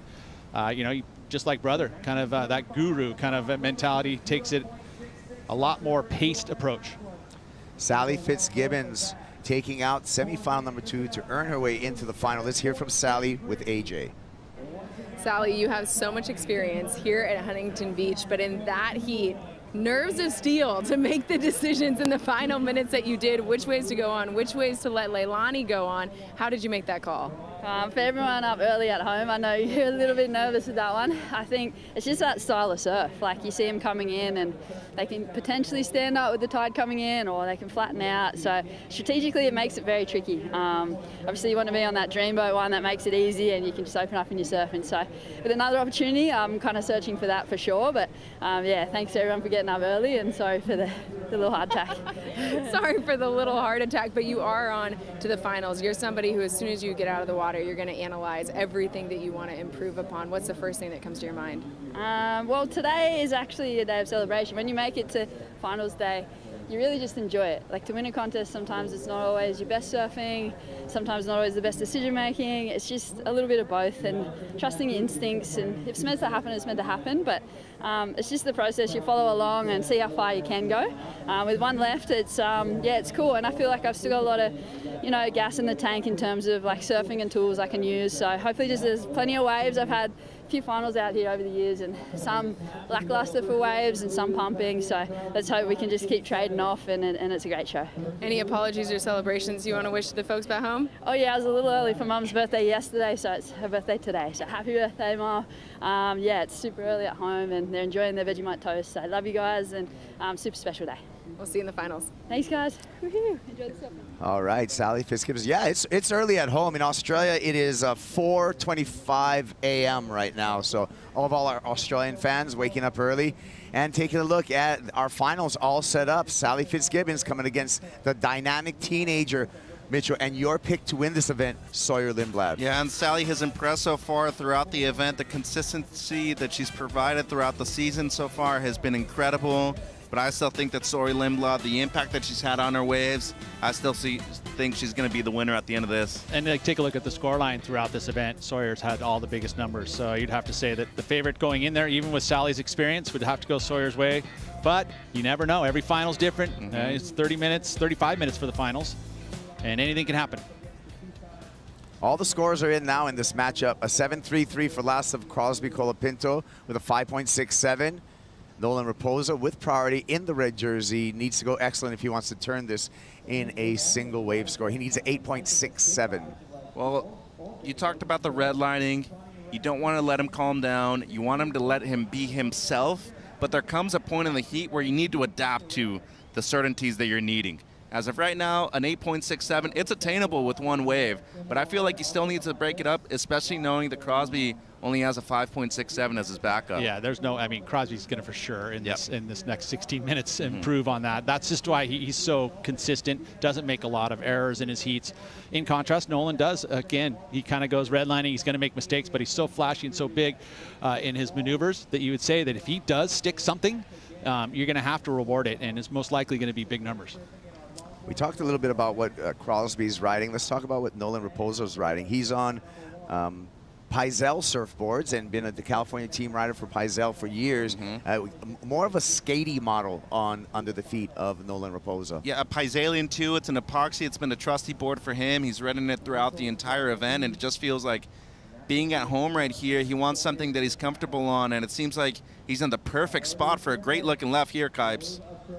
Glassy conditions. Eyeing up this one. Decides not to go. Handing it over to Crosby a little deeper on this left. Colapinto is going to say yes, thank you, and a trip to the lip a couple times, a little sticky there, and maybe that's exactly why Nolan said, hey, go ahead and take it. Good read. And again, that's just a lot of time in the water here. I mean, you think about it, it's not like Crosby's coming up here to go for free surfs. Generally, he will if there's like a week before the event to come and get some practice and check boards out, but ultimately he's got enough waves down where he surfs at San Clemente. This is a daily surf for Nolan Raposa, so this is something where he's going to be here a lot. He's surf conditions just like that. Yeah, good read on that wave. Saw that it didn't have like that kind of double up section that against the pier. It was going to go into that deep water. So keeps his priority, and so there is even redlining. He makes some good choices. That was a good choice. This is Nolan's second Challenger appearance so far this year. He got a quarterfinal finish over in Bolito. He has two more. He's like, he can't afford a throwaway, but he's already executing. He's got a quarterfinal. He's got a semifinal. Talk about that, Mitch. Just, in 2 appearances making finals. No, amazing stuff from a young kid, too, has been on the verge of qualifying for several years as well. He's using his opportunities to his own benefit, and I really like to see him using those opportunities when they come as well, and it seems like might have a chance here to go right. One more time. Ooh. Looks right, goes left. Just a lip glide there, floater maneuver, and that thing just mushed out. So he handed over priority to Crosby Colapinto, who has a commanding lead over him. Caught him between 2 mindsets right there. It seemed like he was looking right at the beginning, ended up going left, and to me right now, decision-making has been so crucial to a lot of these people moving through these heats. We see both Colapintos really never make any kind of mistakes in crucial moments in their career so far, Kaipo. I don't see one happening here in the next 13 minutes. It was interesting. It was a last-second decision there, too. He was looking right pretty much the whole way, and then sees the opportunity, goes left, but that wave, again, goes a little too close to the pier, and there's that deep water's there. and it shuts down quickly on him. Unfortunate there for Nolan. I feel that Raposa needs to really take some breaths and calm down. We talk about him redlining, but he's coming out here with really frantic energy from what I'm seeing, and so he's got to pull it back just a little bit and put a ride together. But now he has no other choice than to go big. 13 minutes, that's not a lot of time to get 2 great scores, but we did see him break through in his quarterfinal appearance, and you know, having 2 events already under his belt, knowing that he has no throwaways, really making the final would be huge for him, and he'd actually be moving up into the top 10 with the result here if he were to make the final, Kaipo. Well, we're going to step away right now and take a break. We'll be back with more action. We're celebrating Finals Day here at the Wallex US Open of Surfing, presented by Pacifico.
Looking back at quarterfinal 1 between Reef Hazelwood and Nolan Raposa.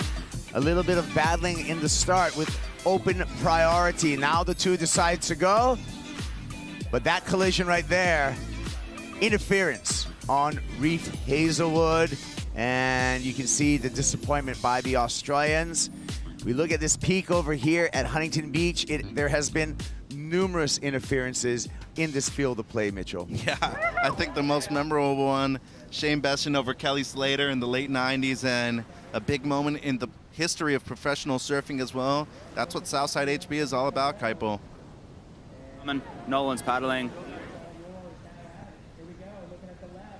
Nolan Raposa looks for an air, looks for a ramp, and you see now frustration. I feel the frustration's happening, and Nolan again needs to calm down.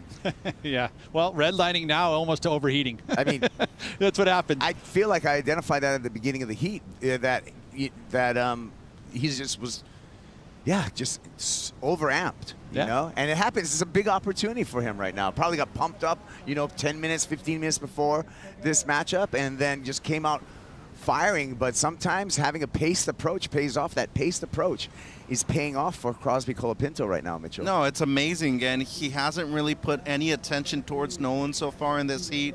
He's really focused on himself and still looking to improve on the 5.67. If he were to get another 7, Nolan would be comboed. So there's a big moment in the heat coming up right now with Crosby having priority and 9 minutes to go. Next wave that comes through, if he does better the 5, it's going to be lights out. Yeah. Talk about heat control, priority, and a strong lead. Heat control to Crosby Colapinto with 9 minutes remaining. We got Waxhead on the beach. What are you doing? Oh, I'm in the Colapinto camp, San Clemente crowd over here. Every single time that anyone stands up, doesn't matter if it's Nolan or Crosby, they're so stoked. We've got people down here sitting on chairs in the water. These guys have been knocked out of the event. They're down here supporting. They've come up the highway and they are so stoked. Is everybody stoked or what? Come on, guys, give us something. We're saving it. So they're saving it for a wave. There's about to be a wave. we'll pan back to you guys when there's a wave. They're going psycho. They're being calm, matching Crosby's personality right now in the water, but there is a little movement in the water. And here, there's a little wave.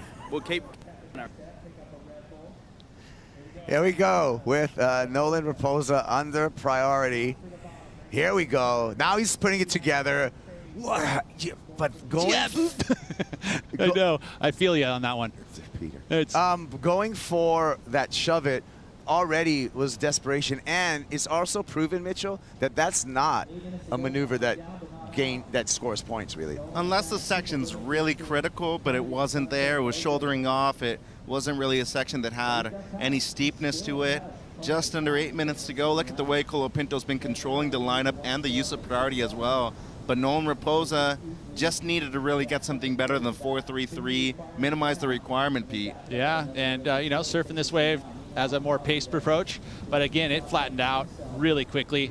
I mean, that's why Crosby, with priority, just let it go, right? I mean, he obviously sensed that wasn't going to have scoring potential to better his 5.67. You go, yeah, go ahead, Nolan, see what you can do there. But Nolan trying to get creative. Unfortunately, again, you know, you feel like, okay, at this point, like with 7 minutes to go, the self-talk would have to say, you know, just put some water in the radiator, just cool the engine down a little bit, and get rev back up for this next 5 minutes. Both surfers sitting real close to each other, and Mitchell, it seems like there's not a plan B for Nolan Raposa. There's not another peak down the beach that he can escape to under priority. Well, you don't necessarily go out there with a lot of different plans because you don't want to confuse yourself. Usually when you take the lead, you're just adapting to the time that's left remaining in the heat, and as of right now, that's what we're seeing from the surfer in the blue jersey. He's adapting to what Nolan's doing. Knowing the necessity of Nolan right now, needing the 8.67, you're just going to take away the best waves that you can in the remaining minutes. Glides through there, Raposa off the bottom, snaps, throwing some spray, meets that oncoming section, and now we're back in the game for Nolan Raposa. Wait for that score. It's going to be his best score so far in this matchup. More refrained in that approach, so the self-talk, whatever he just told himself there was very helpful, because that's a number that's going to match at least the 5.67 of Crosby, and it could be in between the 7.33. We'll take a look at the replay here. Carries great speed through this floater. He's been having such great projection with that board. Great whip and a finish right there, getting early to the section, the little tail whip, 3 nice turns. We saw Crosby's 3 turns at virtue of a 7.33. So see where the judges put this in the scale of the heat. Set coming through here. Pretty interesting that Crosby actually let that wave go. I think it was the right decision, though. Right now with the 7.33, I think you still have control of the lineup. You're probably looking to match that, knowing that Nolan is capable of getting an 8 with a single maneuver, too. And with that much time, I think it was a smart decision to let that wave go. And there has been a couple waves in the sets, so I can understand that. That was kind of the first wave. There's been just a bunch of single waves in this heat so far. There really hasn't been a true substantial set. Yeah, it's really turning into a U.S. Open. One-wave sets on finals day. We've seen that before, and how crucial it is to execute when you have the opportunity and pay attention to your priority role. And be great under priority, too. I mean, we saw that from Sally. We saw that from Leilani in the last heat. There were a lot of waves that they were able to convert into 5s and 6s that for most people, those would have been 2s or 3s. So great opportunities out there for both Nolan and Crosby. The score's in, Kaipo. 5.6 for Raposa. That does reduce his requirement to a 7.4. So starting to reel it in is the surfer out of Long Beach. Here's all of our judges' number. One judge went up to a 6, Pete. Nolan finds the left, throws it in the air, puts it down, engages a fin for that reverse. Nice air reverse, needs a little bit more on the inside here. Layback hack, points it, and he's pumped up. Well, he's trying to get the crowd involved too. Get some more energy going, 4 minutes to go. Even if you don't get the 7.4, you get something in the 6s. Brand new ball game right now. You're just gonna need another wave like this with just under 4 minutes. That is the game right now, right, Mitch? Is to continue to reduce the gap. your need. And I feel like he's going to do that. Replay, Pete. Well, and again, this is one of the go-to moves that he has. The section a little bit flat, let's say. I mean, he did get the lip there, but it didn't steepen up right there, and the judges will take note of that in regards to how they're going to score that air. It is pretty darn dynamic. This is a good angle of this one. So the section's there, but the landing's out, kind of more in the flats and rotates around it. No full rotation there, so take all that into consideration. But it feels like, you know, probably very similar to where he's at with the 5.6. It's good that he actually got that last maneuver there. Probably added a good quarter to half point.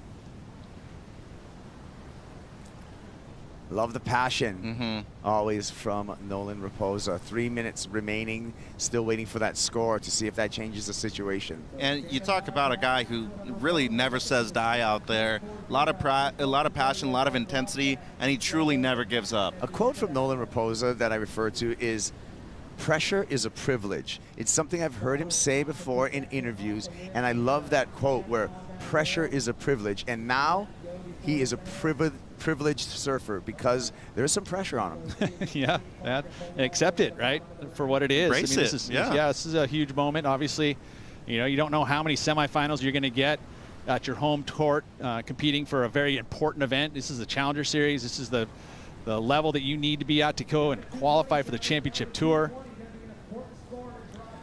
Okay, he is going to improve his situation by the looks of the numbers that are currently dropping from our 5 judges. Oh, one went low, though.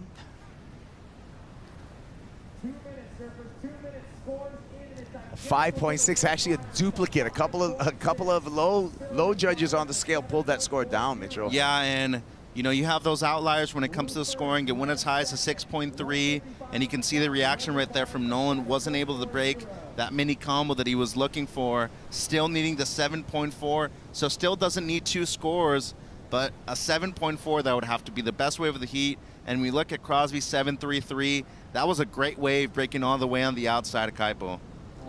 Under priority, Crosby's going to let Nolan go. Here we go with Raposa again. Slash to begin. Tapered wave, no more opportunity. And Crosby's got some nerves of steel out there right now. I mean, to let that wave go with 90 seconds. I mean, again, he's looking at it and he's going, okay, does this have 2 or 3 sections on it? No, it didn't. It had only the 1 section. So, yeah, again, those are the decisions that you have to make. And Crosby understands. He's surfed here enough to have knowledge of what is a good quality looking wave. He looked down the line, you see. He looked down the line and decided, no. And props to Nolan. He's trying. Every wave that comes through, regardless if it's good or not, he's going on it. He knows the significance of this heat right now. You mentioned only a second event out of the first 4. Kaipo has 2 more after this, and he's been so close to qualifying a few years now, but Crosby's got something else on his mind. Crosby takes off on this one, utilizes priority, sharp surfing for Colapinto, and making his way to the beach a little bit early. San Clemente, they're all about it. I think that's game, set, match, and you see right there the vision of Nolan. He's got to be very proud of himself, putting on a good performance, making it to the semifinals, matching his best result here. He's going to go into Portugal and to Brazil with a shot at qualification into 2024. Hey, Nolan Raposa looking good. A quarterfinal finish, a semifinal finish. He's going to vault up the rankings. Meanwhile, Crosby Colapinto doing it for San Clemente. All of his friends. Cole Hausman down there, who's already qualified, wants his buddy to qualify with him for the 2024 tour, and he's on his way.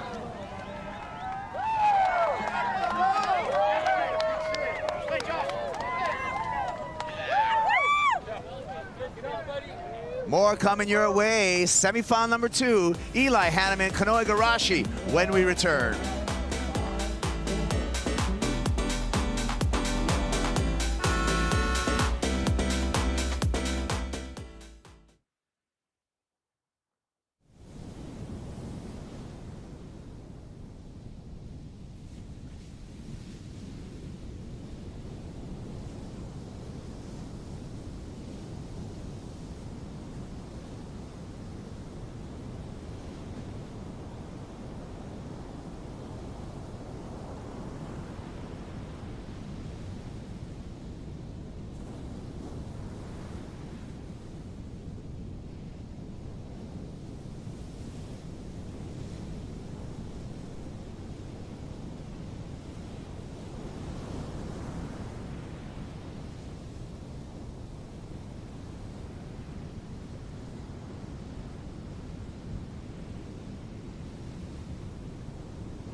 Oh, the vibes are high here at the Wallex US Open of Surfing, presented by Pacifico. It's a mob on Crosby Colapinto, who's just made his first Challenger final. Don't turn him into a punching bag, though. Jet Schilling, Kate Batson, Brody Sale. Be nice. Gentle. He's got his final to serve. He's still got a final to serve, but you can feel the enthusiasm. Taj Lindblad in there, as well as older brother Griffin Colapinto. Look at the pier, Pete, lined up with cameras. Hey, that's what it is all about here at the U.S. Open. It is, the crowds are a big factor. It's a big stage to be performing in. Okay, well, this next matchup, we got the hometown boy, Kanoa Igarashi, a two-time champ here, coming up against Maui's Eli Hanneman. And let's turn our attention to Kanoa Igarashi. Here we go. A smooth carve to start. Right through the lip there on a difficult section. It's going to have to hippity hop, make this flat section, but no connection to the inside. Well, a very important wave right here for Kanoa Igarashi, establishing positioning when it comes to the scoreboard. And as you can see right here, a very steep wave from the get-go. Great opening carve right in the pocket. And as you mentioned, a difficult section there with the second one. Had to go up and over and even almost through the lip line too. Should be a pretty decent score, not making the reform at the end, but a couple of great combinations at the beginning. Yeah, Crosby Colapinto, you're in the final. I want to hear from you, Crosby. As you should, Kaipo, on to the very first final of your Challenger Series career. I'm going to talk about what that means for you in just a minute, but first, I want to talk about the poise that you showed in that heat, not just in how you attacked the waves, but which waves you went on, which waves you let Nolan go on under priority. How did you make those calls? Well, first, it's kind of crazy that you're just saying I'm in the final, so that's cool to hear. But yeah, I kind of wanted to just stick to what I'm doing because everything's been working good, and I've been choosing smart waves and just surfing smart heats. So I didn't really want to like change anything up, just keep doing what I'm doing. And I got an incredible crew here cheering me on. I'm at home. It's just like stuff's going in the right way, and we're just having fun and enjoying the whole process of it. One of the smart waves, that 733, what did you see? Well, I let him go on the first one, and then I kind of felt that there was a set out the back. I saw it, and then I just kind of trusted it. And then when it came in, I'm like, all right, let's get a score on this left right here. And then you have this crew behind you, hyping you up every step of the way. How do you reset, refocus for your first finals? Just probably keep doing what I'm doing. I mean, every heat we're all psyched, and I got Griffin here, like watching the waves. Like it's just like he's just a madman. So yeah, just focus, keep doing my thing, stay calm, and I'm really just gonna enjoy it because this is a really special moment, and I'm enjoying it a lot. As you should. We're enjoying watching you surf. We'll see you in the finals. Thank you. He wants to join his brother, Griffin, who's a champion here at the pier. 2021, Griffin took out the title. Crosby, just 2 good waves away from the same feat. Here is Eli Hanneman. Peter, this happened during that interview. Yeah, so Eli getting a little right-hander here. You know, in the beginning of this heat, these guys were fighting for a wave. There were some nominal scores there, both for Eli and for Kanoa. It was actually kind of a funny start to the heat. Kanoa actually forced himself into a wave and got caught behind. That was the 0.5. And then Eli was on the next one, and it was actually a really good wave. 20-year-old out of Lahaina, Maui, Eli Hanneman, still searching for a meaningful result. He did get a 9th place, an equal 9th at the stop number 2 over in North Narrabeen, but needs to do much better than that if he wants to finish in that top 10 and qualify for the championship tour. Absolutely, and without the event being at Haleiwa at the end of the season too, now you only have 6 events, and you don't have home court advantage over at the Hawaiian Islands either. So Hanneman needing to catch up and, you know, get some potential results heading into finals day in both Portugal and Brazil. You see his placings right there. 65th over on the Gold Coast. Did not expect that. 9th place in Sydney, and a very, very lackluster performance in Bolito, 25th, despite some good surfing in a couple of those heats that he had before. Yeah, so, I mean, he's got to keep a result here, but really needs to make basically finals day in the next couple of events. Well, there's a huge difference between making the semis and the final as well, and an even bigger difference between 2nd place and the championship here at the U.S. Open. So, big moment right now for Hanneman. Yeah. Well, it's been an entertaining semifinal so far. These guys hugging it out after, Nolan Raposa and his dad. That was a well-fought battle, and really proud of Nolan Raposa. He surfed a great event. He did, and once again, 2 events in a row with consecutive great performances and finals day appearances. He's going to be looking forward to Portugal for another one.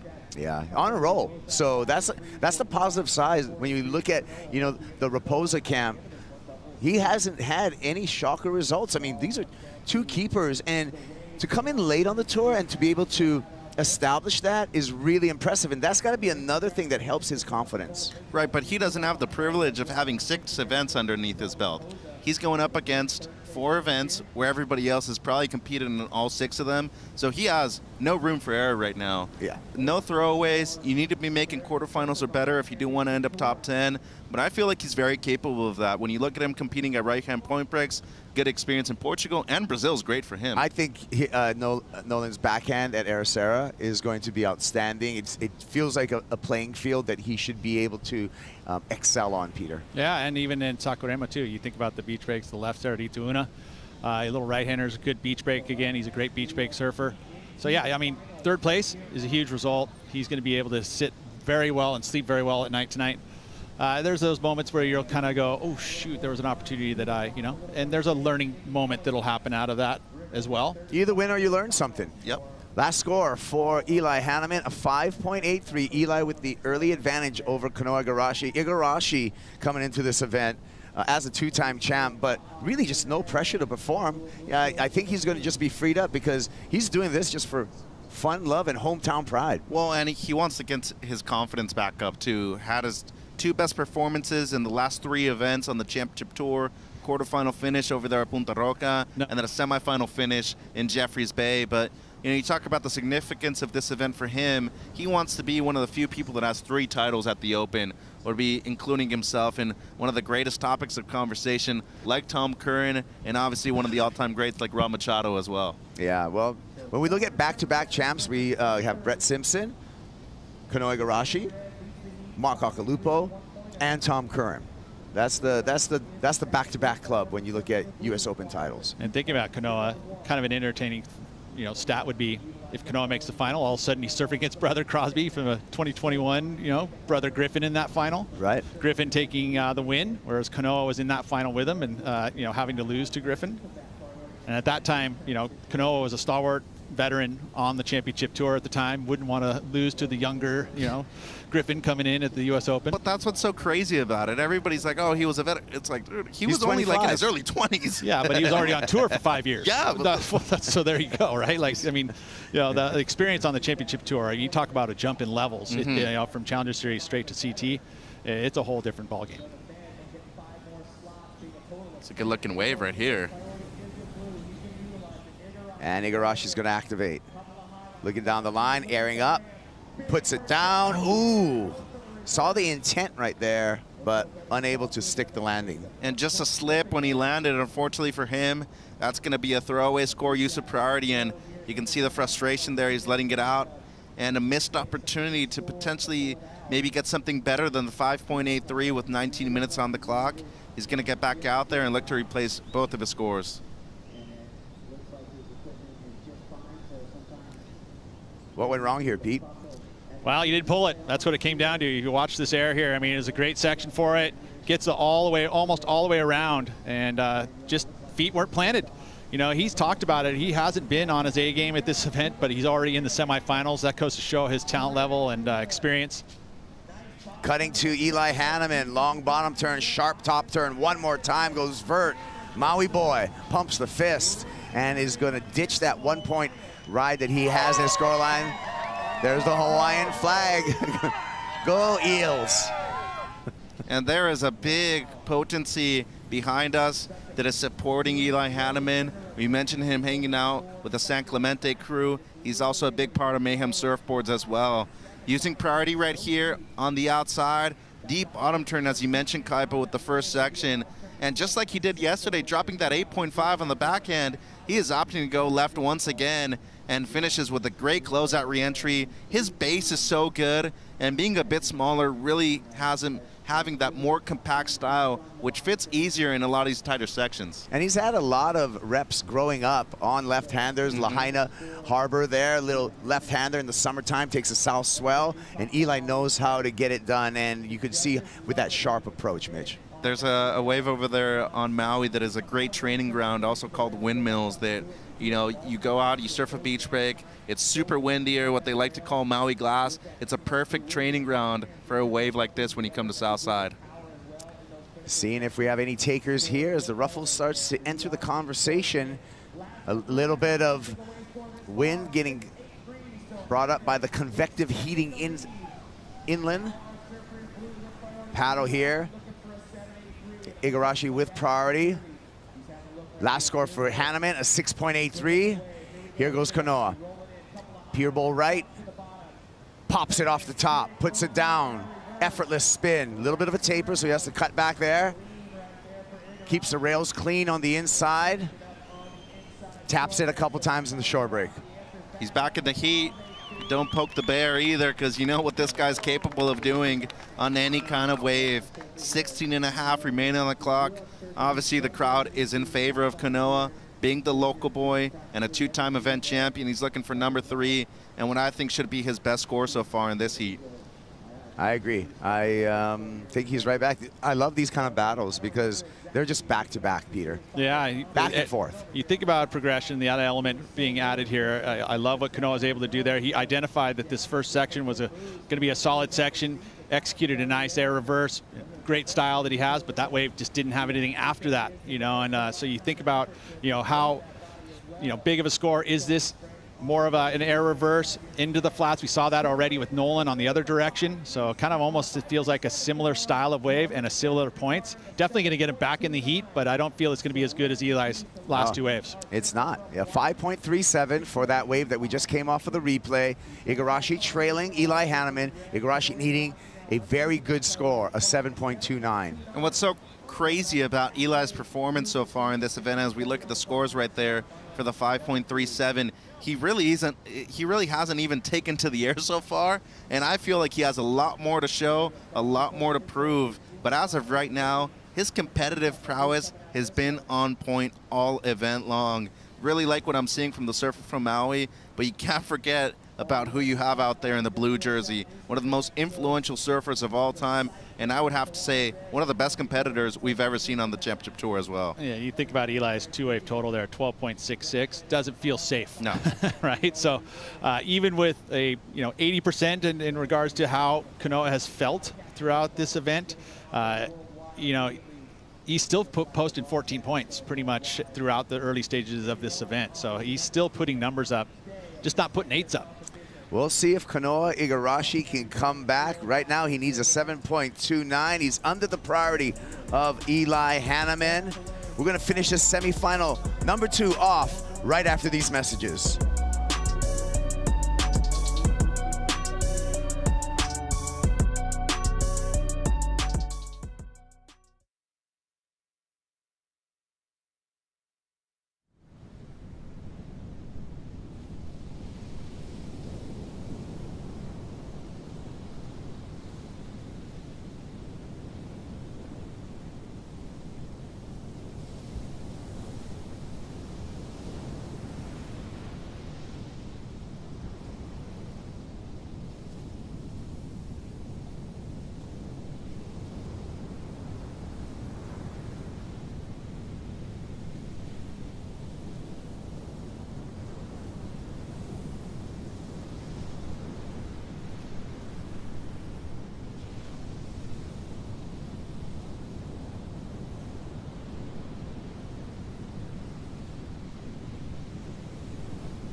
The Wallex US Open of Surfing presented by Pacifico is brought to you by Nissin Cup Noodles, the original instant ramen. By Pacifico, live life anchors up. By Hurley, born from water. And by Wallex, official digital wallet of the US Open.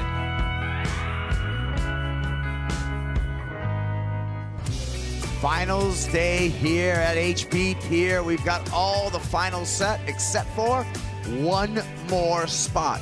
Will it be Eli Hanneman? Will it be Kanoa Igarashi? We're going to find out in the next 12 minutes. Kuiper Guerrero, Mitchell Salazar, Peter Mel in the booth. And the beach is packed, and so is the pier. It's Sunday at the Open. You got to get here early to find your parking, and you got to get here early to find your spot on the beach. But this is what it's all about. The world's best surfers looking to qualify for the championship tour and eventually get a spot to be considered one of the greatest of all time, like we are seeing from the Surfer in Blue right now, Kaipo. Igarashi on the priority. Needs a 7.29. Here goes the hometown boy. And just skirts through there. Really flat little wave on the inside, just staying busy. Trying to break away, too. That's what you do when you've got non-priority. It's, you know, you're going to kind of try and keep rolling the dice. You never know when you're going to get a little double up section. And it's not like there's, you know, a huge point total for Kanoa to get to. You know, 12.66, pair of 6.5s. Will get you to the number needed. That's his MO. I mean, how many heats can you think of Kanoa in the past that he hasn't had 12, 13 points in a scoreline? Yeah, it's pretty rare that it doesn't happen. He's very consistent in all the venues, too. It's not like there's certain areas that he's, you know, there is probably certain areas he excels in, but ultimately across the board at all venues, he's capable of winning. You know, and that's what world title contenders will bring to the table. The fact that they're versatile, can do it all. You know, a place like Pipeline, the man is super consistent at Pipeline. He's had semifinals and quarterfinals all over the shop at Pipeline. Actually, he was a runner-up, Kanoa Igarashi, at Pipeline to Michel Borez back in 20. Oh, well, there we go. And he made a lot out of really not a lot in his eyesight there, Mitchell. No, and what's scary about that was that it's really impressive what he was able to do, really catching up to that wave the whole time as well. He was able to get to a section a little bit late, but once he actually got there, there was a lot of pop involved in this one aerial maneuver. Late takeoff, I mean, he's going sideways when he's taking off, but you see he has to chase it. Once he gets there, though, that is a very difficult maneuver to pull off. Had the extra pop when he went into the lip line, too. Looking at the score line, too, I mean, a section that was way more critical, a section, the closeout section. The rotation was there. He completed it out of the bottom of the wave. There wasn't any hitches at all. So it feels like to me that there will be a slight improvement maybe here for Kanoa. We'll see what the judges think, of course, but much more critical section to be doing that type of maneuver. Throwing that air out into the flats and being able to put it down is always impressive. You can see the bottom of his board facing the shoreline. 7.29 is what he needs. He's going to come up short from that number. We'll see if he improves. 5.73, so now at least he's chipped away at it. His need, a 6.93. There's all of our judges' scores. Again, top two, low and high, thrown away, averaged out the remaining 3. And he basically needs a 7 right now. That is extremely attainable with 9 minutes to go. Hanneman here with priority. Let's see if he uses it. Eli looking for something. Pops it up, puts it down. Eli Hanneman answers back. Nearly tips over, but pulls it down. And Maui no Ka'oi. Pretty excited on the beach there. Well, looking to be the 4th surfer from the island of Maui to qualify for the championship tour. We've seen Dusty Payne, Imai Kalani-DeVault, and current CT rookie Ian Gentile up there. And I would think this is a crucial point of the heat, Peter. I don't know about you, but when he was rotating out of this, ooh, look at that spice. But, oh, he barely just edged out. Yeah. Here, we'll have a better look in slow motion here. And this moment. Whoop. Oh. And you better pull that right now, too. With the consequences of this heat right now for Eli Hanneman, a position in the final on the line, that was a necessary make right now with 8 minutes to go. Yeah, nearly went over the handlebars there. So looking to improve on a 5.83. The height was there, Pete. Compared to the 5.73, I feel like they're very comparable. You see the little bit of loss of control. I feel like this one was a little higher than Canoa's, and maybe with the grab, a little bit more of an innovative factor as well. Well, if there is going to be an improvement, it's just going to be probably ever so slightly, at least in my eyes. You know, the 5.83 is what he's carrying as his low. You know, it's going to be half point maybe. Well, it comes in as a 6.3, so Eli Hanneman pushes it up, raises the bar on Kanoa Igarashi. Igarashi back needing a very good score, a score in the very good range, a 7.4. Taking a look at the judges and their numbers individually. So they like that one better, right? Ever so slightly better. You know, it was inverted. It was, you know, a bit more vertical as far as the board going towards the beach. It wasn't as lateral. So again, just adding that extra half point to the 5.73 of Kanoa's. But you think about hearing the score, what you need, you know, a 6.93 needed, now a 7.4. This sounds a little bit more daunting, even though it's just a half a point. Well, and imagine if he rides out of it cleanly, he doesn't have that one hiccup, we'd probably see an even more elevated score. I could probably even see the best score of the heat coming out of that one air right there. But as of right now, he's going to have to be satisfied with the 6.3. And now, priority in the court of Kanoa Igarashi, needing a 7.4. In the round of 16 against David Silva, he got a 7.77 on an insider right. This kid is capable of 8s anytime in any kind of conditions, Kipes. Yeah, that's how you get to be the best of the world. Kanoa Igarashi finishing off number 5 in the world last year, his best season on the championship tour. And it is that kind of tenacity and being able to produce numbers that got him there. We talked about him as a young veteran, only 25 years old, but 7 years on that championship tour. So Igarashi knows how to play this game, and let's see the hand that he is going to show us right now. Scratches into this one. You can see the intent. He wants a ramp. There is nothing on offer.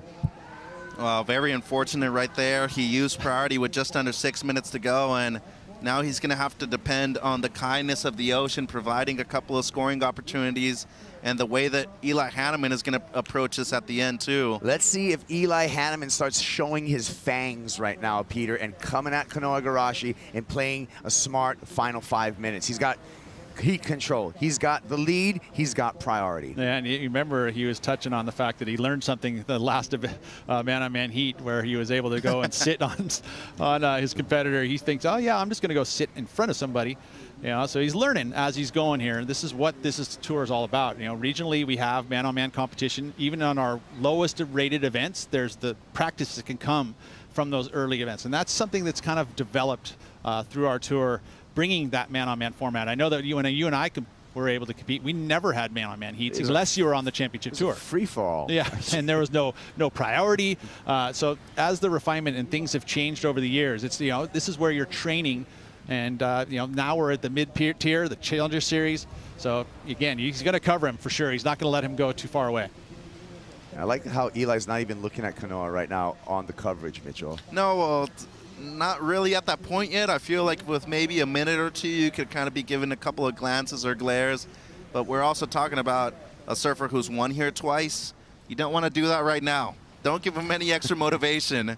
You know, 4 minutes to go, that's still a lot of time. And a 7.4, it's an attainable score with some waves that we've seen break on the inside too. So it has to be a combination of major maneuvers. It would have to be the best wave of the heat, but I still think it's very achievable with 4 minutes. Peter, we've always known about the skill of Eli Hanneman, but his competition results have been lacking. But this event, I feel like he's learning to surf smart heats. Yeah, I know. I think you think about his company, right? He's been putting himself with all the San Clemente crew, and he's paying attention. He's sticking around. Yeah. You know, you think about that too. Like, it's easy when you lose early. Like, for example, the Gold Coast, you get that, what is it, 73rd or 65th, right? Like, it's so easy to be so bummed and go, I'm out of here, and then go straight to Narrabeen or whatever. But no, a lot of people got to sit in that loss and learn and sit there and go, okay, what did I do wrong? What is this surfer doing that was better? You know, and all of those things are so important because you get to feel it, and then you learn. Yeah, there's his event placings.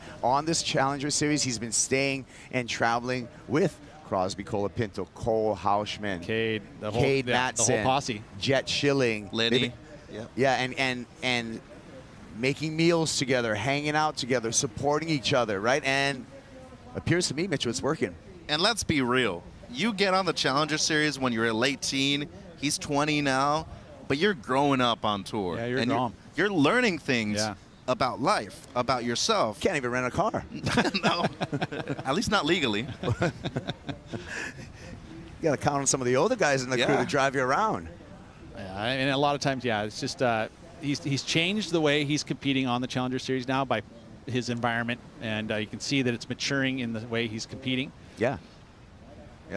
Good take on that, Pete. We got 2 minutes, 15 seconds, and now Eli continuing to monitor the position of Kanoa Igarashi, who he's got beat right now, and he has priority over Kanoa. So unless Kanoa can break away, Eli's just going to sit on him for these final 2 minutes. He's done an excellent job of moving over to the same spot that Kanoa's been in, not overcrowding him, but just always having his presence known in the lineup right now. And I would have to say an excellent job, not only in this event, but with the growth and the maturity that we've seen since World Juniors, getting a semifinal finish at that event, he will be looking to get his first final appearance on the Challenger Series level. He's at 130 to get through it. You know what? And Kanoa looking pretty relaxed right now. The way you're beating him, where you're beating him, and who you're beating. Remember that. Remind yourself. This right now is the biggest moment of your career. Kanoa searching.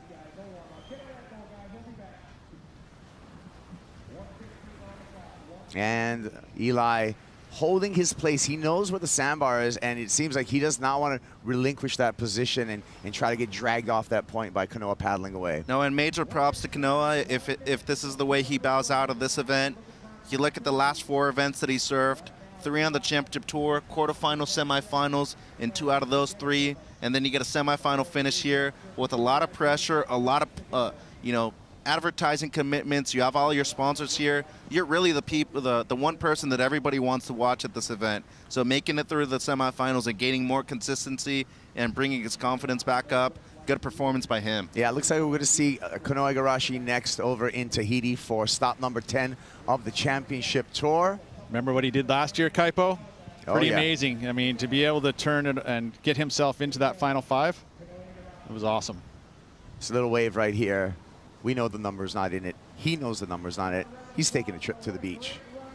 But great run from Kanoa Igarashi, a hometown boy. And like you said, he did a lot of stuff. He did 2 beach cleanups and an oyster restoration, by the way, for WSL One Ocean. So giving back, but the moment belongs to Lahaina Maui's Eli Hanneman. He's on to the final against Crosby Colapinto. That is going to be a young, dynamic final. And a very important one. Can you think about the points that are on offer there? 10,000 points for that win, 7,800 for second. Think about that. If you're carrying 10,000 into your score line, it's a huge moment. There's 2,200 point difference. That's the biggest gap between all of the placings that are on the tour. So that win will be very important. Well, let's check out the greeting on the beach for Elijah Hanneman. Maui no ka'oi. And there we go, the San Clemente crew. I told you, he's adopted. They are pumped up. They're 2 for 2 in the men's final, that crew. Speaking of finals, we're going to take a break. When we come back, women's longboard final will be in the water. Kalis Kaleopa'a, Honolulu Bloomfield. Stay tuned.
We are out here in Sponsorship Village at the Hoag Hospital Medical Tent. They've been doing a fantastic job taking care of the surfers and the public all week long. Hoag Hospital, the official partner with WSL North America, the hospital partner, and I have two of their amazing doctors here with me right now to talk through a few really important things, specifically for our viewers who like to surf. So Dr. Cantor, you are somebody who specializes in spines and making sure to prevent injuries there. Just up the hill here from Huntington Beach, what kind of injuries do you see from surfers? How can they help prevent them? Yeah, luckily the majority of the injuries that do occur are less severe. They're scrapes and bruises, but people can have significant contusions, especially if they're in shallow water. So one of the best things for them to do is to avoid being in that shallow region, to try and make sure they have the experience and the understanding of where the waves are and where they break.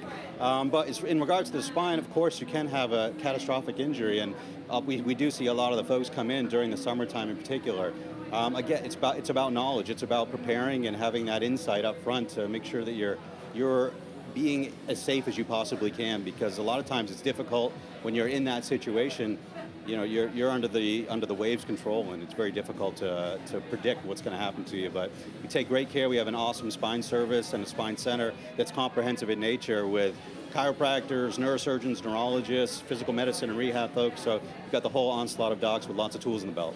Amazing. So if you do need help with your spine, these guys know exactly how to take care of you. And Dr. Wong, you specialize as a dermatologist in skin care and preventing skin cancer, treating skin cancer. We've been enjoying the beautiful Southern California sunshine all week long, but the sun does come with some potential risks with it. So if people are coming out enjoying the surf, going out surfing themselves, how can they make sure they take care of their skin? Totally agree. First of all, there are 5 million new cases of skin cancer diagnosed each year in America, and UV radiation from the sun is the #1 leading cause.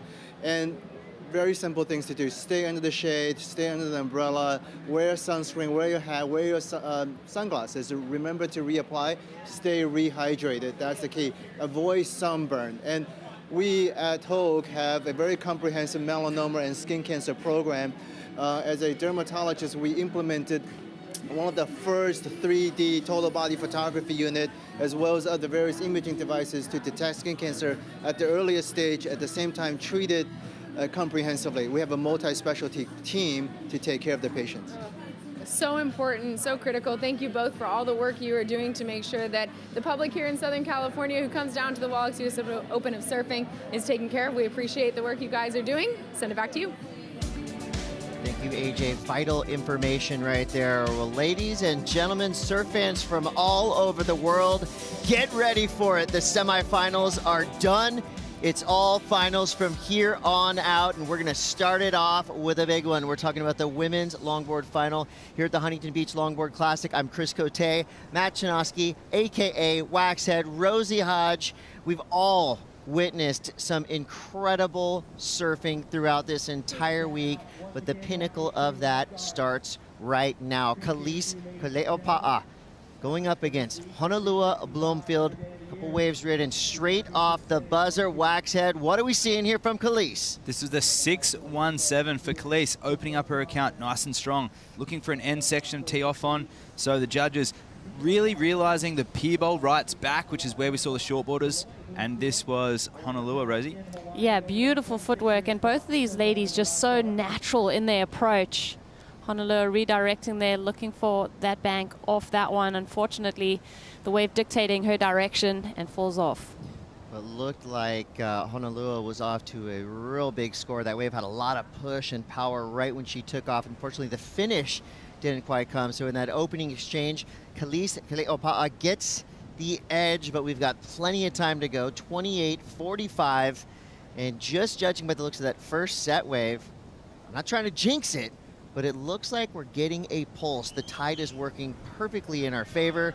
There is a little pickup in the wind, but of course the glide will not be affected because these two surfers in the lineup are elite level performers. Two of the smoothest, most graceful surfers to ever do it on longboard.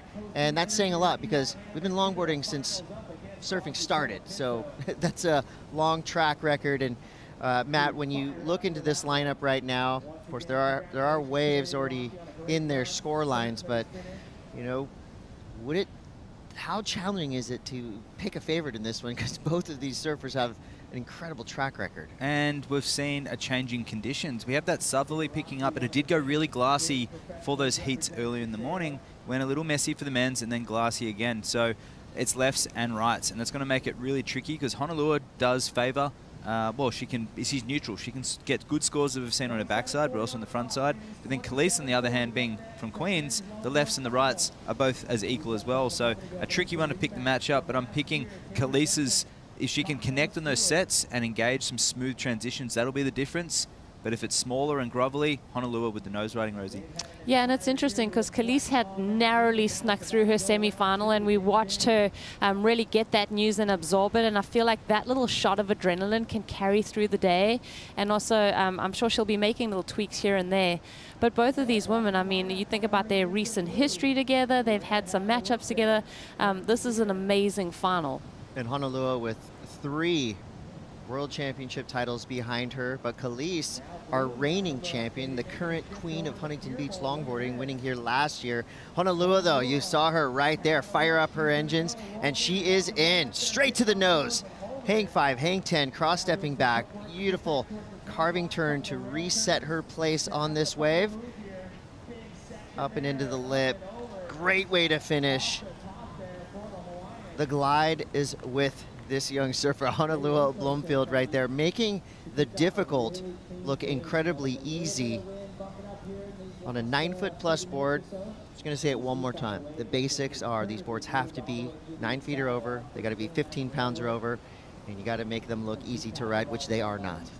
That's right, and there she is, just redirecting that board, trying to get it back in the pocket, and it wasn't offering another nose ride, so she hits it off the top, doing exactly, and look at this 10, 2 toes, 2 feet way over the nose there, and it's very common with Honolulu style, and she just drives that one back for a little redirect, a little pivot off the bottom, stalling it, and then looking for another nose ride, not going to come, but she closes this wave out on a notoriously difficult section to finish. She rides down with some flow, winds up the windows just for a moment, but the judges recognizing that and giving it a 7-point ride, Rosie. Yeah, that was an incredible ride, and I feel like all the risk factors were totally there. Even that last floating maneuver that she had, to really commit to that maneuver when you're on such a huge piece of equipment is can be quite treacherous. So the judges liking what they just saw. The highest single wave score so far goes to Honolulu Bloomfield. You know, it's all about the complete story of the wave, and she told the judges a beautiful tail there. Great opening nose ride, finished strong. She had a good look at that pier bowl left. Plenty of waves coming through. I think we'll probably see upwards of 10, 11, 12 waves ridden by each surfer. We started this competition with 3 surfers in the water. In our Huntington Beach Longboard Classic Challenger Series, they have 4, but now it's all surfer v surfer.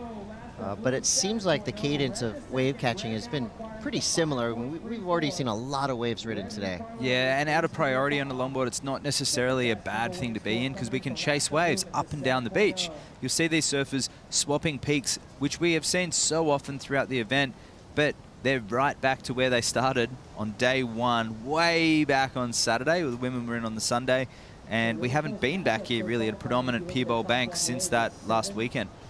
Yeah, that's such a good point. I mean, this has been such a long event, and I'm sure these women reaching back into the memory banks, thinking about that opening round.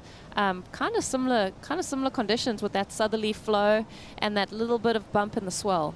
Both surfers looking at this wave as it rolls through. Little chop coming up the face, but Honolulu unaffected, straight to the nose, all 10 over. Back into the critical part of this wave, another big turn for Honolulu. She's going to stick with this one. Just maintaining her composure through the whitewater, switching her stance, fading left. So another beautiful combination there. Kind of looked a lot like that 7-point ride, so we'll see what the judges dish out for Honolulu Bloomfield. 23:26 on the clock. Both surfers making their way back to the takeoff zone. That gives us a chance to catch up with the Challenger Series men's finalist, Eli Hanneman with AJ McCord. Eli, punching your ticket to your very first finals here on the Challenger Series, and you do it against a 2-time champ here at Huntington Beach. How much confidence does that give you, not just in the way you're surfing, but in your heat strategy?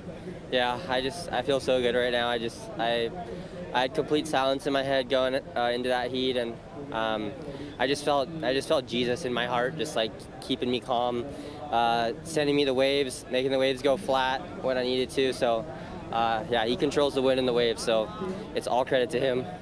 As you think about this finals, what is the part of your surfing that you want to carry into the next heat? I just want to do my thing. I've just been surfing like me the whole event, and I feel like I've been really able to open up and show people what I can do. And yeah, I mean, we're just getting started. The most important heat is about to happen, so I'm ready for it. And it's going to be against Crosby, somebody that is one of your good friends. You've never had to go man-on-man against him in a heat. How do you turn off that friendship for these 35 minutes in the water? I don't think it'll be a problem. I think we're both just riding on adrenaline right now, so yeah, our whole friend group's here cheering us on, and excited to see how it goes. We'll let you get ready for it. Congratulations. Thank you. Thank you, AJ. Congratulations to Eli Hanneman, a well-earned final slot. And there you have it, the bracket leading all the way up to the peak of performance. The finals will be coming up soon. Crosby Colapinto versus Eli Hanneman. And I love a friendly rivalry, and it's pretty cool. These guys have been ride or die, rooting for each other throughout this entire event. And you know what? They're going to go out there as friends. They're going to compete as friends, and they're going to come in, and I think win, lose, or draw, they're going to be friends by the end of this, and it's going to be a great show for all of us. So can't wait to see what goes down when Crosby and Eli take to the water. We got 21 minutes left here in the finals, the Huntington Beach Longboard Classic. I'd venture to say that the longboarding women, maybe the biggest stars we've seen of the entire week. I mean, they've been out there in primetime conditions, in beautiful afternoon surf, and definitely getting a lot of attention from the fans on the beach, international media. Really just a incredible, brilliant showcase of the current state of female longboarding. We are in a very good place, and Honolulu is in a great place. Up on the nose, right through the most critical section of that wave. It's a nice wrapping turn there on her backhand, swinging that 9-foot-plus board around with ease. Now fading right, quick little 5 there, straight to the sand. Her last wave came through at a 5.83, so not quite reaching the 7.0 that she got on her previous wave, but that last one might help her even edge further into the lead here. Yeah, that's pretty much what I predicted. If that wind was to increase a little bit, Honolulu, with her stable nose rides and her ability to read the ocean, as we've seen in the semi-final, and really find those waves and just have that natural ability to work. And here we have the replay. So a fade there up onto the nose. This was the 5.83 replay, and then tapping that one off the top. So nice choice of maneuvers there. And as we pan back to the left, Rosie, I'm sure they'll get that other replay, but surfing it all the way to shore, and there's that left. So yeah, 10, proper 10, levitating, stepping back, and this choice just cutting it down just to get the nice finish. So that'll go similar to our other score. Not a lot of end section there, Rosie. Yeah, and looking at these two women, they're both from the island of Oahu. Khalees obviously surfs Queens a lot, and I know that I've seen Honolulu out at Pupukea a lot. She'd probably surf Chun's Reef a lot. Maybe a little bit more in tune with the way that the water would be moving around here at Huntington, Waxhead? Well, I mean, North Shore is just more wild, changing a lot between tides and winds, and when Waikiki is good, it's just serene. It's pretty much, although it does get windy, it's pretty much the same takeoff spot, and it gets bigger, obviously breaks further out, but between the tides, it's very mellow and quite easy to position yourself. But Khalees is now a seasoned tour surfer. She's traveled all around the world. She's competed from places like Noosa to Europe and back down to well, here along the west coast a lot. She surfed Malibu. She surfed all the amateur events as well. So she's well experienced with the changing conditions. But she knows, I'm sure somebody in her camp, her mum Aaliyah, may have said, look, you've got to amp up the surfing in this final, leave nothing left, because you know Hono, being a 3-time world champion, knows what it takes to get the victory. 18 minutes left. Both surfers looking at this set as it rolls through. Honolua is in second priority, so she got to give way to Kalise Kaleopa'a, who paddles in and heads to the right, straight to the nose, cross-stepping. The wave closes out around her, so she has to opt for kind of a carving turn into the white water there, and we'll see if she hangs on through the soup, still cross-stepping towards the beach, knowing that she has plenty of time, so no need to panic early on. Looking at these boards, obviously they look quite similar. They're both 9 feet plus, but Wax said maybe you could just get a quick rundown, a little board talk here. So here goes Kalise, staying high on the wave, not going to the bottom. Nice 5 to open up, and it shuts down. So she actually gets off tilt there. She loses her balance, but showing how proficient she is and how well trained and fit she is, she actually is able to stick it. So we know from shortboarding and with aerials and radical turns how important is it to stay stable. But her ability, Rosie, to pull that was still pretty amazing. For a 6.27, the judges realizing that was quite critical. Yeah, that was a great, I mean, just the transitions through that, the way she carried that speed through that critical nose ride and straight into that maneuver. It wasn't a disruption of flow as she went up, but then, like you said, it kind of bucked back at her towards the pier, but just so smooth through everything that she does. I feel like just watching these women, it really doesn't, like, what you see, you don't recognize just how difficult what they're doing is. 100%. Well, Kalise has tightened things up here with a 6.17 and a 6.27. She is well within striking distance, needing a 6.64. Honolulu Bloomfield has that 7. She's backed it up with a 5.90. And with plenty of time left to go, I can imagine that these placings will switch back and forth throughout the rest of this final heat. We will be crowning our champions at a glorious awards ceremony later on this afternoon. But for now, still a lot of business to take care of as both of these surfers appear to be peaking at just the right time. And back to the board question before, so Honolulu is on a nose rider style board, which is its main emphasis is to hang 10. Obviously it does turn a little bit, but Kalise's board is made for smooth transitions. You can nose ride, you can turn of equal concentration, I suppose, so you don't have to worry so much about one specific dominant feature on the board, where, yeah, Kalise's board's much more flowy, and she can surf the nose and the tail equally, and the board is balanced. Yeah, but Honolulu's wider and more volume is made for nose riding with a big tail. And here goes Kalise, buttery style. Yeah, that was a quick priority switch there as Honolulu was looking at that last wave. Kalise out the back, freedom of choice, and she finishes nicely. So, you know, again, that's kind of the exact combo the judges are looking for. Sometimes the wave is bigger, it allows more time on the nose, a bigger turn at the end, but I think what we're seeing is a really cool display of, you know, where we are, again, the state of current longboarding, right? Get up on the nose, extend your nose right in the critical section of the wave, finish with a beautiful turn. You're going to get a great score all day long.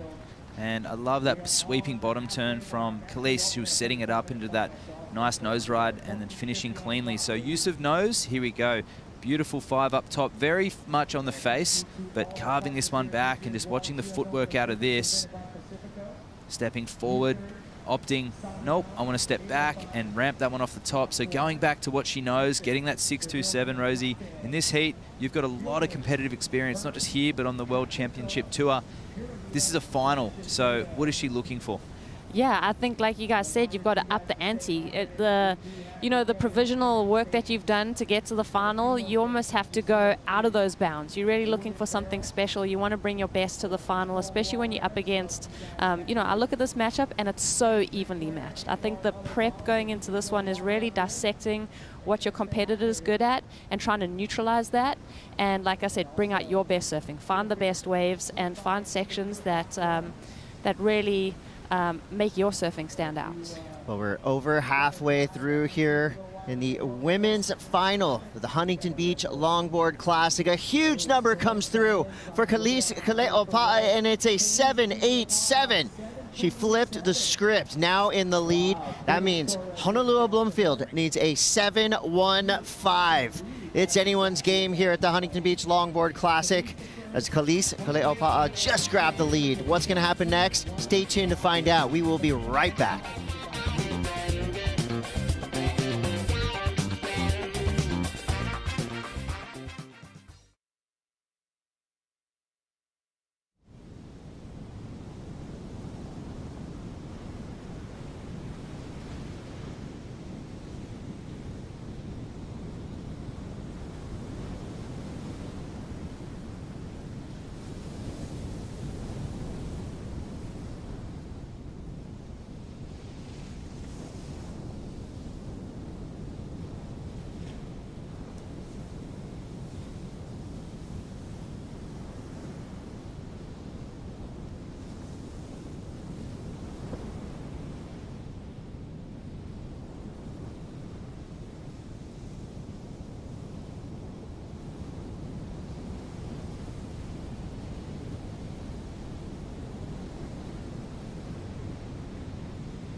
Welcome back to the Huntington Beach Longboard Classic. Here's a look back in time when Kalise Kale'opa'a defeated Honolulu Bloomfield in 2022. Very similar conditions, same crowd. It was raging down here last year.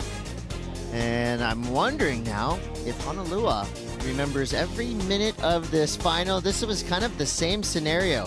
Back and forth, first and second, switching it up. At the end of it, it was Kalise who got the edge. I love a good rematch. Yeah, this was a tough one last year. The conditions changed so crazy in the last hour or two, and there you can see the Hawaiians celebrating. It's Kalise being cheered up the beach for her maiden World Tour victory. You see who cheered her up? Kaniela? Honolulu. Honolulu. Yeah, that was pretty cool.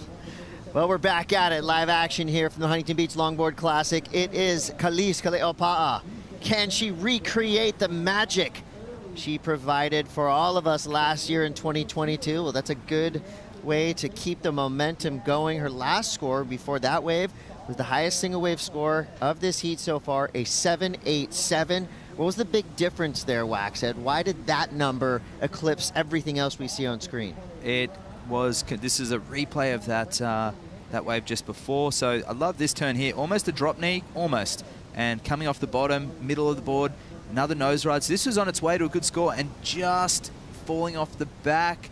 And you just can't do that at this level, leaving the door open for a 7.15 for Honolulu. But that 7.87 was very technical in terms of its transitions and the walking in and out of the turns and the position of the turns as well.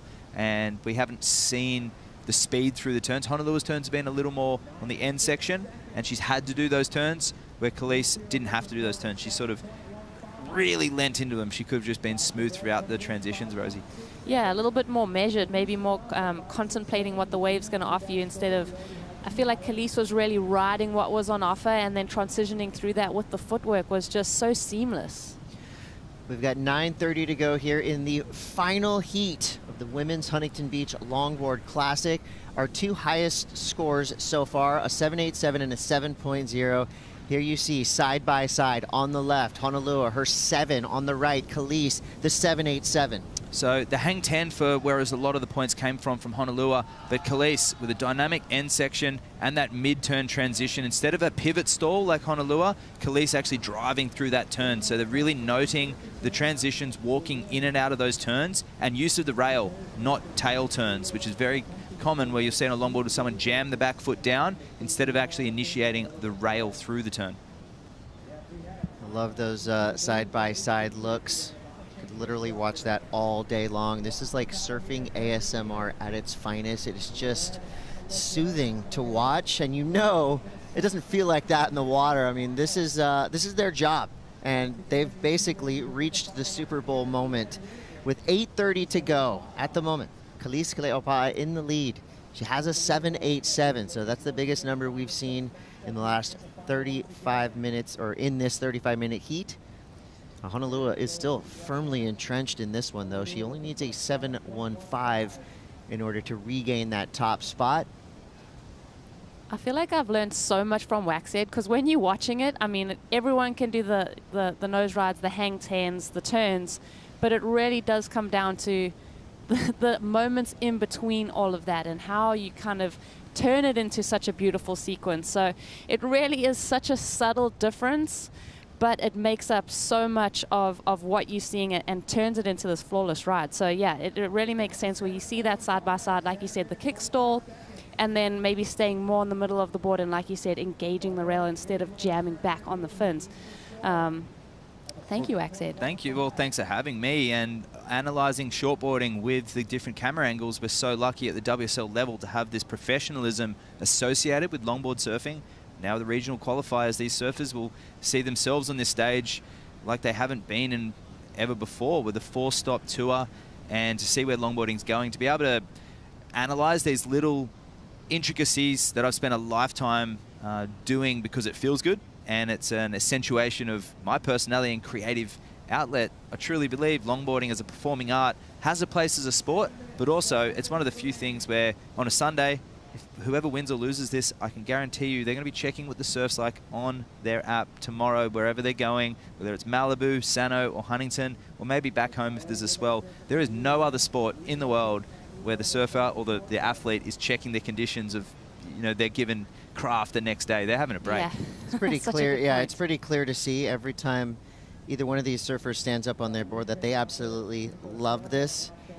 The elegance that we see every time they get up and ride it's almost breathtaking. I mean, I know that sounds grandiose to describe it like that, but if you really look at what's happening on every wave, look at the footwork, you said it, it's a dance. I mean, this is a performance art, and unlike any other, dance that you would see around the world, this is on a moving platform, incredibly difficult to control, and you've got to give both of these surfers a lot of credit for how deeply they've honed their skills to make it look this effortless. Is really special. And it really is poetry in motion. And you look at surfing giant waves, Jaws, or Pipeline, and you see there's an art to it. And when you have the ability to break it down with the slow-mos and discuss that with the audience, I think we can all share in that together in the awe of Mother Nature. Although we are here at Huntington Beach, surf city of a different kind. And here's Khalees trying to ditch that 627. Hard turn to start. But just as I'm talking about smoothness and elegance and all that, she goes ahead and slashes and poetry that in motion. One. So pretty cool look there. 5:15 to go. Honolulu looking for a 7.15 straight to the nose. 5 to 10. And working 9 to 5 on this one. She has to maximize every bit of this wave if she wants to get that big number. So it does close out and kind of explode around her. She put herself in a pretty radical position, getting up onto the nose right before that wave closed out. No leash as Honolulu is running towards the beach. The desire, the want, the need. She's trying to grab her board and get right back out there. Was this enough? I don't think the finish had it, but a beautiful 10 to open up. Big carve back into the pocket. Now she's on the tail, walks now. Another 5, little touch 10. Perhaps may have had better luck hitting that one off the top instead of straightening out, Rosie.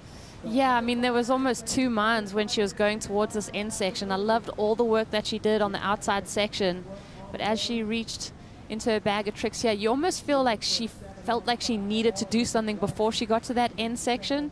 And that last, before that wave explodes on the shore break, that's the trickiest section. Shortboard, longboard, it doesn't matter, but when it comes towards that pier, there's that shallower water and shallow sand that it hits, and it really does explode around you.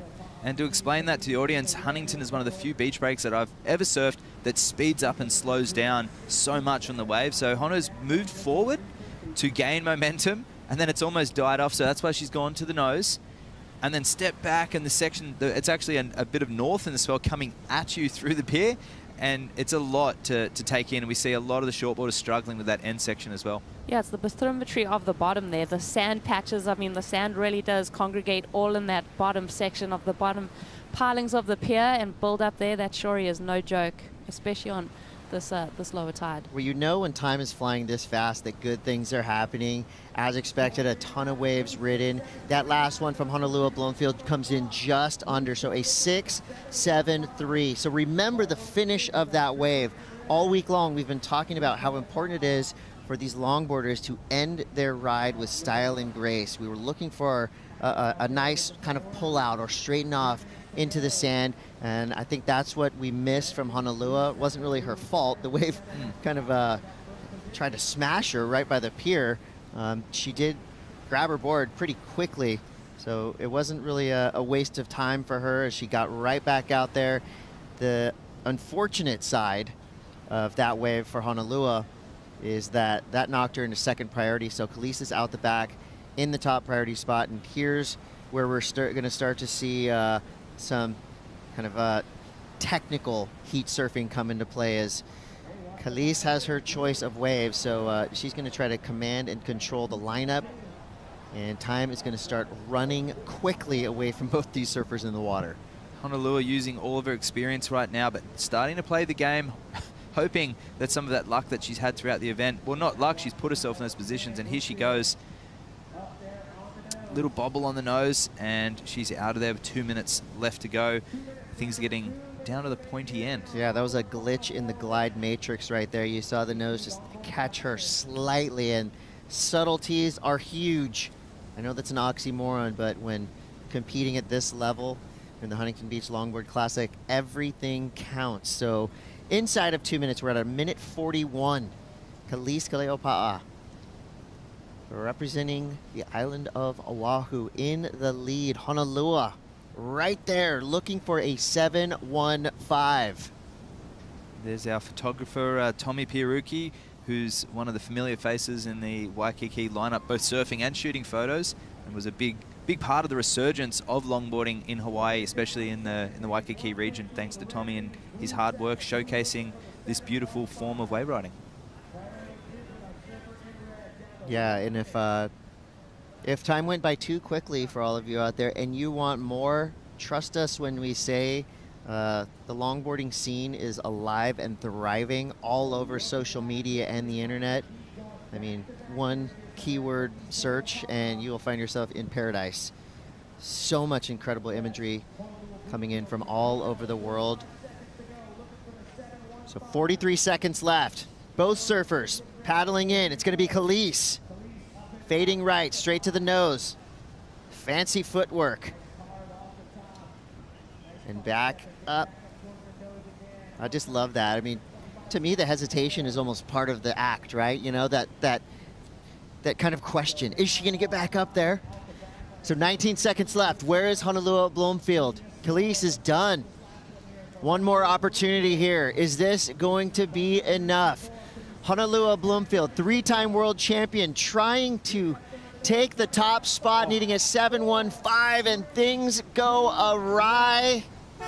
And with that, the horn blows, and we've got a back-to-back champion. Kalise Kaleopa'a gets the victory at the Huntington Beach Longboard Classic. I don't think it's quite set in yet. She looks out to the water, looks to the beach.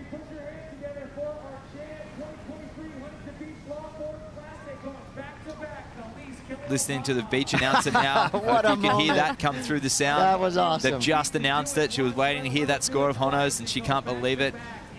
I thought I yelled loud enough She's for her in to hear me. disbelief. Amazing. Back to Another- back. Going Wow. back to back is just, that's a feat. It's only happened a handful of times, and it just happened again right in front of our eyes. An incredible display of beautiful surfing. All the subtleties were there. The waves came, and the performances raised to a, well, finals day level. That was probably the best surfing we've seen so far this week from our women's longboarders. And at the end of it all, Kalise Kaleopa'a will be riding on the shoulders of giants up to the podium to collect the accolades that she's earned through an incredible week of surfing. Yeah, there's the sister love there, and mutual appreciation for each other. They're both talented athletes and water women, and they're leading that new generation into great places. And thanks to the equality of where we're at with surfing and sports in general, and through the regional qualifications, longboarding's in a great spot. Your 2023 Huntington Beach Longboard Classic winner, Kalise Kaleopa'a, your champion. The party will continue. More finals action from the Huntington Beach Longboard Classic coming up next. Don't go anywhere. We'll be right back.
Back-to-back for Waikiki's Khalees Khalil-Pa'a. A repeat and another champion here, our first champion at the Wallex US Open of Surfing presented by Pacifico, the Huntington Beach Longboard Classic. We got more champs to crown, but right now the moment belongs to Khalees Khalil-Pa'a. Wow, great scenes there. Walking up the beach, she could hardly believe, still can't. She's such a humble winner, and there's Sophia Colhane cheering her up the beach, and Honolulu, so, and that's Kiani actually, and Honolulu not far behind, so. Mom was pretty confident, brought the Hawaiian flag down in anticipation of a win. Well, it was all Hawaiian final, so a safe bet, but Mom Malia is giving a hug right now to Khalees, coming from a great surfing family. Mom there, Malia, she's a great surfer herself, as well as Dad JP. Let's go on to another final. This time it's the men out in the water. Taylor Jensen and Kaniala Stewart. I'm Kaipo Guerrero, along with Matt Shanoski and Peter Mel. And it has been a great finals day so far, Pete. Yeah, it has. You know, the swell's been there. We got a little extra energy as we had anticipated from Surfline, our official forecaster, saying that, hey, we will see it. And sure enough, showed up this morning. It's been here. It is a little fuller in the tide at the moment, but there's been enough waves. There was definitely opportunity for every surfer, and that's all you ask for. And Taylor certainly can agree with that. He got his final wave in the dying minutes yesterday, and feeling very good about himself today as well, having got through that semi-final, and here he is against Kaniela, and can't wait. It's a rematch. Yeah, we'll see if Taylor Jensen can go back-to-back just like Khalees Khalil-Pa'a. This final is a repeat of 2022, and also we'll see if Kaniela Stewart can trade off and a little payback to Taylor Jensen in this final. Kaniela did get the first wave of this heat. It was a 4.5 feet. Yeah, 4.5, just catching the back end of it. I really don't feel like this is going to go into the top two at the end of this. But an early start here, there's one set, and they're actually sitting at separate peaks. You saw right there on your screen, Taylor Jensen was actually looking at the right as well, but he understood that Kaniala actually stood up first. And in that situation, when they're at separate peaks and no priority set, if the surfer stands up on another peak and you go to meet, you have to give way, and Taylor had to give way. South Shore, Oahu, Queens Beach, Waikiki, the home of Kaniela Stewart. Here we go again with Connie Tsunami. And the Tsunami is just hovering on the nose there. Beautiful control, hanging out as long as possible on the nose. Clears that section. Beautiful posture and style by the Hawaiian surfer. And that's going to handedly back up that 4.5, Matt. You know what? I could tell he wasn't even feeling that wave. The way that he kicked out, it was almost like he blew the wave. And there is about 99% of the people in the world that would love to be able to hang 10 like that. Yeah, right. I know I would. It's incredible. And move the board from there. And here he goes. So he gets up, stays up high, all the way up to the nose, and a 10 straight through the whitewash, and looking really good. He loses a bit of momentum. The fin clicks a little bit, and he's driving through. I love this. He didn't even cross-step back. He was already almost on the tail, but that's one of the abilities that the men have, is to be able to move up and down the board with a little more, I wouldn't say ease, but to be able to manhandle that board. You know, what's interesting too is actually where the walking's going. If he's heading left, you can see his feet are walking on the inside rail of the stringer, so he's steering it as he's walking because of where his pressure is. Interesting stuff. And then again, you know, start to turn it again, you move to the other side. So it's not just like your feet are planted and you move them back and forth. You're literally moving rail to rail as well. So, I mean, that footwork is impeccable. That was a great pickup, Pete. You're really understanding these nuances of longboarding, because there's a lot of coaches out there who you see online, and everyone can attest to this, and you can't practice longboard surfing on land necessarily, because you're moving this big 9 feet plus of foam and fiberglass, and it's all sensitivity with what the wave's doing. Add another 2 feet to that wave, he's not walking up and down the board like that. He is a little more centered, but because it's smaller, he's trying to bend and twist with the wave. As soon as it gets to shoulder high, the wave starts ruling, and you need to surf that wave a little more respect. He's fully hot dogging. That's how you nose ride critically. Judges awarding a 5, 6, 7 for primarily just that nose ride. Kaniala again. Nice touch on the nose, but that will not factor in his top two as he kicks out. Taylor Jensen hanging on to priority. Let's hear from the champ, Khalees Kaleo Pa'aho'omaikai. Congratulations, Khalees. Congratulations indeed, Kaipo. Back-to-back champions here at Huntington Beach. Khalees, when I say those words, what goes through your head? It definitely hasn't sunk in yet. I don't know. It was just kind of crazy because that was a repeat of last year, even on the men's side, the finals. And, you know, surfing against Hono, she really pushes you. Being a 3-time world champ, like, that's what I aspire to be. And to be back in kind of the same place where we started last year, it's a weird but good feeling. As you look ahead from this spot, the first stop on the longboard tour, how does this set you up to what you're aspiring to be, which is a multiple-time longboard world champ? Yeah, you know, coming second last year, just missing the world title, kind of motivated me more for this year, and my surfing and everything is sort of clicking, so to get that win for the first stop felt really nice, and to set the pace better for the rest of the year. I know it's a long off season. What are you most proud of in the work that you did in that off season that showed up in this competition? I actually kind of take it pretty mellow when I'm back at home. I just try and surf and be surrounded by family and friends. But the weeks leading up to this event, I was more in the training side. So yeah, it definitely paid off today. Anything you want to say to friends and family back home who are rooting you on? Oh yeah, they're like my #1 reason why I do this, you know. But thank you to everybody back at home for the constant love and support. Congratulations to our 2-time champ, back-to-back here at Huntington Beach. Thank you. All right, Waikiki Surf Club, let's go. Khalees Kaleo Pa'a, 1 champ already at Quiet Ocean right now. Peter.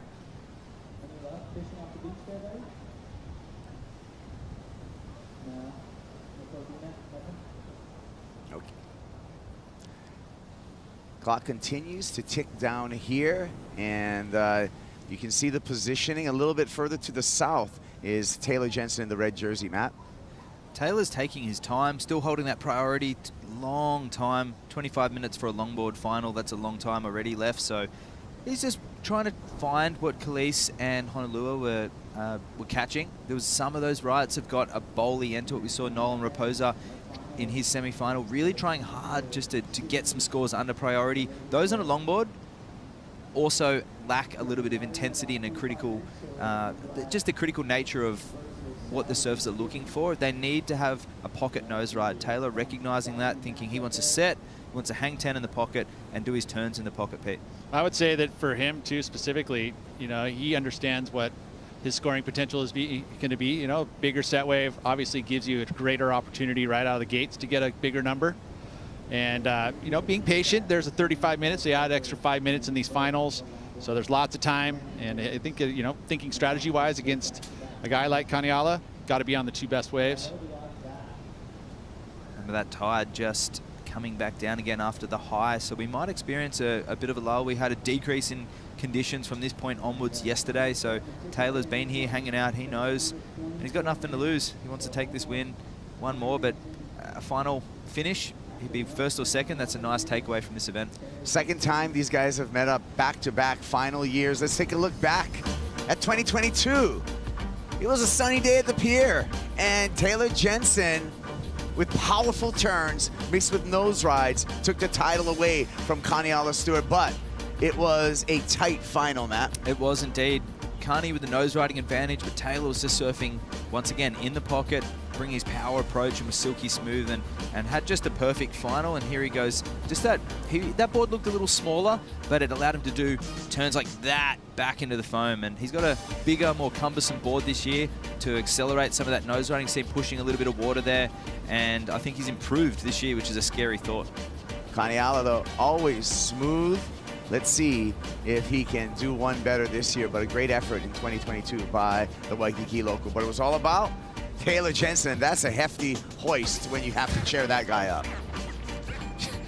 It's the heftiest hoist on the world tour by far. That's I think they Cole Robertson. Him and Ben, right? Ben's pretty big too. Yeah, Ben would have been all right. Cole might have been a bit red in the face as he walked back up.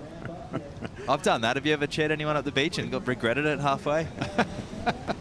Oh, and you got to muscle it out. Oh, the whole There's way. No way you can't. Galicia, Spain is somewhere you don't want to do that. Trust me. That's really funny. Taylor Jensen playing the game, being patient, holding priority. He is in a soft combination, 10.17 by the way that he's not ridden a wave as of yet. Ruffle coming through the water right now, and the rising tide slowing things down just a bit. We do have a little bit more energy in the water, however, expecting more southwest pulses through the day and into tomorrow. There we go with the high tide. So we're nearing the high tide mark actually at a 5.1 foot. Yeah, we saw this adjustment yesterday, Kaipo, where you saw it subtly move to the south. We ended up, end of day, we were like all the way at tower number 3, which is way down at the contest, end of the contest zone. We're about midway now in that middle peak, and a little slow to start this one. You know, I mentioned that 4.5 not counting in his top 2. Well, I mean, still plenty of time. And there's been 9 days. No wonder I got my tides mixed up. Did you have mixed up? Oh, I said the tide's on its way Went through back a full down cycle. again. Usually we work on a 5, 6, or 7 day cycle. This is 9 days, so I'm 2 hours out of sync. But high tide still to come. So for a longboard, that's not a bad thing. But we need something to break. And Taylor, maybe regretting his slow start, but we'll soon see as Carney making his way under priority back over to the pier bowl. Yeah, he sees a little bump over there. Sprint paddle for Kaniala Stewart back north to the pier bowl. Waves starting to formulate, and it's going to just pass underneath his feet. Yeah, I mean, it's interesting because you have that 9-foot board. You can cover a lot more ground. So ultimately, you can see, they'll see some sprint paddles, and you know, you can cover way more than a short board would ever. Do you know the actual length, Matt, of the Kaniala's board? Is it 9.9, 9.8? No, 9.6. 9.6. Yeah, 9.6. So that would be a standard for Kaniala. Yeah, that'd be 9.4 to 9.6 would be within his wheelhouse. Guava Jam, Mango Jam, do you know the model? Not sure of this model. I don't know. Can't help you out with that. You wouldn't ride the Tsunami? What's that? The Tsunami? Isn't that a model too? He may have his own model. I don't know. Is that some news for us? It is a Kai Salas Longboard Co. I can confirm that. Yes, it's a Kai Salas Longboard Co. company. And as Kai even said, even his own boards, a lot of them are prototypes and slightly different to what is available. But R&D is an important part, and Taylor is on an R&D board that he's riding at the moment, and it will be coming out very, very soon. And it could be a sweep for Kai Salas Longboard Company if Kaniala was to win this final, because Kaleo Pa has already taken out the women's title on that Kai Salas Longboard Co. Let's check in with Chris Cote. Oh, not right now, because we're just switching cameras to Kaniala Stewart getting up on the nose. And Stewart already with the lead, looking to improve upon a 4.5. Strong bank on the backhand. A little bit of footwork on the inside. We'll see what that score comes through for Kaniala Stewart. Short swim in to retrieve his board. Let's check in with Chris Cote now. Well, I'm in one of Kaipo's favorite places, the Pacifico deck. That's right, I got Ashley and Candace here, and they've been telling me that this is a prime time location to watch the surfing, to have happy hour with all of our friends. It's absolutely going off down here. And I'll tell you, happy hour started way back last Saturday. It's gonna roll through all the way to the end of the day. So if you're anywhere in the vicinity, get over here. The Pacifico deck is going off and they are ready to work. Let's do this. Let's do this. This Living Life anchors up with Pacifico. Thank you to Pacifico for the support throughout this entire U.S. Open of Surfing. They've been a wonderful partner for us. We're looking at that scores coming through. Kaniala, a 7.33. Now we talk about pressure, Matt, for Taylor Jensen. Still has not got to his feet, and he finds himself in a intimidating combo. 13-point ride is what he 13.2 wave total is what he needs. Making his way all the way over to the pier bowl. So here it is, fading around 5 and 10 in the pocket. So judges seeing that levitation and making a point of difference. Up to those, a little bit of a bobble there, but all those points coming from that critical nose ride and finishing with strength and authority on that wave. Unlike the 5, 6, 7, where he decided that wasn't going to be a keeper. Turns out it is in his top 2, but he got a 7.33 for that wave. So all about the levitation. Look at the numbers, 7.5, 7.5, and a couple of 7s brought it down throughout the high, the low, 7.33s the average, and a very good effort for Kaniala Stewart. He's moving around a lot more in the lineup, whereas Taylor has parked it. He has understood that there's a certain place in this lineup that he wants to sit and wait for that set wave to come, whereas Connie's been moving back and forth, being way more active, obviously catching more waves. And that's what you do when you are sitting outside of priority. But I would say that Taylor, you can see on the left hand of your screen, that's his spot. He's been sitting there from the beginning of this heat, He's seen something in that zone, and he's going to wait for it to come. And we're going to wait to see if a wave comes through here as a couple of lines are showing their way. We'll see if Taylor Jensen uses that priority, holding on to the south right now. Moving a little bit, and there may be a glimmer of a hope here for Taylor Jensen. Looking interested, moving around the lineup.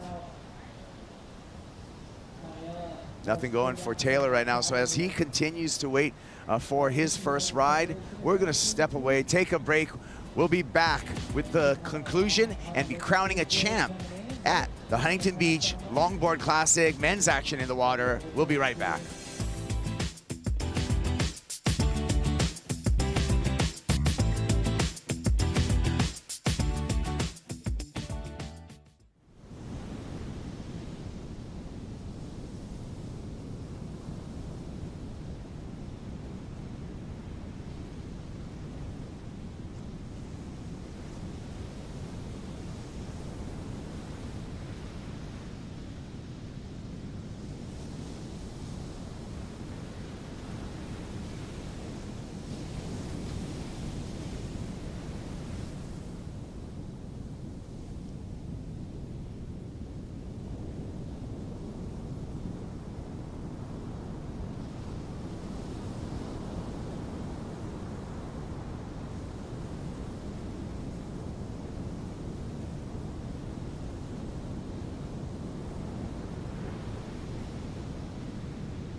The Wallex US Open of Surfing presented by Pacifico is brought to you by Yeti, built for the wild, by Nissin Cup Noodles, the original instant ramen, by Shiseido, official sunscreen of the World Surf League, and by Wallex, official digital wallet of the US Open.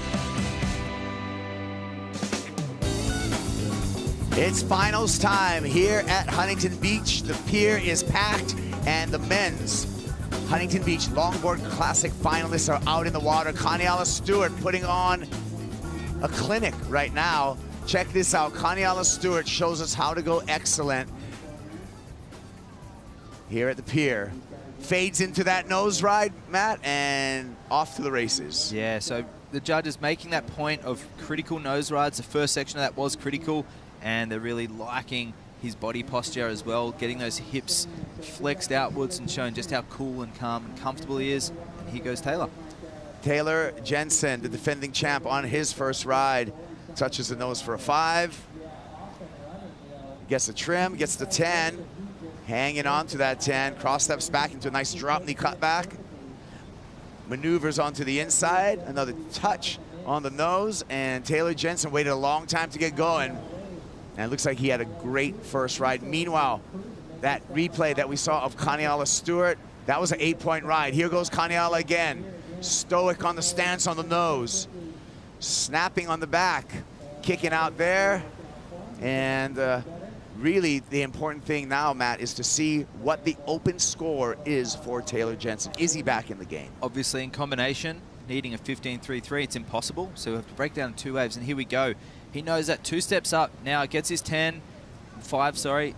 Waits for it, a bit wobbly here, and he gets a 10 here. A moment of levitation, critical, and drop knees and a little bobble. So won't be super high. He's not finished yet. Back up to the nose, and he finishes cleanly as he almost always does. So it'll get him out of the combo, obviously, and his Cunnies answer back. So up onto the nose, and he holds that 10, stoic, as you said. And knowing that he got a 7.33 in a similar wave, that's going to give him a lot of confidence. And you see he checked over his shoulder to see where Taylor was to try and get himself back out there maybe for priority, but didn't happen, and here he goes again anyway. Connie Tsunami on the nose, shuffles back, goes for the 3, and that's just going to be a kick out. Yeah, Connie can do airs. We've seen the 360s, yeah, before.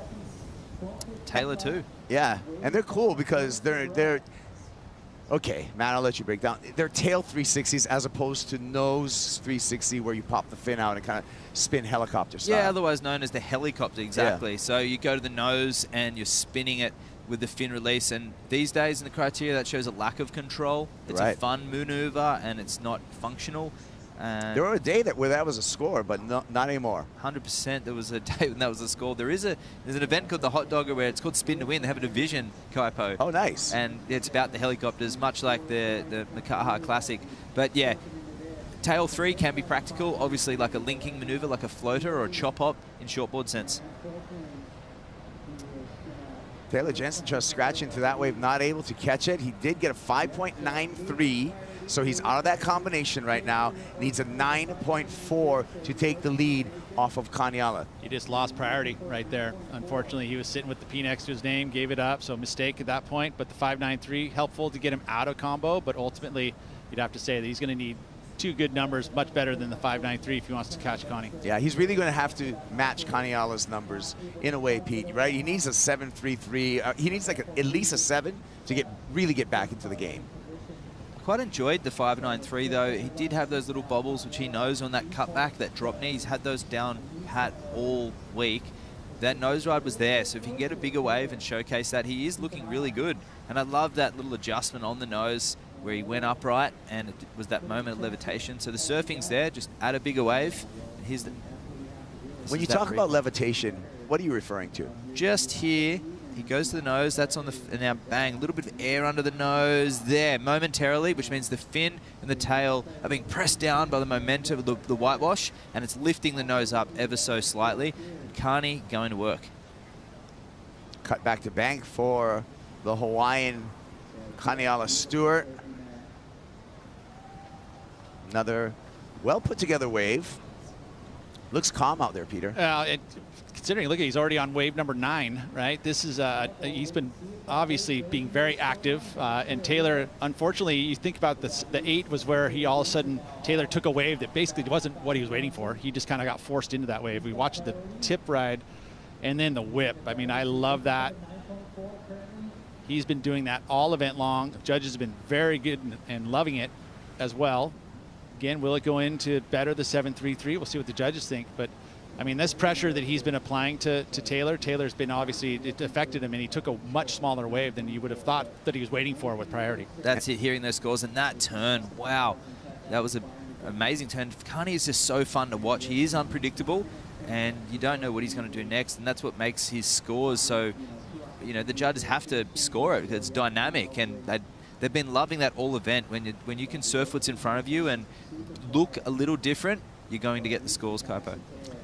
Pretty one-sided as we look at all the scores and all the waves ridden up until this 9-minute mark on the graphic. Highlighted are the top 2 scores. Taylor Jensen yet to get his second wave and really get into play, Pete. Yeah, it's, applying the pressure. You know, all of a sudden, you know, what happens with all of that, right? Especially when you have numbers the size of Kaniela's already, is that you end up having to wait with that priority, wait for a good wave. Taylor was able to get at least the 5.93, which you know, he kind of almost got pressured into. But look at this, 8.5 minutes left, and Kaniala just improved his score again. A 7.4 drops for Kaniala Stewart on that last left, Matt. And the scale is set heat by heat. You can't make comparisons to this morning or the heat before. And they've been awarding these nose rides Kaniala's doing on small and medium waves. Guess what? There hasn't been a set yet. So Taylor, if he was to get that set, it will be an element of difference. You know, he all he needs is really to do a nice hang 10 and a big solid turn. And judging by what Kaniela's getting, it'll get him into the 7s, maybe even to the 8s if it's critical. So 2 waves, he's going to have to break this down. Perhaps aim for a 7 just to get him out, and then sit there and wait with priority and see if he can get a 9 to clinch it. Coming up next, the women's final. It's going to be the veteran in the way of Sally Fitzgibbons, preparing for her heat. She'll be coming up against the teenager from San Clemente, Sawyer Lindblad. And there's Sawyer getting ready for Her heat is going to be her second final in the Challenger Series this year. With absolutely nothing to lose as well. Sally's definitely got something to gain by winning as well, just to show the surfers on the World Tour that she is going to be back, and we always knew she would. She's a fighter. It's a different playing field from this morning, though, Matt. We saw Sawyer and Sally really going for it, but right now with the high tide, I feel the opportunities are going to be more limited. Absolutely, as Pete alluded to before, we've got changing conditions. Taylor waiting for one wave. He's been waiting for 23 minutes.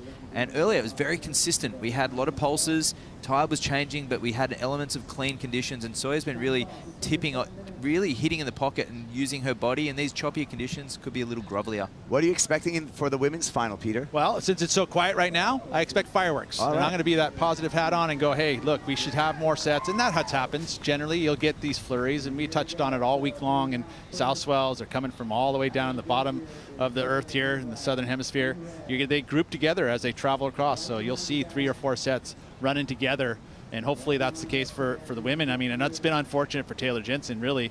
And the fact that Kaniela got very active, you know, and you would look at those waves that he got, the 8 and the 7.4. Those weren't necessarily high-quality waves. He surfed those waves up in value, in my eyes. Whereas Taylor's been having to wait for some sort of a set wave. He's been watching set waves all day long going, oh, it's going to come, it's going to come. And sometimes it just doesn't come. Let's take a look at our heat recap and how this final has played off so far. It's been all Kaniela Stewart. Got to a quick start here and did not look back. No, that's right. Just getting those toes over the nose and driving through the section there, and showing the judges how relaxed he is, and mixing it up with a little bit of rail game as well.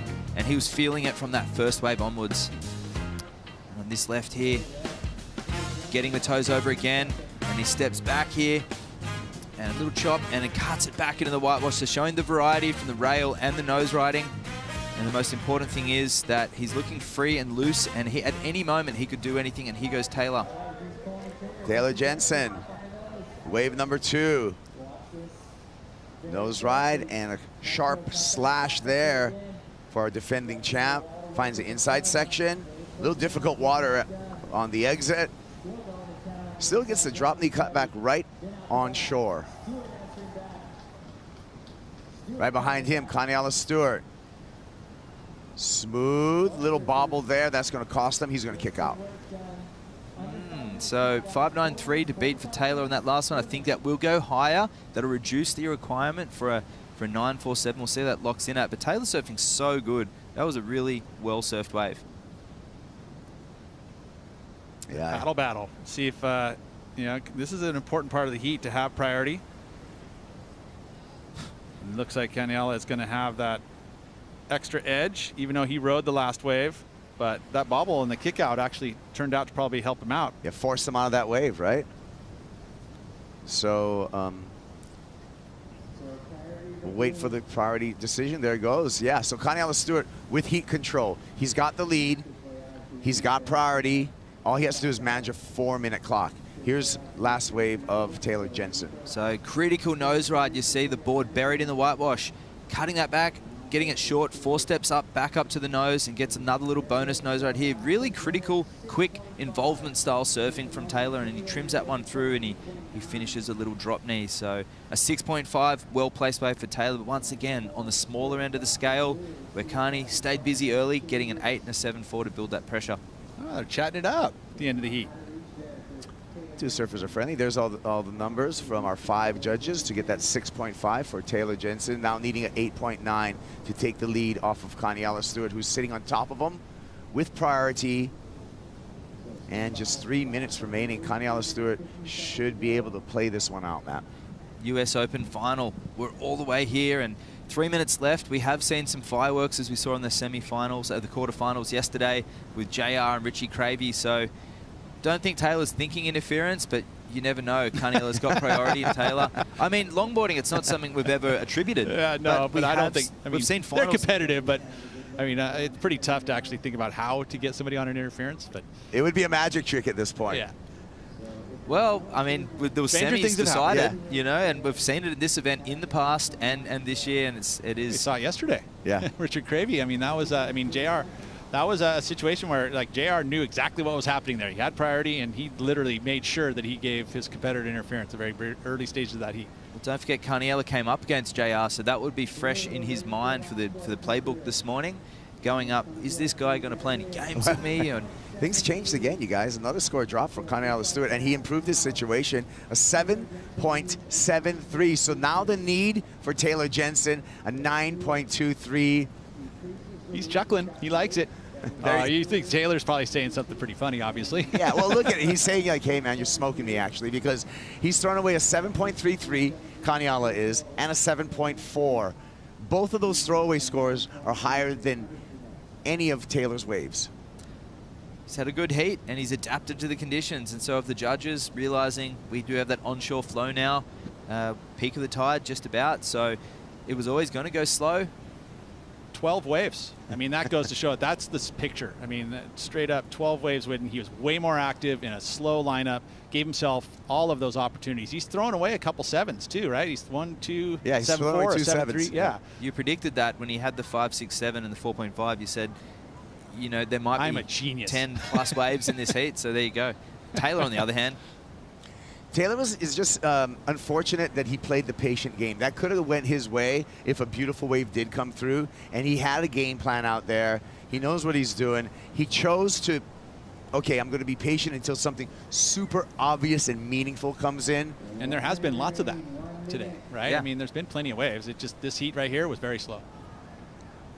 Except for Carniella with those 12 waves. But I mean, again, those weren't really set waves, right? Yeah. Those were like, not he at was all. just taking, he was literally taking. the beginning of the day, they were 5s Yeah. or 6s, and because they had a bit of chop on them, but the judges have changed the scale. It's what we said. It's not comparable to different times of the day. And see, this is almost a set wave for today that Taylor's looking at. This is going to be a ride-in for Taylor Jensen, and not even that. Yeah, sometimes things don't go your way, but I want to celebrate Carniella Stewart because he's been surfing masterfully. He put big numbers on the board here. It was a dominant display. He got the payback from last year's defeat to Taylor Jensen in the final. Now Carniella Stewart can call himself a champion here at the Huntington Beach Longboard Classic. Congratulations to Carniella Stewart. Carney, a well-deserved win, surfing fantastic all event, keeping his cards close to himself, working with his crew, and he's just so confident and quietly stoked. I think this could be this could be the year. Clean sweep for the crew from Queens. We have another Hawaiian winner here in Huntington Beach, and we can celebrate that with Carniella Stewart, Peter. Been so fun to watch, really.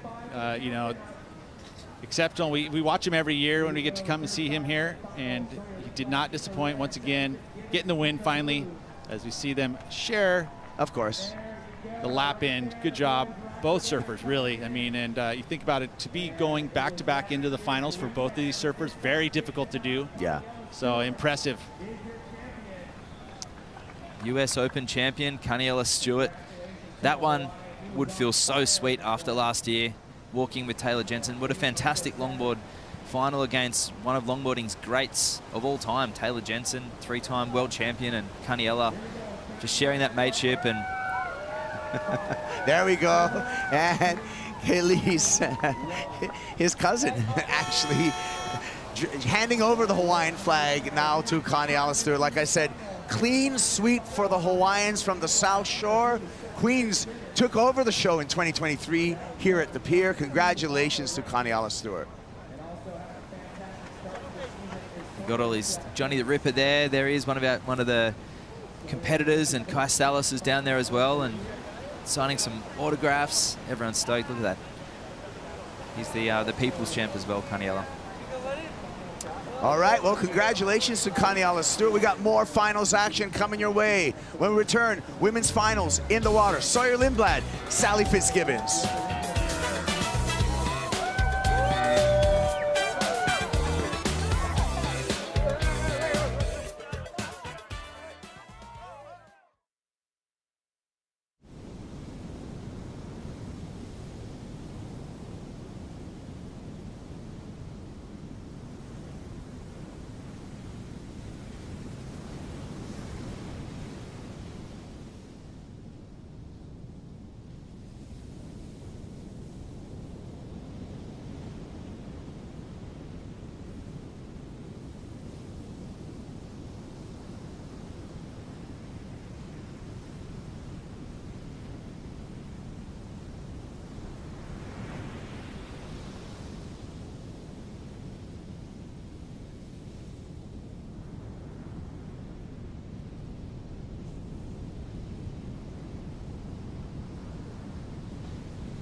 day. What a finals day. As we continue on, the women's challenger hitting the lineup now. Sally Fitzgibbon, Sawyer Lindblad with a chance to win 10,000 points here at stop number 4 of the season. 6 total. The goal is to be in the top 5 to qualify for the championship tour. Exciting finals day action. We just saw Connie Stewart just take out a win in the previous heat over Taylor Jensen. What a rematch from last season where Taylor ended up on top. That's a really fun rivalry to look forward to for the rest of the World Longboard Tour. Thanks for joining us here on Finals Day. Joe Turpel with Rosie Hodge, who's competed a lot around the world on the CT, and also a former competitor, Mitchell Salazar. This is a great matchup here. Sally versus Sawyer, the veteran versus a 17-year-old from San Clemente, California. Putting them both on the line right now, Mitch and Rosie, picking their winners for this final before they even catch a wave. Starting with you, Rosie. Wow, Joe. Too much too soon? Yeah. Yeah, well, Okay. hey, their recent competitive history, Sawyer beat Sally in the semifinals on the Gold Coast at the first event, the Challenger Series. So Wow. you'd have to say Sally wants redemption, but I think Sawyer with the hometown kind of advantage and the crowd feel, she's feeling like a favorite. But I love Sally, so. Right. No, I always loved when you had to do the fantasy picks because you feel bad if you didn't pick somebody. That's just your kind nature when it comes to sport, though. I like where you're going with that, with Sawyer taking the win. Agree or disagree, Mitch? It's staying on home soil, Joe. It's Wow. staying here in the U.S. There we go. Quick response. But no further you, narrative. Joey? Yeah, no, I like your prediction there. Sawyer's got a real cool connection with this spot. She's had a lot of reps. I mean, like Sally has in big events. But there's something special happening in the water here in Southern California. And there has been this recent domination on the women's side at this event of it either staying in the USA or Hawaii as well. So it's been kind of a covered territory for the surfers that had grown up competing at this venue, which is big for the NSSA Nationals, big for the Challenger. Wait, are you going to answer? No, I agreed with you guys, yeah. Oh, okay. No, I think it's kind of one of those momentum days for Sawyer. It's impossible just not to think that Sally's going to take over, though, because of everything she's accomplished in her career. Sawyer Lindblad throwing down a wrap, little inside track, and she'll hop out. As we'll be able to take a moment to catch up with our champion. Connie Stewart is with AJ. Connie Stewart, not just with the win here in Huntington Beach, but maybe the coolest entrance onto the stage that I've ever seen. Your crew putting you on the surfboard and carrying you all the way up. It's a moment you've been working for so long. First win since 2019. What does it mean to you? It means a lot. You know, I wouldn't be here without the crew. Kelis, obviously Kai Salas, my sponsor, got my girlfriend, Rosie, and Dixie all supporting me and just soaking it in. I want to dive into the strategy that you had in that heat because you got very busy early, whereas Taylor sat a little bit further away from the pier, closer to Machado's. You're getting really busy, finding the waves, finding your moments. How were you mentally working through the difference in your strategy and trusting that yours was the right one? Just looking for the little waves that come through that are actually doable to get like higher scores. Also, me being a little lighter than Taylor, it obviously gives me a little upper hand. But yeah, just going out there, trying to find all these good waves. I knew the tide was going to be high, and so I knew it was going to be slower, the heat. So I figured I'd get busy early. And you win it on the men's side. Kelis, your cousin, winning it on the women's side. What does it mean to share this moment with her? Oh, it's amazing. We've been dreaming about this moment. We've definitely, we've tried to link up every time, like you win, and it just never worked out. But finally here at the U.S. Open, me and Kelis both won, so we'll both be up on the podium for sure. You want to say anything to friends and family back home? Thank you guys for supporting me, always, helping me get through any tough times or anything like that. Thank you to Bryce, my training coach, all right, at DNA Performance, and thanks to Kai Salas, obviously shipping me good boards just so I can ride them. So super stoked, soaking it in. As you should. We'll let you do it. Congratulations. Alrighty, aloha guys. Thanks so much, Connie Stewart, your champion here at the Huntington Beach Longboard Classic, kicking off the season world #1 with a chance to win a world title this year. What a great start. Looking forward to see his act over at Bells and El Salvador as well in the regular season. It was really cool seeing himself and a legend of the sport, Taylor Jensen, a 3-time world champ, just sitting out in the water. You know, Connie was playing defense with a big win, and I think they had some good laughs, talking story out there. Good sportsmanship from Taylor as well, who will kick off the year number 2 in the world, Rosie. Yeah, amazing final. It has been so fun to see the camaraderie with the longboarders. Win, lose, or draw, they're there for each other. It's such a tight-knit community. Just like as expected, Fitzgibbons shows up in a serious way, 7.17. Yeah, she's shutting me up right now. And 8 minutes into the heat, she's got a commanding lead, and she has priority too, Joe. And here she goes, Fitzgibbons throwing down her first turn. Quick one as she hops out and is already repositioning. And doing a great job to give her mom a great birthday present, just making the final as she looks to add her 2nd U.S. Open title here at Huntington Beach. Now waves on the way for Sawyer Lindblad, and she's gonna hold her position. There's an aura about Sally when she's in the water. She kind of demands that respect from the younger crew. She's learned a lot over the years from the surfers that came before her. As we look at the right from Sally Fitzgibbons, Rosie. Yeah, beautiful tag off the top. So eyeing off that section and seeing that lump of water come towards her and really utilizing it with a power maneuver, linking it through to the shore break, finishing off strong. I mean, there's something different when you see a veteran competitor like Sally get to her feet. She's definitely building as she meets this final. Sawyer Lindblad throws down a first turn. Better off the lip on the second effort. Beautiful flow to finish things off. Lindblad opened with a 2.33. She'll get a better score for wave number 2. And you can hear the hometown crowd backing her. Ran into Courtney Conlog down there. One of the best ever to compete globally and specifically here in her home break. She was so engaged in this battle. She really wanted to be on the beach to really support her longtime rival, Sally Fitzgibbons. As we remember, Sawyer Lindblad has had great consistency this year. Kicked off the year number 2 in the world. And now with a shot to potentially get 10,000 points. I mean, coming in at 7th, we'll give you the update on the scenarios, but she could potentially move up to like a top 3 position heading into Portugal as we look at her last wave, Mitch. Yeah, I had a bit of doubt after this first turn. It didn't seem like this wave was gonna link up that well. But look at how beautiful that second fan was and was able to fit in a third. So good consecutive maneuvers right there on a decent sized wave. Should be the most significant score of the heat so far for Sawyer Lindblad.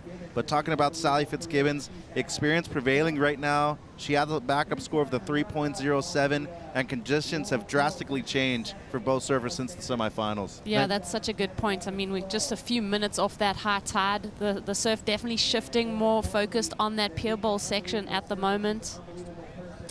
Let's get some more insight on Sally Fitzgibbons with Peter Mel. I just wanted to get in on the picks with you guys, and I was going to mix it up a little bit because you guys all both picked Sawyer, and I actually had Sawyer as a pick the other day. But with conditions changing, I want to say that the experience of Sally Fitzgibbons, she's going to be able to read it. And I didn't do this after I saw the 717. I promise you. I was literally thinking to myself, hey, I want to get on the picks, and I feel like the experience and being able to adjust to the conditions out there is going to be up Sally's alley. And even though Sawyer has been the woman to beat in this event, I feel like Sally's going to do it in this one. Just wanted to add my element there. I like that, Pete, and I'm actually coming with you. I'm jumping on that side. There you go. Right on, Joe. Thanks, buddy. That made a lot of sense to me. 717 start. Sally's on a roll. Told you guys, as we have this wave setting up for the Australian. There's the wrap. Always has speed. Throws it down the end. What a cool-looking 2-turn combination. I'd like to add my 2 cents worth. Because there is, I mean, when you watch Sally's progression through this event, she's slowly been tripping away. But now I feel like we are seeing that next level that Sally has, where Sawyer's had like these spikes where she's done the best surfing. She's been the standout surfer. But yeah, Sally's absolutely ripping. That last wave was insane. But you know what? Sawyer's still got time to come back, so we're not writing anyone off. Mitch, you jumping on this train? Not yet.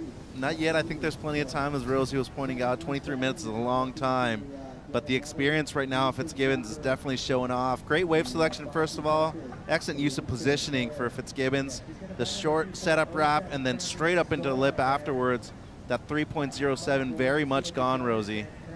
Definitely, and just looking at Sally just utilizing her technique, the low compression in the legs and the spring off the top. It's so insane. I mean, she's not a run-up to the world title multiple years in a row for no reason. Like you said, how many years did she spend on the championship tour, Joe? Yeah, back in 2009, I mean, over a decade. It's been special. I mean, always was a world title threat, you know, finishing in the top 5 with Coco Ho. That was an exciting rookie class. Then she ended up going runner-up a few times in a row. He started winning at Bells Beach. Started just adding more wins with waves of consequence. That's why when the schedule started changing, adding Pipeline, adding Tahiti, you know that would be exciting, Sal. And then she's just been dancing around that midseason cut lately. But with a strong performance here, looking closer and closer to making it official for her comeback next season, Mitch. Well, that, and you got to think about the points in the careers of these surfers right now. Sawyer Lindblad has never qualified for the championship tour. She's going to be 18 next week. Sally Fitzgibbons is in her early 30s. She's been there. She's done that. The only thing that's still, you know, up in the air is the world championship on the CT. That's her motivation. For Sawyer Lindblad, winning here at home, accomplishing her goal of getting up into the top 5 right now, being very close to qualifying for the CT, and being one of the few people that have actually qualified for San Clemente on the women's side for the championship tour, it would be a huge goal, Joe. Serious goal as we look at the final that she had on the Gold Coast, runner-up to India Robinson. So that's good experience for Sawyer, even though we know that Sally's been in a lot more finals. She's felt one go away where she had a chance to win, came close. So she's now looking to close this one out and, well, really just get a decent score on the board to catch up to Fitzgibbons. There's a snap incomplete for Lindblad. We actually jumped on the driver 3.0 from Matt Biolis. She's been on the 2.0 at different stages. But yeah, she's on that sub driver in the past, now on a driver 3.0, single to double concave with a lot of V in the tail. Was that for the final specifically? The final specifically, yeah. Talking to Gian, the team manager for Lost Surfboards. Wonder why that was. Doesn't feel like there's been a huge change in conditions. I feel like it's just as steep as it was earlier before. The tide did come up a little bit. I actually think that the sub driver would have been a better option through those flatter sections. What do you think, Rosie? Yeah, I mean, if you've been surfing on a piece of equipment that's been working and you rode it in a heat earlier this morning, do you change? I mean, and obviously Sawyer knows her equipment so well. She's got a great team in her corner, so I don't see, I mean, it's not disrupting her flow. She's already got that 5, 6, 7, so board's still looking good. She's obviously got a good quiver. 19:40 on the clock. Sawyer Lindblad needs a 7.23 as she's sitting next to one of the greats of the sport. Great balance of regular versus goofy, youth versus the veteran. Sally, 7.17, right on the first wave, can just rattle a competitor when they start that strong. There's those days at Honolulu Bay when she'd have those classics, some of my favorite finals of all time against Carissa Moore when it was firing. And sometimes Sally would get a great wave and just paddle right by Carissa with a beautiful smile on her face. The energy was there. She loves the art of war and the chess match. She loves the mental side, the physical side. That's what makes her so great. Sally will commit with priority here. Really trying to get that board to generate some speed, and she's up and out. So that was good pressure right there. A great sell by Sawyer Lindblad. She's going to shift priority over to herself. And, you know, speaking of positioning and the start of this heat for both women out there in the lineup, Lindblad actually selected to go over to the pier bowl at the beginning of this heat, contradicting what she had been doing in earlier rounds, Rosie. Yeah, we've definitely seen those conditions shift, and that South Peak not really playing into contention at the moment. But yeah, that was a really good sell by Sawyer for Sally to take that wave and priority to switch over. I'm sure Sally, as she got to her feet, was thinking, oh no, what have I done? Handing over the lineup at this stage in the heat. We'll see if Sawyer can convert on that mistake. So getting an update from Gian, team manager, on the sub driver. Oh, okay. So Sawyer is on the sub driver. I guess she had a couple of boards there he was looking at, and so smart choice to just stick with what's been working for her. Great in these types of conditions. as now she holds priority. Last to Sal, just an up and out. So hard to do that to a veteran. Make him take a wave and turn into nothing. But she'll feel the energy from San Clemente down the coast that have driven up here. They're going to be backing Crosby and Eli Hanneman in the next heat. Eli's kind of been added to that crew from San Clemente as they've been traveling around the world. So they've accomplished a lot. That's been the big story of the Challenger Series that we got to hear Sawyer talk about on the podium, and how great it felt to have so many people backing her. And now you're realizing it wasn't just a one-off. You know, they're really taking over this tour this year, Rosie. Yeah, it's been phenomenal to see, you know, this emergence of talent. Obviously, San Clemente is such a hotbed, and to see the rise of that young generation and what they're able to accomplish now. And then Eli has been unbelievable throughout this event, and he's had to take down some big names on the way to the final. Yeah, and first things first, Mayhem has 3 finalists, Sawyer Lindblad, and both men's finalists, Eli Hanneman and Crosby Colapinto. But J. Bottle Thompson spoke about it earlier. The Brazilian Storm really ignited that kind of passion and the camaraderie that we need to see on tour in order to get these big results, and especially translate them into world championships. We're seeing it from the Aussies. We're seeing it now from the Americans, Joe. Such a special event to win. I caught up with Betty Lou Sakura Johnson earlier today, and she was talking about winning the U.S. Open being one of the biggest accomplishments of her career, and the feeling just said was so joyful, how great it made her feel, feeling of achievement. Everything came together, and she was able to make that happen. And then she went on to quickly thank our entire support crew. Said it was a hard one for her to really describe, you know, but to win one Challenger Series event, she was happy that it was the U.S. Open. As we look at the snapping complete from Lindblad. So now priority right back to Fitzgibbons, Rosie. Yeah, just running out of gas there. That was definitely not the way that Sawyer wanted to engage on that wave. And some excellent work by Fitzgibbons moving over now. You know, at this point of the heat, 15 minutes, 20 minutes have elapsed already, Joe. I feel like this is a moment where not only Fitzgibbons could potentially better the 5.73, but just take away any opportunity to even try to match the 7.17 of Sally Fitzgibbons at the moment. Some good pressure, great positioning, but excellent adaptation for the surfer in the blue jersey at the moment. Yeah, she certainly has, and now that she has priority back, you know, she's not going to make the same mistake twice. All week, that first exchange has been so important. And Sally, I mean, to start with the 7.17, that's been crucial to her lead. And just the fact that she's been able to kind of unsettle Sawyer with that number so far in this heat. That's exactly right, because that's what Sawyer's done all week long. Every heat that you've seen, dropping at least a 5, getting the upper edge every single time. And guess what? You pull out the reverse card in Uno right now, and Sally Fitzgibbons has the upper hand, Joe. Such a good point. What a great start to the first half of this final for Sally Fitzgibbons. Such a strong run this season. Runner-up at Narrabeen. As she's looking for a major win. Now into her 3rd semifinal of the season on the Challenger Series. Now Sally with the decision to make. Sawyer's finding some space. Paddling below her under priority. Fitzgibbons looks like she's lining up the right, so Sawyer was smart to get some space and set up this left. Lindblad setting up her first turn, throwing some water off the rail, and section hack solid.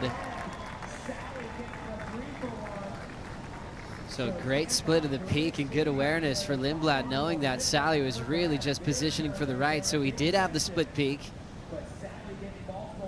Sawyer will improve, ditching a 2.33. And we'll see if Fitzgibbons did anything to improve on her 5.73. Really important split peak here. And let's check out the right, Rosie. Yeah, so this is our first look at Sally. They did split the peak on this one. Sally had priority, so she had elected to go right. Beautiful swoop through, a second swoop again, but not a dynamic finish that she would have wanted. Whereas Sawyer, Mitch, she goes ham. Yeah, and a lot of bump on this wave. Did super well to manage her speed. Setup car, but real strong finish right there, Joe. And if you compare it to the 7.17 of Sally Fitzgibbons, I feel like there's a big comparison right there. Great comparison. 2 different types of combos, but similar kind of finishing moves as well. So that's going to be a great comparison for the panel upstairs. They can call on those at any time. They can say, hey, let's bring back the opener from blue, make a comparison to last of red, and then throw down their scores. But they always write down their first reaction. It's always on their little scorecard. And then they'll lean on the video replay. They never want to lose that first instinct. So that's always the process upstairs. They write the number down, then they'll go to the video for backup. Yeah, this is going to be interesting. A 7.23 is what's required, so a touch higher than the 7.17. I feel like it's gonna get right to that number. And another interesting note was Sawyer going on that left. She had the conveyor belt next to the pier, and it's given her the opportunity to regain priority. At a crucial point of the heat, too. 12 minutes seems like a long time, Joe. That goes by real quick right now when you're in a final. Oh, it certainly does. Either if you're in the lead or if you're in second, it's an emotional roller coaster. You're using energy, even when they're just sitting there, just mentally trying to be one step ahead of your opponent. Crosby, Eli coming up next. We talked about locals dominating recently. Sage Erickson, multiple-time U.S. Open champ. Loves this event. She won it at a CT level and also when it changed to Challenger. Last score for Sally on the split peak, a 6.0. And now we'll wait for Sawyer's score with the 6 for Sal. Lindblad needing a 7.5. So what they'll usually do, too, is if they feel like one surfer will improve their situation, they'll usually lock in one score first and see what the other surfer is going to require now. So that way they can really base that score and say, okay, there's going to be another situation change afterwards. And it seems like there is, Joe. Last score for Sawyer. Lindblad turns in a 7.6, gets the lead and priority. Fitzgibbons now needs a 6.11. The 17-year-old just turned it on the veteran and the previous U.S. Open champ. Well, excellent use of positioning right there. I felt that the way she was able to read that wave for how good it was an extremely challenging wave. But great work there for the surfer from San Clemente taking the lead, Joe. We're down to 10 minutes, 20 seconds before we know who's going to be the champion.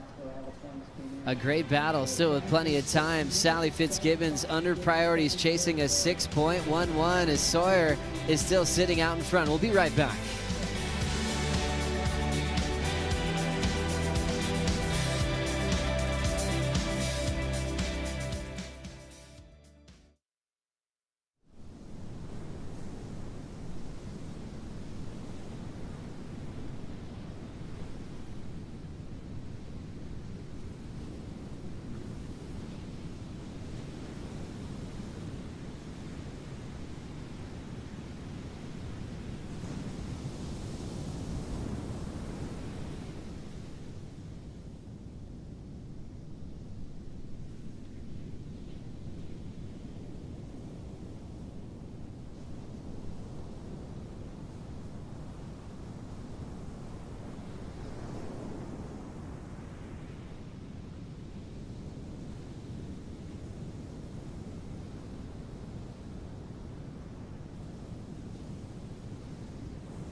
.825 remaining here in the women's final for the Wallex U.S. Open of Surfing, presented by Pacifico.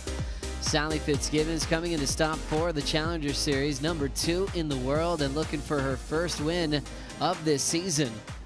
Throwing down a backhand turn is Fitzgibbons, snapping it off the top, finding an inside track. She'll whip it back into the pocket.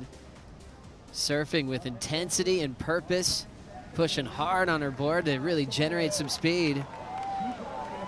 A lot of Sally Fitzgibbons fans getting their feet wet watching this one go down. Big first turn for Sawyer Lindblad.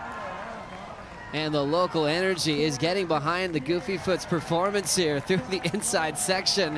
What a feeling she must be having going through every single turn, knowing that all of San Clemente's making the trip up the coast to Huntington Beach to support her in this final. Well, the biggest moment of her career, Rosie. It seems like she's shining right now. Yeah, you can tell there's a mentality shift now that she's in the final. There's that pressure valve that's been released, but also just freeing up her surfing in such an amazing fashion. Carrying a lot of speed through these turns. That southerly wind has picked up, and it is chunky sections that Sawyer's attacking right here.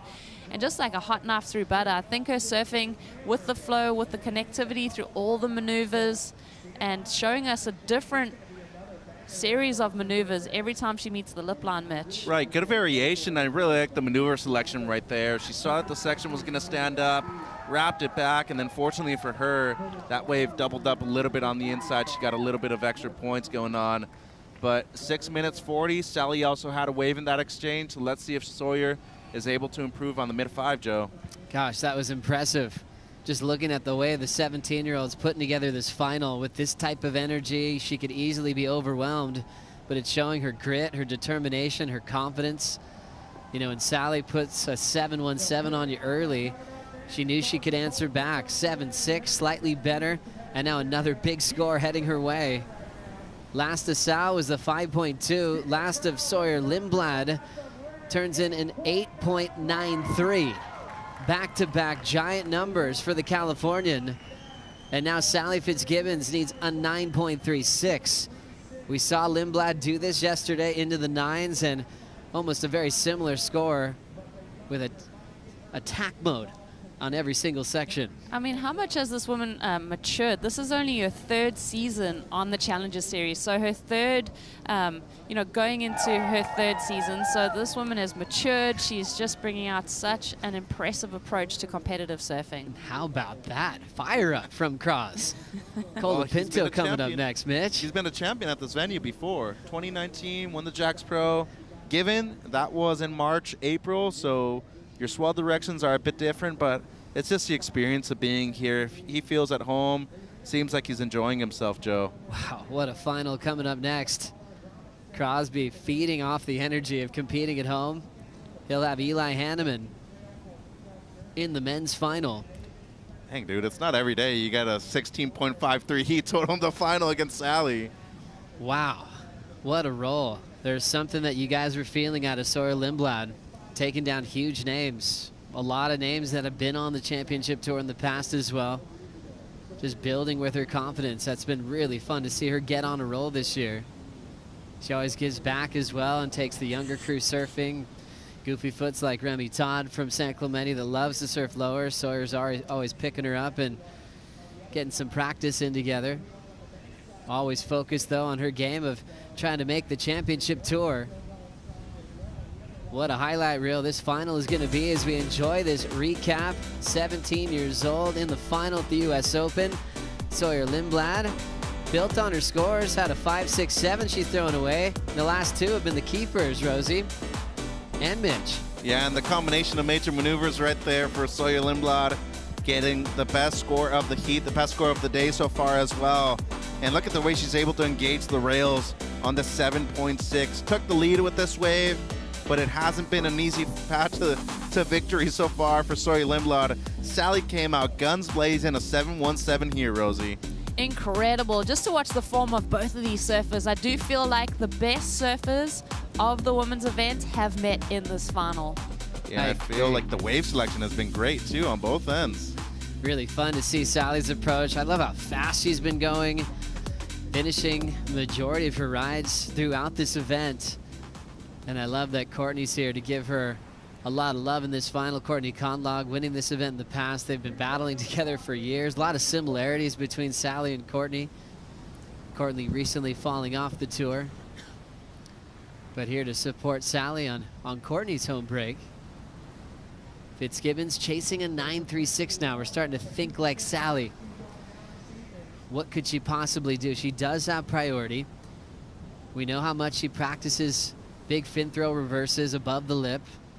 she gets a closeout, that could be an option there. But gosh, the way she got here has been overall performance. I think for Sally, even though she requires a 9.36, if I'm Sawyer, I'm still nervous. Like, Sally is totally capable of that number. There's still time on the clock. Sally with that priority. So, you know, Sawyer's going to be biting her nails until this clock winds down, because Sally's capable of anything, Mitch. And relative to the scores in the heat, it's achievable. And we're talking about a near 9, a 9.36 isn't that far off of it. You put in an air in there and maybe even one more turn, we can see something close to a 10. Well, so 2 minutes is a long time. We saw Silvana almost, I think she eclipsed. I think she got about a 9.5 for a single air maneuver, and that's something Sally has in her repertoire. So, you know, with this win, with these kinds of sections, it's something that Sally could pull out. Taj Lindblad is right behind Cade. Cade Madsen came into this event number 5 in the world. Taj absolutely shreds as well. And there's Cole Hauschman, number 1 on the Challenger Series, all backing Sawyer Lindblad in this one. They're going to be busy because they're going to be right there supporting Crosby in the very next heat. What a cool moment right now. 90 seconds on the clock. She's seconds away from being crowned one of the youngest champions here at the U.S. Open. And historically, this has been an event where we've had a lot of young champions in the past. Our defending event champion, Betty Lou Sakura Johnson, was 17 when she won. We've seen Malia Manuel win at 14. Courtney won her first one at 17 too, I believe, Joe? I think that's a good call. I'd have to double check, but yeah, it sounds about right. And then, yeah, how old was Caitlin Simmers? Right. So it's youthful energy around this event. I think it's because it's a balance of progression, the excitement that comes out of competing here, and obviously all those reps you get as an amateur when you grow up around here. You're always surfing this event, or this location, south side of the pier. 45 seconds. Haven't had an opportunity for Sal. And both of these women have been, this is their second final for them in the Challenger Series. So we're going to see a new winner on the roster. Well, third time's a charm for Sawyer Lindblad. You know, won a CS event in 2021 over in France, making the final earlier this year on the Gold Coast, and now very close to qualifying for the Championship Tour, Joe, with 2 events to go. This is huge. They're into the countdown. Sally's still smiling and most likely congratulating the young superstar from San Clemente, California. It is official. Sawyer Lindblad is your champion of the Wallex U.S. Open of Surfing, presented by Pacifico. The biggest win of her career, and she will be in a great position for qualification heading into the final 2 spots of the season, with Portugal and Saquarema, Brazil remaining. This is what you dream of, being a young kid, taking off on your heroes, and having all of your friends and family here to celebrate. And what a fight back. She fell from 5th place on the rankings down to number 7, so outside of qualification. So come back with this huge result is going to be so meaningful for her in front of her home crowd. Gets you emotional. It really does. Trailed in the final too, had to come back, showed a lot of resilience right here, but job's not done, and I can guarantee you that Simo's gonna be happy right now, but in 15 minutes he's gonna be like, hey, we're gonna go train up the beach a little bit right now on Northside. Simo, also known as Ryan Simmons, coaches a lot of the talent in North America. You've heard his voice at a lot of the big events on the beach announcing, longtime competitor, and is always pushing the next generation in such a solid way. Celebrations begin, and Sawyer Lindblad joins a special list of champions. Courtney Conlog, Sage Erickson, Tatiana Weston-Webb, Joanne DeFay, Tyler Wright, Carissa Moore. What a list. Sofia Milanovic going deeper. Frida Zamba winning it so many times.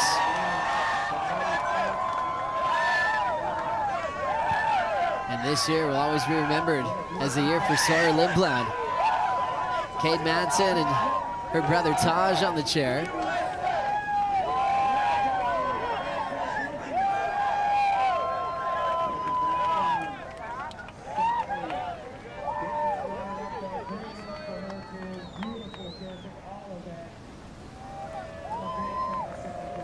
Little magic surfboard there. That sub driver taking her to a victory here at the Wallex US Open of Surfing, presented by Pacifico. We've got another big final getting ready to go. It's Crosby Colapinto taking on Eli Hanneman coming up next.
Welcome back to the 2023 Wallex US Open of Surfing presented by Pacifico. I am here with the 2023 champion of the Wallex US Open of Surfing for the Women's Challenger Series, Sawyer Lindblad. From just down the street, you get your very first Challenger Series win here at Huntington Beach. Try to describe the emotions that are going through you. Honestly, it's been a dream of mine to win this event since I was probably like 5 years old. I've always looked up to all the girls in this event, and to go against Sally in the final was honestly a dream come true, and taking the win, I can't even describe the feeling right now. I'm so happy, and my whole family's here on the beach right now, and I want to thank them for coming to support me and my sponsors for coming down and supporting me too. I want to talk about your strategy against somebody like Sally, who has such a high heat IQ. She's got so much experience here at Huntington Beach, but you stuck to your game plan. How did you stay confident in the way that you were surfing? I just knew this whole event that I can get a 7, and when she got the 7 at the beginning, I just knew that I needed to stay confident and not get rattled, and I'm happy I pulled it out at the end. This puts you in a really strong position with 2 events left on the Challenger Series. As you look towards qualifying for the championship tour, how much confidence are you going to carry into Ericeira? Yeah, so much confidence. The last 2 events, I lost first heat, and I just got home from Bolito and just came straight here. I'm I need to practice as much as I can, try and be an HB local, and I'm glad I had Ryan Simmons in my corner for this event, and he helped me a lot to figure out Huntington. You figured it out pretty darn well. Is there anything you want to say to friends and family back home who've been supporting you? Yeah, I just want to thank my sponsor, Sister Evolution. They supported me, and they believed in me when I was 15 years old. So I want to give a big shout out to them, and my Lost Surfboards, Matt Biolis, for giving me the best board ever. I was really happy that it worked good out there, and I want to thank my family, my parents for coming down, driving me up here every day, and yeah, my whole family that's down here today. Thank you. Congratulations to the 2023 Huntington Beach champ. Congrats, Sawyer. Thank you. Back to you. Thanks so much, AJ. What a moment for the 17-year-old. Yeah, that sub-driver 2.0 looked like magic under her feet, as she will be having a ton of confidence heading into the final 2 spots of the season. What a way to pick back up. Big result, falling out of the first round, back-to-back events. That could be an emotional roller coaster, but she went right back to work as we've got another final to settle here. Crosby Colapinto coming into stop 4, number 13 in the world. That's going to change, and number changing as well for Eli Hanneman coming into stop 4, 27th in the world. He'll be much closer to that top 10 picture, and we'll give you that update after the final. Joe Turpel, Mitch Salazar, and big wave champ Pete Mel joining us for the call. Crosby versus Eli. We did this in the previous final. Ooh, Joe. Favorites to win out here. I'm going to start with you, Pete. Well, I was wrong in the last one, but I did feel that that was a good call, and you backed me. Thank you, Joe. I liked it. Yeah, and in this one, I think Crosby Colapinto. He was able to take out Nolan. He did it with a very mature approach. Again, I think that both these surfers are exceptional, and I will say that Eli has lifted his game on finals day, at least from what I saw, and even yesterday in the quarterfinals. But Crosby, just very smart. I've seen he's using the same type of preheat mantra that his brother's been using over there. He was over there in his own little space, getting a nice little meditation in there, and I just felt the vibration. So I'm going with Crosby. I like that. Mitchell Salazar. I'm going to go with Eli on this one. Jake Marshall surfed a perfect heat yesterday.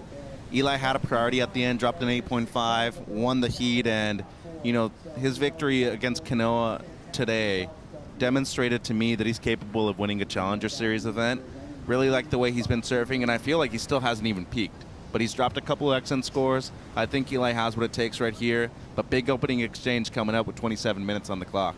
Really cool to see Eli's career building. Working with Gally at this one, Chris Gallagher, who's on tour in the past, but longtime manager of Sean Ward, who's a local boy around here, who's won a lot of events around the world. And I was like, well, what are you going to do before the final? He said, I'm just trying to keep him calm. Just, reset, stay focused. Don't celebrate being in the final. You've got one more heat to win. And I actually saw what you had mentioned about right there was Brett Simpson, who another obviously Hurley associate, Hurley team rider. He's like, the first thing he's doing, he's like, dude, settle down. Come on, and I'm just like, because it's a big moment. You're like, I'm in the final, in Battle Ocean, and you turn right back into the final. You got to reset very quickly. And so, we'll see. But we started this heat at 35 minutes, and there hasn't been a wave ridden. We're getting down to a point where we may see a restart. We'll see what happens. Yeah, so far we haven't had to deal with those yet, but we'll see how they... Well, let's hope not. Yeah, we'll see. You got somewhere to go? No, I wouldn't mind an extra 15 minutes. If you see a rideable wave, you should go, and that's what we do see when we see two alphas in a heat together. Nobody wants to give up space. Nobody wants to give up positioning. And as of right now, with 6 minutes to go before a restart, I feel like this is a key moment for both of them to establish. 6 minutes? I think it's 35 minutes, so it's 10 minutes, right? So it'd be. No. It would have to go down to 20 for it to be a restart. 15 minutes for a restart. Mm-hmm. Paddling into position. We don't have to worry about that story, you guys. We're getting started. Hanneman going above the lip. Full rotation. Right into a wrapping cutback. Driving into the inside corner with a lot of speed and a lot of confidence. The Maui boy shuts it down. Yeah. Impressive. What a start to the final. Holy moly. What? We know that Eli is unbelievable in the air. Maybe one of the best, if not the best, on the Challenger Series right now. But I've been more impressed with his overall performance in this event. He hasn't need to go do it every time, but a combination of airs and turns, that's what we love, Mitch. Well, this is like leading off the World Series with a home run against Max Scherzer. Full rotation air reverse on the back end. Lands it cleanly, goes straight into a carve afterwards. And look at these finishing touches on the inside. As the 1-2, and look at this little claim at the end. Once he gets the one finish, you can't even see it through the umbrellas. It's so packed on the beach. One more look here, Pete. Yeah, and look at the section. I mean, it was a little sloppy, but that was not sloppy at all. The full spin all the way around. Had to do some footwork to get his board back under his feet into the turning parts of the wave, and he did that, and he stayed with it. Looks very spicy. Even this turn right here on this inside section was very whippy. The judges are high enough to see over the top of that, and the shrug of the shoulders. He asked for a 9 before, and he's like, what do I do to get a 9?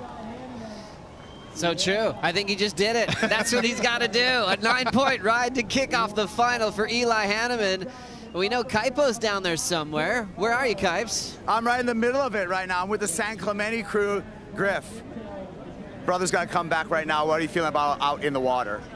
Oh, yeah, that was good. I like it when someone goes for it right away. It just sets the standard, and, we get to see a good heat now. They're going to both just go at it. Cole, any advice? Did you give any advice to Crosby? Just job's not done. Stay content and enjoy the moment. You're going to remember this for your whole life. So, yeah, we're rooting on both these guys. They're both in the family out here, Eli and Crosby. We're stoked for both of them. It's a win on either side. Let's see what happens. Thank you, Kaipo. You can see the focus for Griffin being the big brother. It's probably very emotional for him standing on the beach. He's won this event before. We could have another brother conversation of domination at the south side of the pier. You think of the Lopez brothers doing a great job over the years, winning major events on the south side of the pier. Last score for Hanneman, a 9 to kick off a final. Doesn't get much better than that. Not at all, Joe, and there were a couple of 9-5s thrown in there too. Some appreciation from the judges, just risking it all at the beginning of that wave and the consequence of falling on an initial wave when you could have had a scoring opportunity. 9 points that is well deserved, and one of the few 9-point rides we've seen all event long. Now rolling around without priorities, Hanneman doesn't need much to generate some speed. Throw tail into reverse, staying active, giving all the spectators something to look at. It'll be a small score. But man, is he technical above the lip. I think that's what he showed the world early when he was winning all those events on Maui in Lahaina. Just could be a 1-foot wave and he could just go crazy above the lip. That'll be a 3.33. So he's put Crosby in an early combo in this final, Pete. And go check out YouTube and look up Eli Hanneman, and you're going to see this kid does know how to go above the lip. And a lot of those surfers coming out of Maui have done that. They've been a lot of people to look at, all the way back to like Justin Roberson. You know, like if you're going to go to see, like he was one of the best aerialists of his era. Christian Fletcher, same time frame. And Justin Roberson had a very similar style, a power air. And I love it because there's lineage from that moment all the way through to this kid right here. Oh, yeah. If you ever go to Ho'okipa, you're always going to hear great stories about Roberson and the air movement. Eli getting a big part of it in this new generation. As he's already spinning again. He's just fired up after the 9. He's just going to keep on swinging. Quick whip in the pocket for Eli. Throws some water on the next one. Crosby's looking over his shoulder to see the fins on the tail rip reverse. Oh, he's stuck to his board today. Kept his hands planted to ride out, and there's another look up to the panel. I love the confidence coming out of Eli right now. Yeah, a bit dirty on the landing there with the reverse, but that is some beautiful work on the inside, because now you have Colapinto, who's forced really to wait for a wave at least going to be in the exit range. Picks up a smaller one. But look at this, with the higher tide, a lot of these waves really hug this bank on the inside. Gets the reverse, the nose pick in, but look at that, has to plant both of his hands on the board. That doesn't look good, but gets a finish after that. So should be a better backup than the 3.33. Definitely building that move. He's done quite a bit. He can grease that one, so he could get another opportunity. 4.5, so does improve slightly. Combo building against Colapinto. 13.5 combination is what he needs. And then we haven't seen Crosby ride a wave wet in this final, but it's a great contrast to see what Colapinto might do to answer. Well, you're thinking full rail hooks, you know, where Eli's real quick in between sections. We'll see if Crosby can maybe show a bit more of a rail power game to show a big point of difference once he strikes, Pete. And he can't stray from his what he wanted to do and what he's going to do. He's very capable in the air, don't get me wrong, but what happens is when you start to see and hear the crowd, obviously the crowd's involved. That was a huge applause for what he did there on that first wave. Don't get caught up in that. You know, you have a game plan, stick to it. He is going to be probably superior to Eli in regards to the rail work that he has there. So, yeah, I agree with you. Stick to the game plan. You're not stressed out too much yet, but ultimately, man, if he gets a section, he will go to the air as well. Way to go, Eli. Look at the top scores from the event. He's got the top 2. A 9 that we just saw in this final, and an 8.5. Absolutely brilliant. Congrats once again to Lost Surfboards. Got a complete final here with Eli and Crosby. Crosby on the driver 2.0, a little less rocker in the tail. He's got more drive on that model, so that was also suiting his style, maybe using a lot of rail, a lot of power. The man pushes hard. He's a big kid, as we've got 19:22 on the clock. Colapinto still scoreless. It's been all about Eli Hanneman, the Maui boy, going crazy on the start with that big 9. He still leads with plenty of time to decide a champion. We'll be right back.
Here we go, finals day. Crosby Colapinto finally getting started.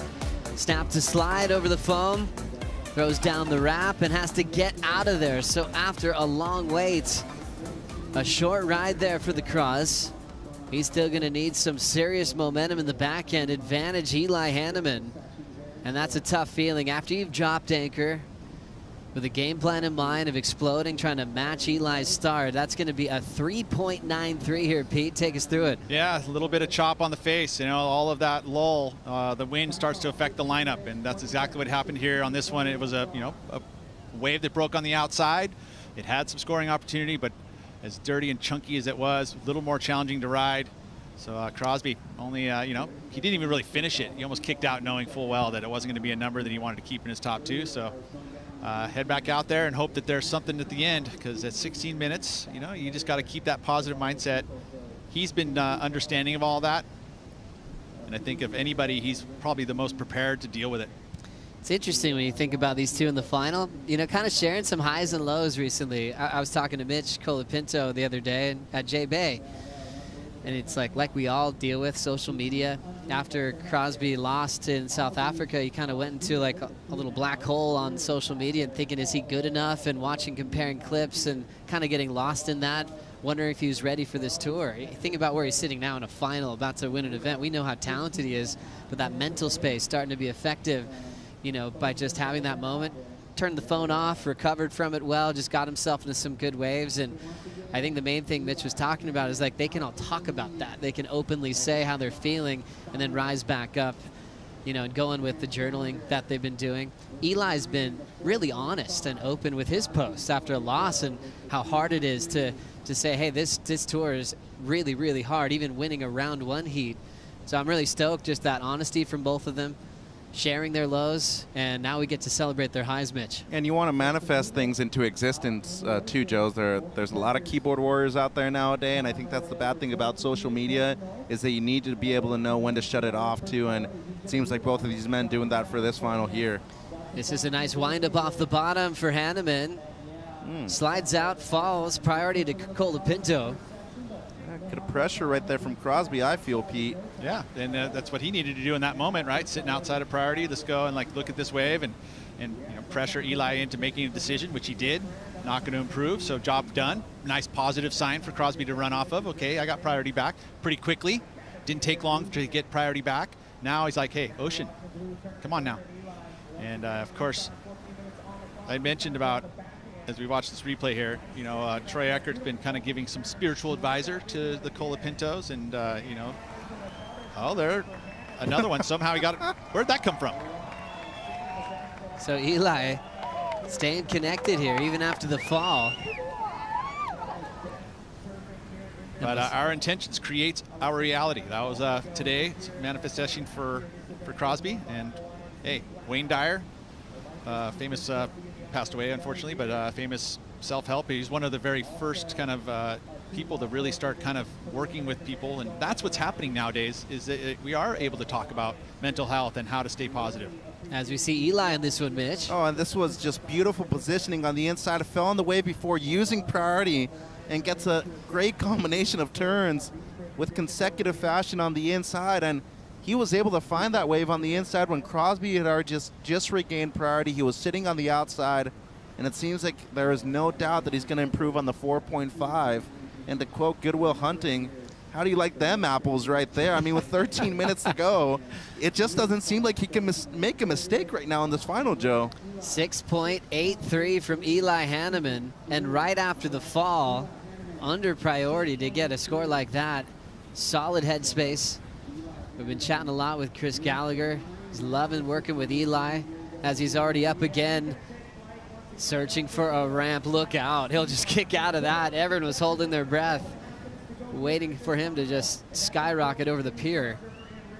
So spring-loaded and ready. But yeah, when you work with a guy like Gally, it's great. Gally's got a great mind. He's a solid shaper as well. He thinks equipment, he thinks technique, he thinks the long run. He's already talking to Matt Biolis, going, okay, let's make some plans. Let's have some meetings for the next few months. Yeah, I ran into actually those two having a conversation and talking about Eli's boards and how, trying to, instigate change, right? A little bit, because you get stuck on a certain thing. You're like, oh, no, I can't stray from this is what works for me. I can't stray too much. And you don't want someone to stray too much, in design and moving, especially mid-season, right? So, but there is subtle changes that can happen to help improve your surfing ever so slightly. And Gally's one of those surfers, or one of those coaches that is very into technique and trying to improve your surfing, great in regards to strategy and all of that stuff. And Gally's great at that as well. But ultimately, I think that Gally has always been really good at form, and he's one of the most stylish. I mean, I remember watching him. His backhand was one you tried to emulate. He always had arm placement there. He always was able to pick and where to choose to do his turns always so well. But his technique just impeccable. So he's in good hands. Eli out in front. Crosby being coached by his big brother Griff, who'll be competing for a world title this September on their home break at the Rip Curl WSL Finals. So you just see that right there? That's what Eli was talking about, that he learned something from Jake Marshall the other day. He wants to sit in front of his opponent. Without look priority. At them. They're going back and forth. Crosby doesn't like that. He wants to shift back forward and at least be evenly matched when it comes to their positioning in the lineup. Those are mind games, though, and they work. Oh, big time. It's funny, and because it's funny, you know why? It irritated Eli, right? It irritated him. He's like, oh, I see how this is going to be. Okay, I can use this tactic. But I love that he's applying it. It's all those little things that you pick up along the way. And remember, we're getting close to wrapping up an incredible event. 9 days straight of competition here on finals day. 8:05 post-show coming up in 10 minutes and 15 seconds. As we have a little bit of movement in the water. Eli looks like he might be positioning, but he doesn't have priority here. Crosby glances. He's like, okay, I'm not coming with you.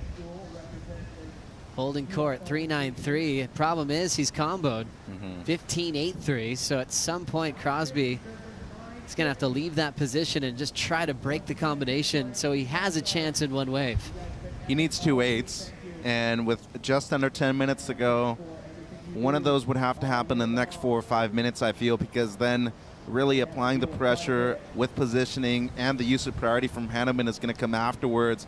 And as both of you gentlemen were mentioning, working with Chris Gallagher, he is an expert tactician. And I can assure you they have been working 10-minute drills for the final 10 minutes of these heats. And as of right now, Crosby needs to be on one of these waves in the next few minutes, Joe. Crosby Colapinto with priority, starting to paddle. Looks like he's interested. Eli's moving with them, and they both let it go. And Crosby's been very unlucky in this final so far. We know we've had some California wins in the past, but just focusing on San Clemente, Shane Beshin winning out here in '94. That was when it was a championship tour rated event. Yeah, but more recently, Crosby's brother taking this one out. And it was such a turning point for Griffin. Such a special event for all the international surfers as well, but especially locals here in Southern California. Interesting times for Cross. Eli taking all the energy with the 9. He's throwing away a 4.5, which is higher than Crosby's start. Built to a 6.83 under priority. We'll see if he's going to end up switching gears. The Hannemans enjoying their time here, though, in Huntington Beach. Yeah, Mom's originally from California, too, so he has some good connection here with a lot of these waves. And I feel like the catalyst for him this year, Pete, the semifinal finish over at World Juniors at Seaside Reef, to me, that was the best event he had surfed in a professional competition up until that point. But outdoing it by a lot right here in this final right now. Yeah, I mean, you think about his career, he was, touted as the next big thing, right? And I think that that's a lot of pressure, especially, with all of his successes he had in his amateur career coming out of Maui and as a professional hasn't had probably the rankings that, or the event results that he would have liked. And you just got to be, sometimes that'll put you in, like you said, in a darker space, when you're like, wait, am I good enough to be doing this? Those question marks pop in. You just got to persevere. You find tools in the toolbox, whether it's a good coach or, mixing up equipment. But ultimately, it seems like the formula has been figured out for Eli. Zeke Lau winning the title here last year. was a great story for his comeback to the championship tour. That's what it means when you win a Challenger Series event. You've got a great shot of putting yourself on the Dream Tour. For Hanneman, he'd build the Maui story there, from Imai to Dusty Payne. For Crosby, it'd be another one of those brother duos competing in the world title race. 6:40 to go. Crosby trying to find some space. Peak's looking interesting, but he's not interested. Eli is free to roam here. Stalls to start. Big wind up. Full rotation. Nails it. Oh, kiddo. He's having a ball, right? Now he's interested in the end of this wave after already a celebration, and he shuts it down. What a day for Eli Hanneman.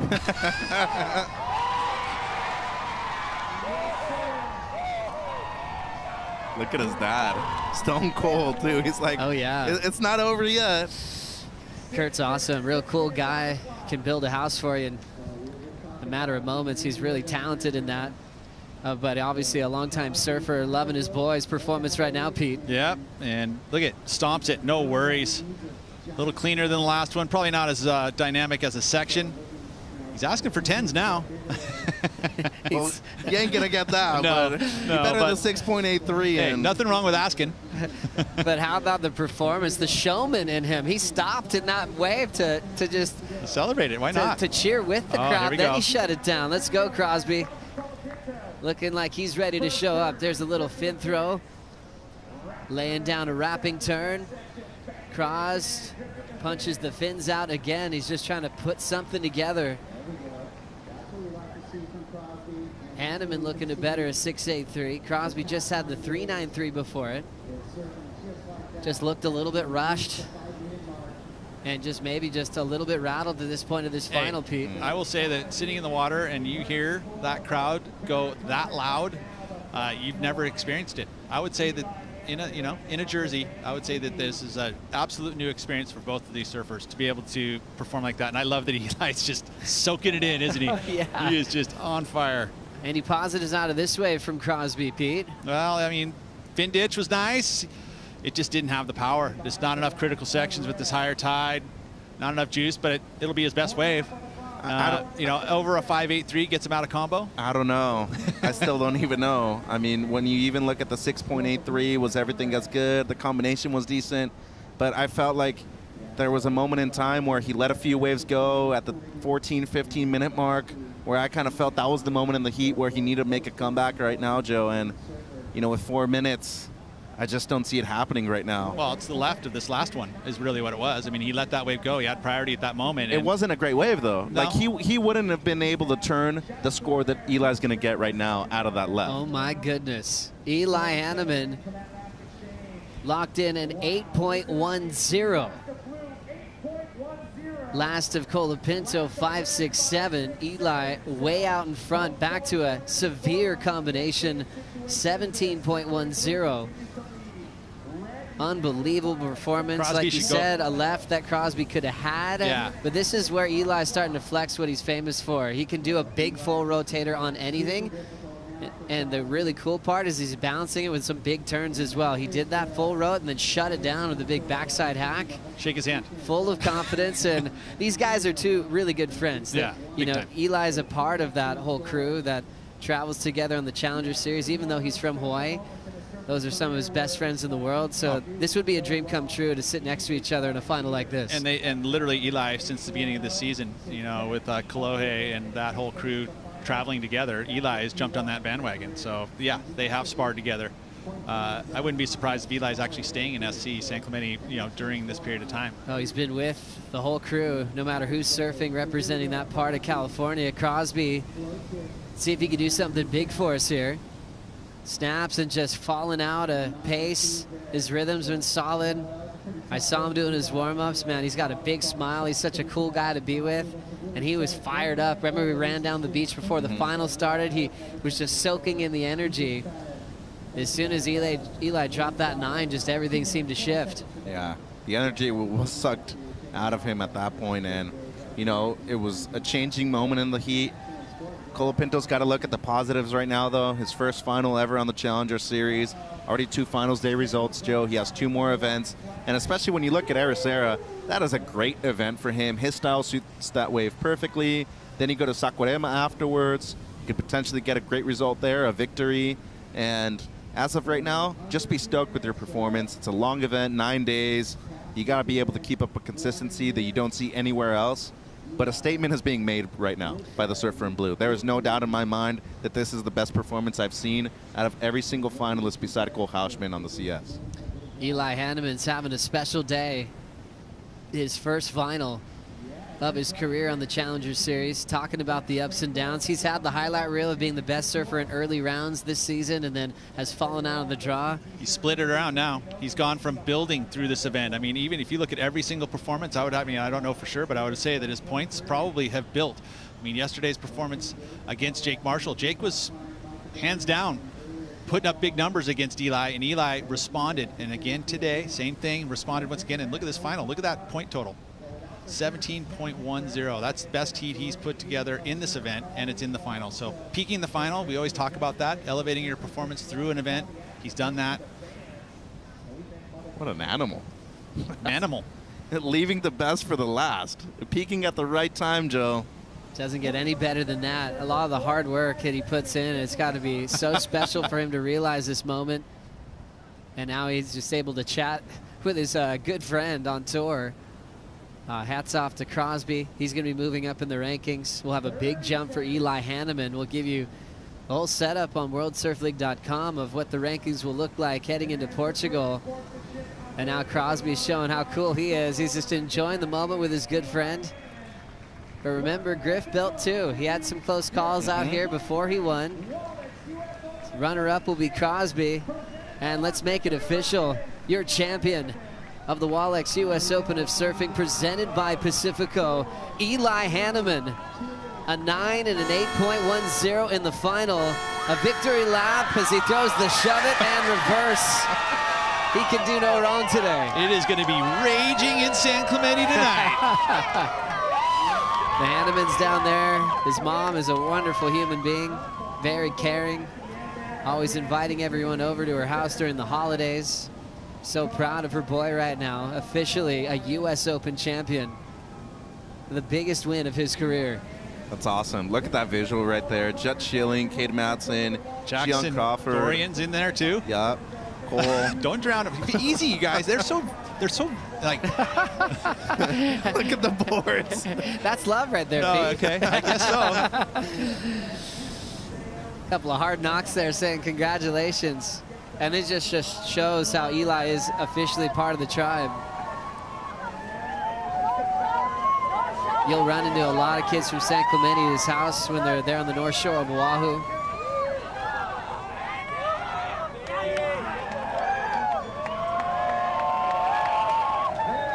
No better feeling, Eli. Yeah, no better feeling. Stays in Hawaii. Zeke last year, Eli this year.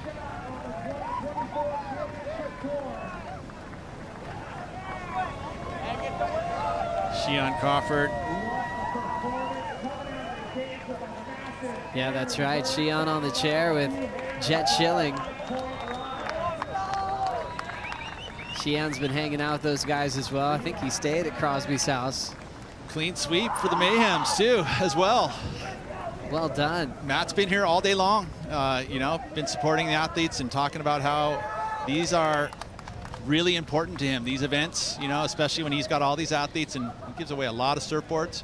And but this is all the new, think about that. You got the new crop, these youngsters on top of, he's got world champions and the whole spectrum. He's got this influence of design from the, these boards. They're all doing different things and we're progressing. So he's got to look at the youth to find out where the, his boards are going to be progressing as well.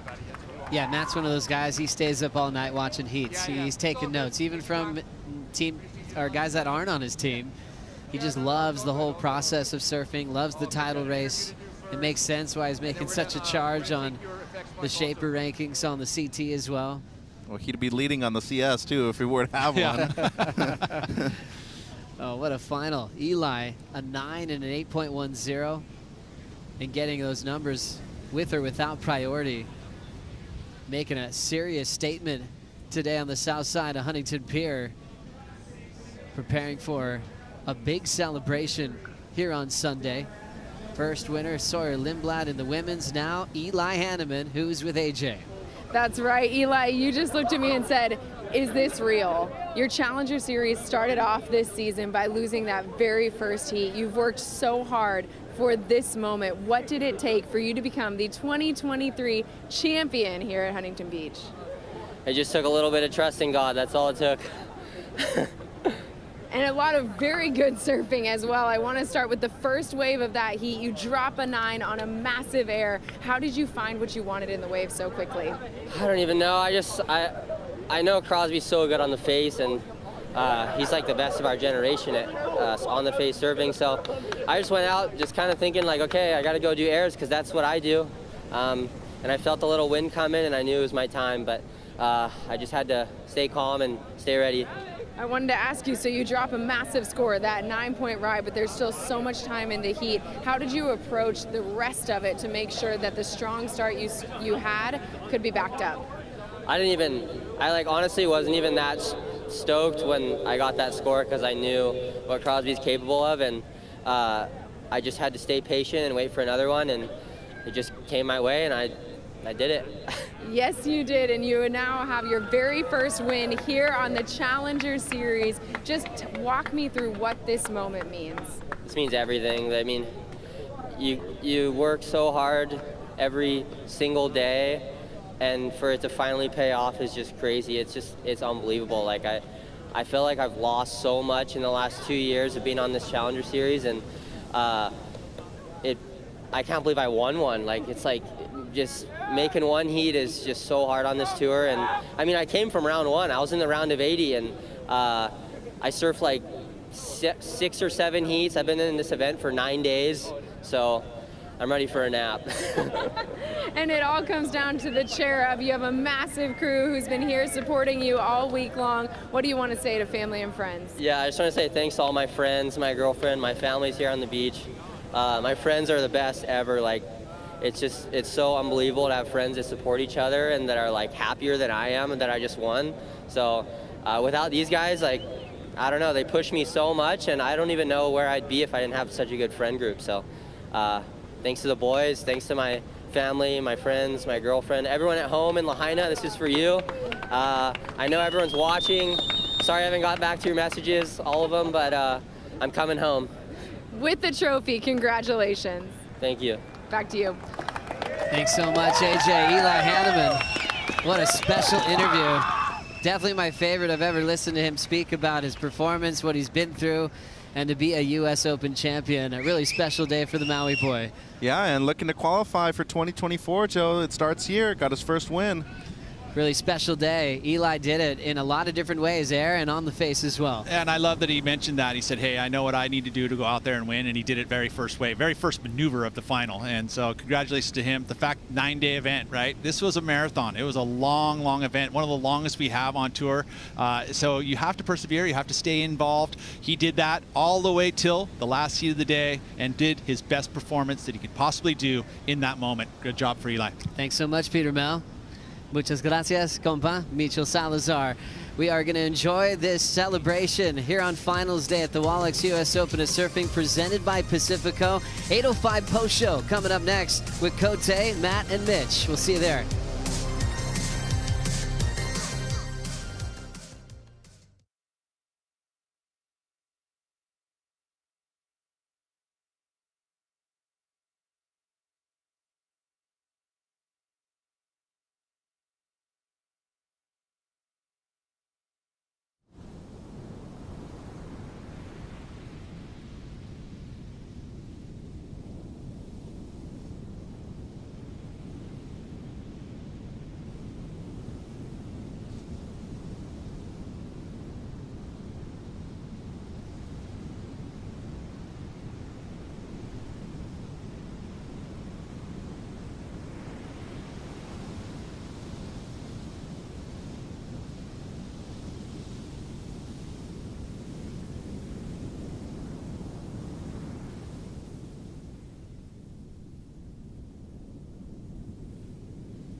And just like that, the marathon is over and the celebration begins. This is the 8:05 post show here from the Wallex US Open of Surfing, presented by Pacifico. A beautiful moment.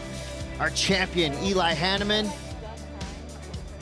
soaking it all in. What a moment for this young surfer on top of the world, skyrocketing up the rankings of the Challenger Series, doing it for his family, his friends, for Hawaii. Probably the biggest day in this young surfer's life. And now it's time to break it all down. A lot to unpack. We're going to have a good time here on the 8:05 Post Show. I'm Chris Cote. This is the Waxhead, Matt Chanowski. That's Mitchell Salazar, the guy who picked both of our winners. Don't think I didn't remember that. So, wow, 9 days of competition in. We end with 4 incredible finals. You know, a really great mix of surfing. We had grace, we had beauty, we had style, we had progression, power.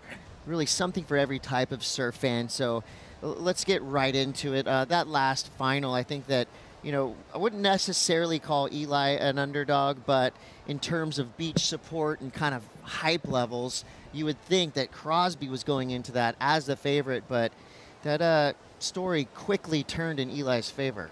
It was unbelievable. My notes had changed, then transitioned throughout the whole event, really. Eli had showed some explosiveness and some dynamic surfing, but to carry that on and on and on, and to get the highest heat total of the whole event by the end of it in that final, what a fitting way to win that final. Dropping the highest score of the men's side, too, in the final. A 9-point ride, backs it up with the 8.1.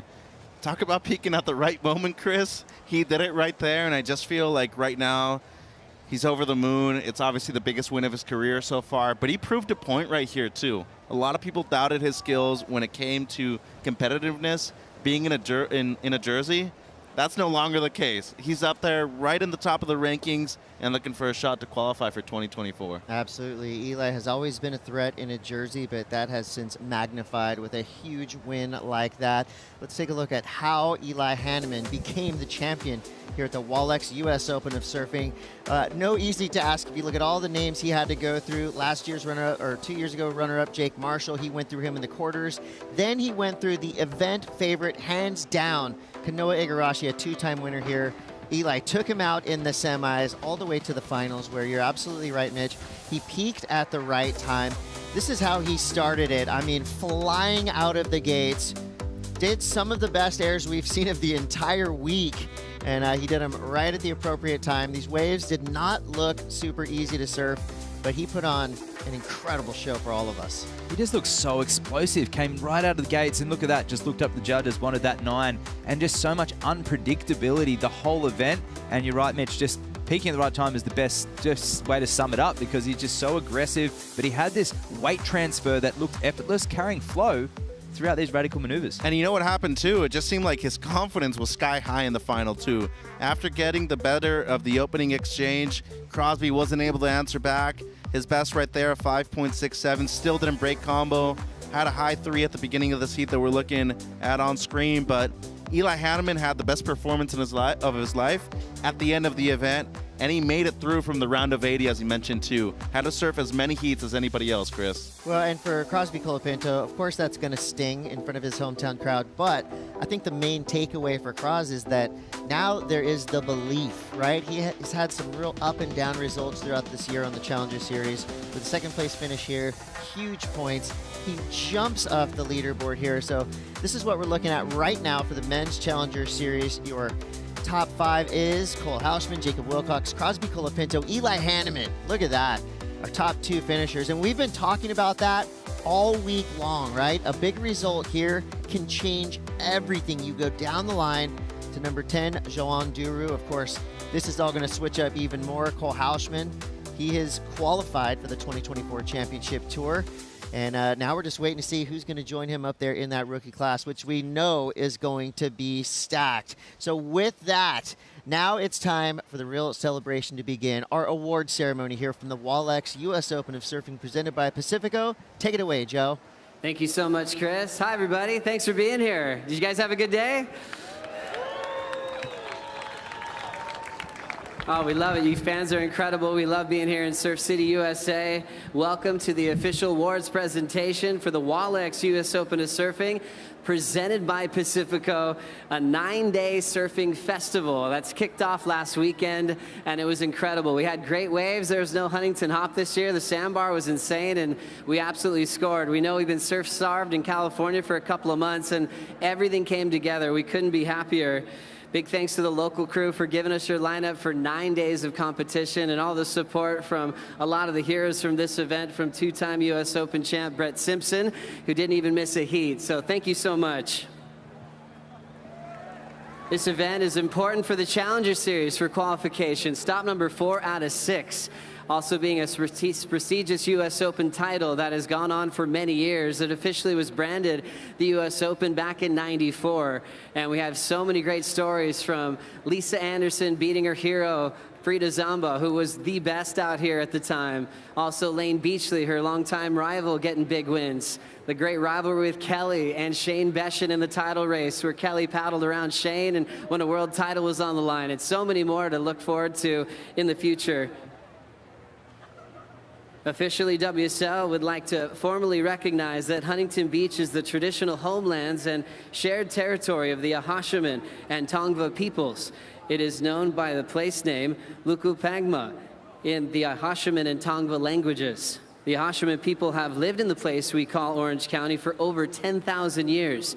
And we are still here stewarding the land alongside surfers, environmentalists, and others who care about our shared coastline. We thank them for their ongoing presence and participation in this event. Thank you so much.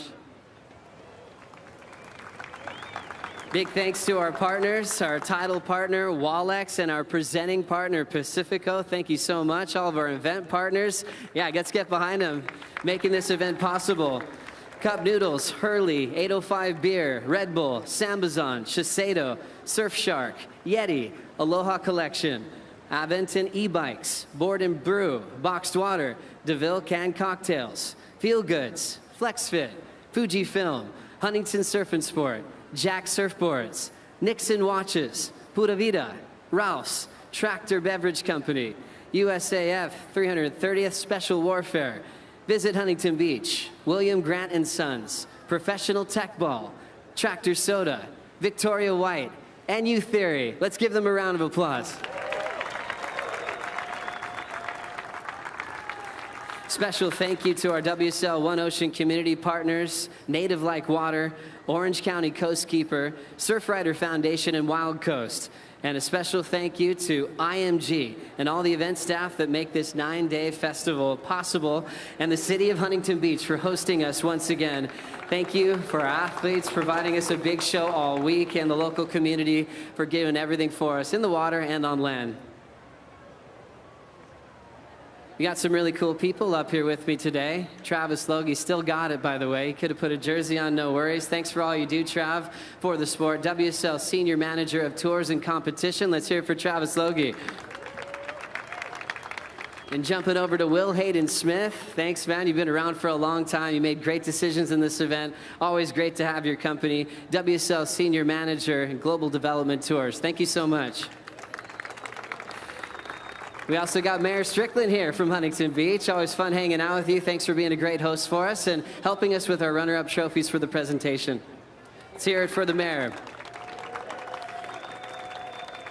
You all remember the goofy foot over there, Jesse Miley Dyer, Chief of Sport of the tour. Thanks again for all your dedication to the sport. Let's hear it for Jess. We also have Bob Kane and Emily Hoffer here. We've got Bob Kane, WSL Chief Legal Officer and Operating Officer as well. Thank you so much, Bob. And big thanks to Emily for your kindness and your dedication to the World Surf League, our WSL Chief People and Purpose Officer. Let's hear it for Emily as well.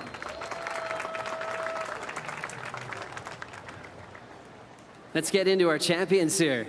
This guy's been around for a long time and put on an incredible performance in the Huntington Beach Longboard Classic. Happens to be a 3-time world champ, now starting off the year #2 in the world.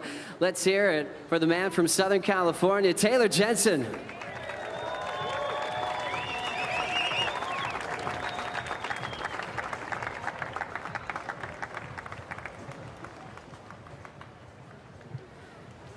Taylor, so cool. You've been here so many times, and obviously a repeat from the final last year.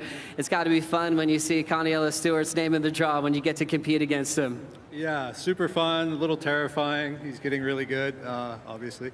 But yeah, I was just stoked to get fun Huntington all week and get to surf heats with friends, and yeah, just enjoyed it. Number 2 in the world, moving on. How does that feel? Yeah, that's good. That's the goal, right? Kind of start building house and yeah, moving on to bells. I'm excited. Let's hear it for Taylor.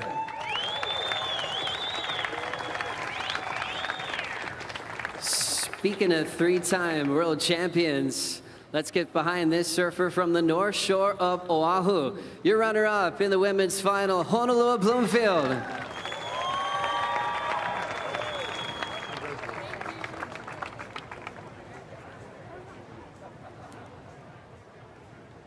Congrats, Hono.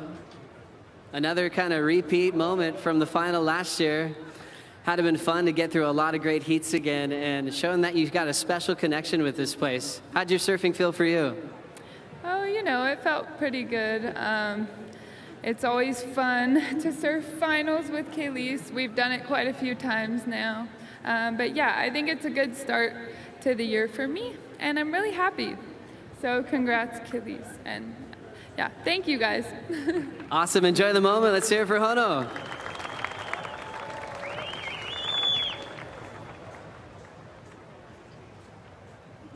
And now let's hear it for your champion of the men's event, kicking off the season, number 1 in the world, Connie Stewart.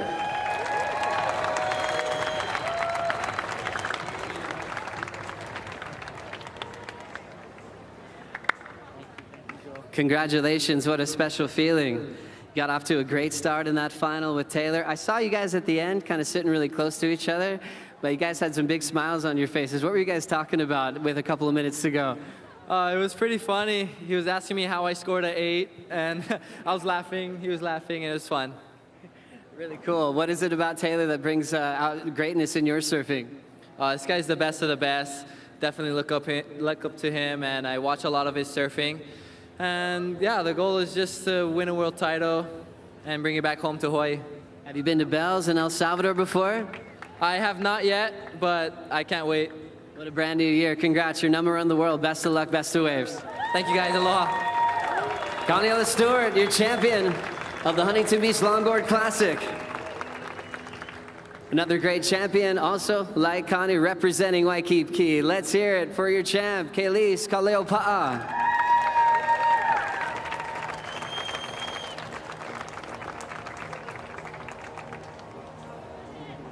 Congratulations, a special performance against someone that you admire quite a bit. A repeat final again, just like the men's story. Why do you think that's happening, the same Final Four at this event? It was actually really fun and kind of interesting to have all of us up here again, but surfing with Hono, you know, she's a 3-time world champ. She really pushes you, and I needed that for the final. Connie, your cousin? He's all right. I'm just kidding. No, like, we've always planned on winning events together and hopefully a world title, so this was such a really good start. How does it feel to be number 1 in the world? It feels good, you know, like everybody else said. Shut up. Just building that momentum for the rest of the year. Enjoy every moment, Kaylee's. Thank you. Let's hear it for Kaylee's Kaleopa'a, your champion and number 1 in the world. What a great year we have. We've got Bells, El Salvador, a top 8 situation for the Malibu Championships in October. Things are looking great on the Longboard Tour. Let's now hear it for your runner-up, the Men's Challenger Series final. This guy is incredible, representing San Clemente, California, Crosby Colapinto.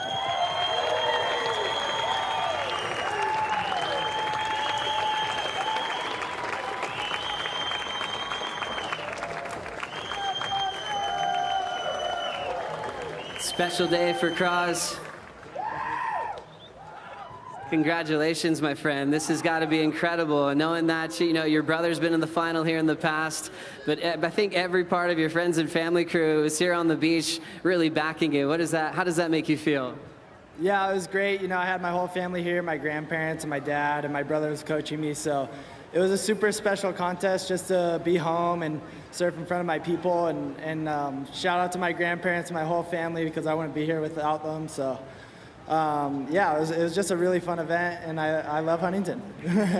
So many strengths from you throughout this event. How cool is it seeing Eli's name in the final here at the U.S. Open? Yeah, it was epic. Just the other week we were on a surf trip and we got absolutely skunked, and you know, we had to like keep our heads straight and be like, oh, it's okay, like we're getting no waves, but it's all good. And we were saying, oh, this is gonna get us ready for the US Open, and it did. So it was really fun to share that final with Eli because we travel a lot together, and we're just all pushing each other, and it was really nice to see Eli win too. Thanks for inspiring us once again, Cros. Enjoy the moment. Thank you. Crosby Colapinto, your runner-up.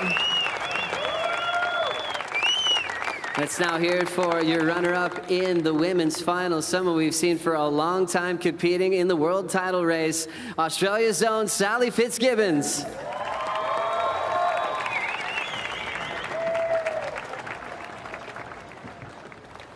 Sally won this event back in 2011, and along with 12 championship tour events in her amazing career, Sally, always special seeing you compete. I love how you redefine yourself for every single season with just unbridled enthusiasm. Really enjoyed your performance, but hearing from you, what's your biggest takeaway from another great event? Just all of you out here, the energy you bring down to the beach. It's been near on 20 years now coming to this event, and now watching your kids come down here and pick up their boards. I don't know, that's the bit that really hits me hard. And you get down there and they're just so excited to watch you ride waves and go out and do it for themselves. So yeah, just thank you to everyone, especially back home as well. They're all online, waking up early, and the Aussie women's soccer team are up next, so go the Matildas. That's right. Mom's birthday? It is also Mom's birthday, so big happy birthday to Mom, and yeah, a lot of things have to go right for me to stand up here this week, and I'm just so grateful for that, and to still be here and still be energized, and thanks to the next generation like Sawyer, champion today, and they're kind of the ones that are putting the energy in my legs, and you know, they're encouraging me to continually evolve, so thank you, and yeah, see you next year. Congratulations, Sal. Sally Fitzgibbons in a great spot to get back on the championship tour. And now let's hear it for your champion representing Lahaina, Maui, Eli Hanneman.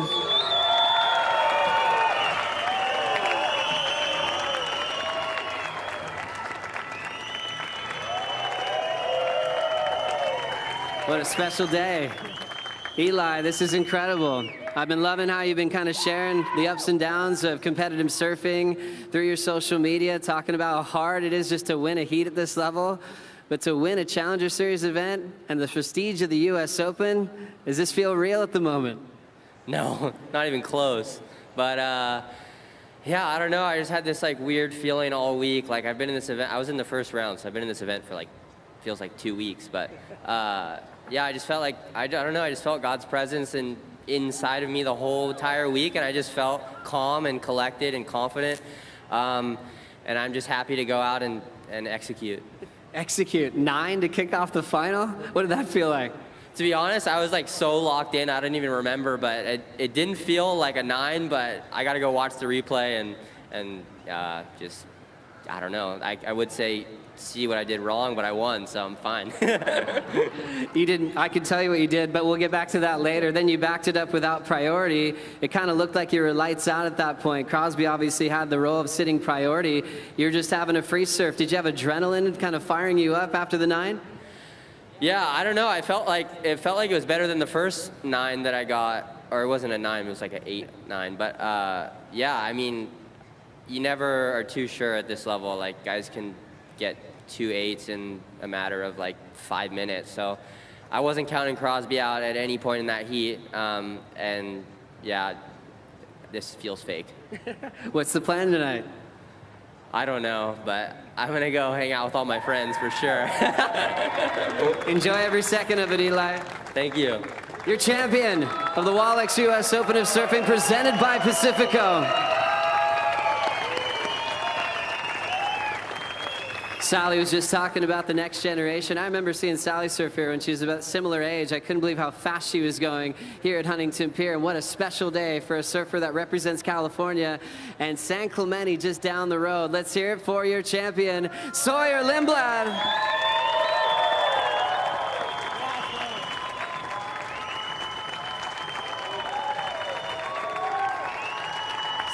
Sawyer, this is incredible. I really loved all the words that you gave to the crowd over on the Gold Coast when you made the final there.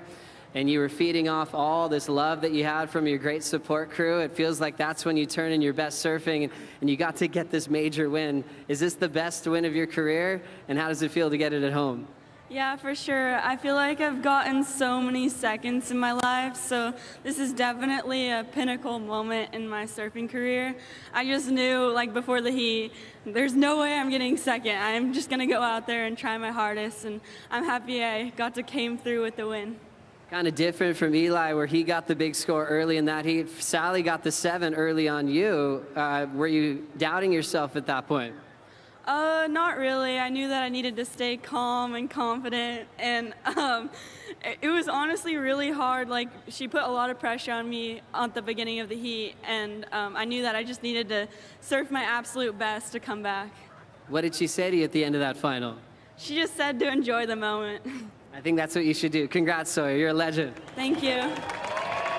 Time to celebrate. Thank you, everybody, for showing up once again. This has been a very special event. Once again, for all of our finalists, all of our champions on the Longboard Tour as well.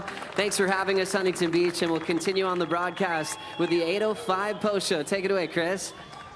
Thank you, Joe Turpel, an icon of surfing. And look at that lineup. What a finals day we had. An emotional awards presentation as well for many different reasons. So in looking back, right, finals day, the 9th day of the action here at the Wallex US Open of Surfing, again, it was a roller coaster ride from the jump, and thankfully the waves stayed with us. So it's time to break down exactly how it all happened. You know, just like Eli Hanneman said, it feels kind of surreal, right? After all of that surfing, and then things get immediate, right? When today started, we just knew that we were going to be in for a long, exciting ride. So here is your final bracket for our women.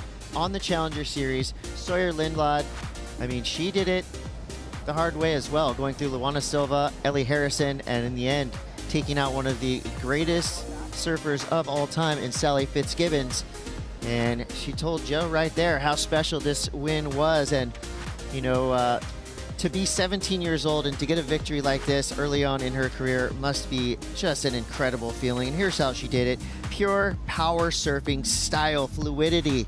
She did it all the right way. I mean, and, you know, you can just tell that she is on to a huge start for her career, Mitch. The energy was in her favor in the final, and she was trailing for a big portion of it too, but dropping a 7.6 on this wave right here, and then the 8.93 before, she was lights out when she got her 2 best waves, Matt. But Stally started really well, leading for half the heat, super solid with her surfing. She came out of the gates with over a 7-point ride, put the pressure on early, but Sawyer, with her explosiveness, just put the pressure back on the veteran, but she didn't go down without a fight. So Sally fighting back the whole way, and you just knew she wasn't going to leave it right to the last second. She was going to keep coming and coming and coming, but in the end, Sawyer got the win. Yeah, Sally has always been a relentless competitor, and everything has to go right if you want to beat Sally Fitzgibbons. There's your scores right there, an 8.93 and a 7.60. That brings us to where we stand now on the Women's Challenger Series. You're looking at this top 10, and the names we have that have already shuffled up and down are incredible. Sally Fitzgibbons right there in that #1 spot. Sawyer Lindblad jumps up to 3rd. India Robinson drops 1 spot to 4th. Bronte McCulley solid in 5th. So, of course, these numbers are going to switch up as we're really kind of just getting started on the Women's Challenger Series, but only a handful of events yet to come. So big things happening on the Challenger Series for the men and the women. We're getting a preview of what we're going to see on the 2024 Championship Tour. And Mitch, things look so promising for the women's CS. Yeah, and there's 3 people that are tied at 7th place, too. Luana Silva, Sarah Bauman, and Alyssa Spencer. Really like what I'm seeing from a lot of young prospects. I think Vagina Fierro still has a lot more to prove. but I feel that both Sarah Baum and Alyssa Spencer still have 2 events to go, and going on the back end over there to Portugal is going to be beneficial to them. I feel like it's their best weapon. Saquarema, to me, is going to be the most challenging event that's remaining on the CS. Well, we all know it's going to be a really fun season to watch, the Challenger Series. Well, Cup Noodles has been presenting the wave of the day throughout this 9-day event, and today's wave of the day came through at the right time for the right guy. Eli Hanneman with the back 5 straight into another series of maneuvers. Wax, this was a wave that looked like it really came out of nowhere, and he fully maximized the potential on this. And that creativity mixed with that explosiveness, it just showed that he was ready to go on finals day, and he demanded that 9, because look at this, he just tees off perfect. He didn't have to go that extreme. It was one of the first waves that he'd surfed in this heat, but he shuffled his feet back and he kept going to town all the way to shore. He just demanded that score, and that's what they gave him. Yeah, he's always had springs for legs. He's been doing airs like that since he was about 7 years old. But guess what? They're getting bigger and better with every season. So congrats again, another accolade for Eli Hanneman. Now looking back to the Huntington Beach Longboard Classic, your final bracket for the men. This was another really entertaining division to watch. Taylor Jensen coming through in the quarterfinals to meet with Kaniela Stewart in a repeat performance for both of these 2 surfers. Pretty cool too, because you're looking at pretty contrasting styles. You know, Kaniela Stewart coming from, I guess, the new school of traditional longboarding, and everything he did all week long looks so good, so smooth. I mean, this guy just oozes style. And he had his hands full in his semi-final just to get here, but he was feeling it from the outset, and just hearing that Khalees had taken the win, his cousin, he was ready and raring to go with no nerves, but he capitalized on these choppy mid-sized waves, which turned out to actually be set waves, where Taylor just dropped anchor, waited for the sets, much like Crosby in the Challenger final as well. Yeah, and I think Connie's maturity and his complexion as a competitor now has obviously changed drastically in the last year.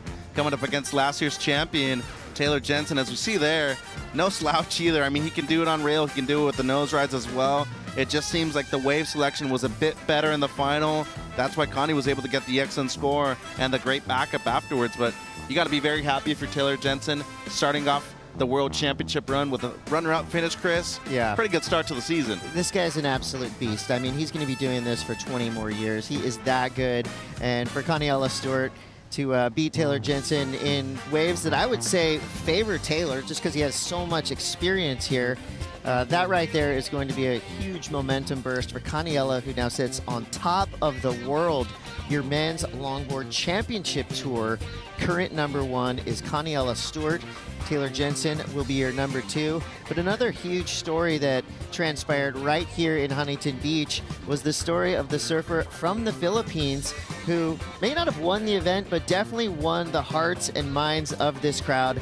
Nobody, I'm talking nobody, Kanoe Igarashi, Griffin Colpin, no surfer had a bigger fan base on this beach than our surfer from the Philippines. What a story there. Rogelio Escobar, remember that name. If you go on Facebook or Instagram, there's hashtags going, and he has that number 15 on a jersey that some of his fans had made and were wearing down on the beach. So that shows you the enthusiasm of the fans. It was crazy to me that we had a crowd so big, and they were very loud too. I actually think they outmatched the San Clemente crew that was down here supporting both champions on the Challenger Series side. Really cool to see a lot of support for the Filipino surfer. Yeah, and I would say that's one of those moments that's going to stay with us for quite some time. A really cool, special thing to be a part of, to see the rise of RJ from the Philippines. And right there, I mean, helping really put the surfing of the Philippines on the map.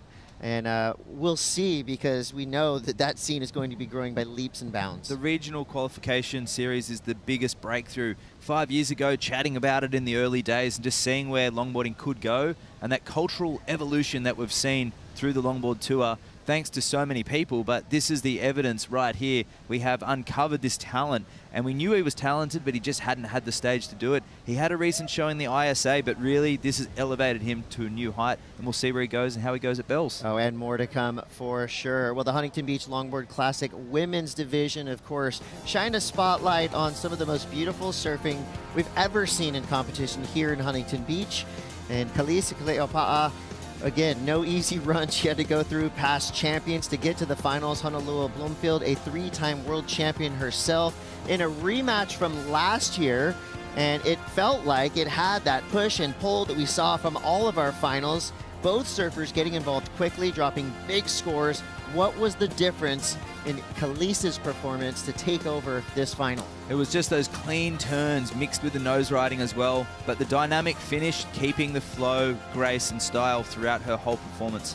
And we got to point out that the quarterfinal and the semifinal finish for her was due to those back against the wall performances that she needed against both Rachel Tilley, and in the final here against Honolulu Bloomfield, I feel like the biggest moment was definitely the lefts rather than the rights. It just seems like the rights were a bit flatter, whereas the lefts were standing up a bit more. Close final though. Great performance by Hono, but Kaleopa'a getting another victory here.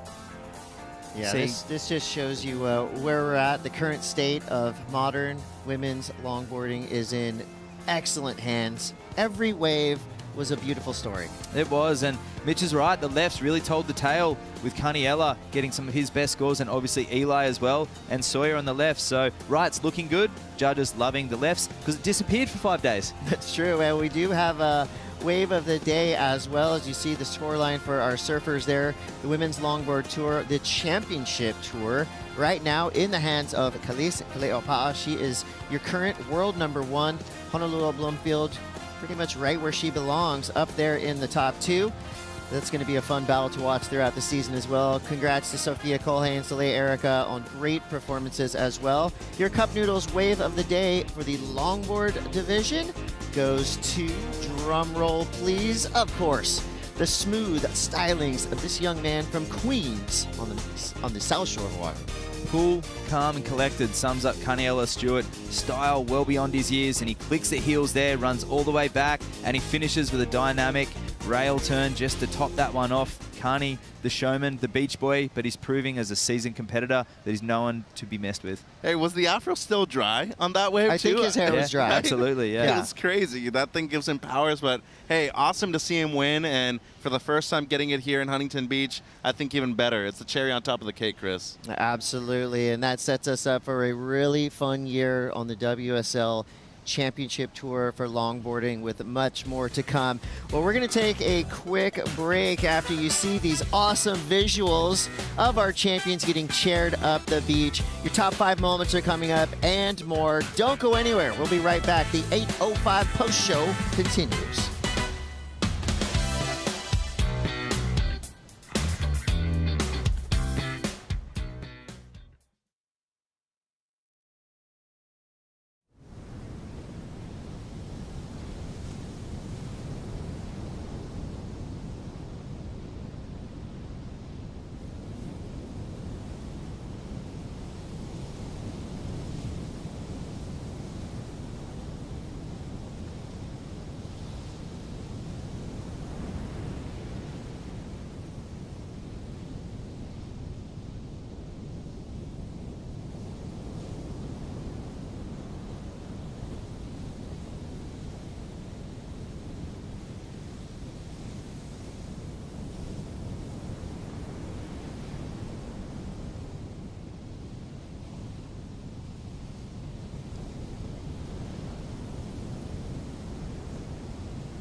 Joao Chianca makes it through there. Chambino.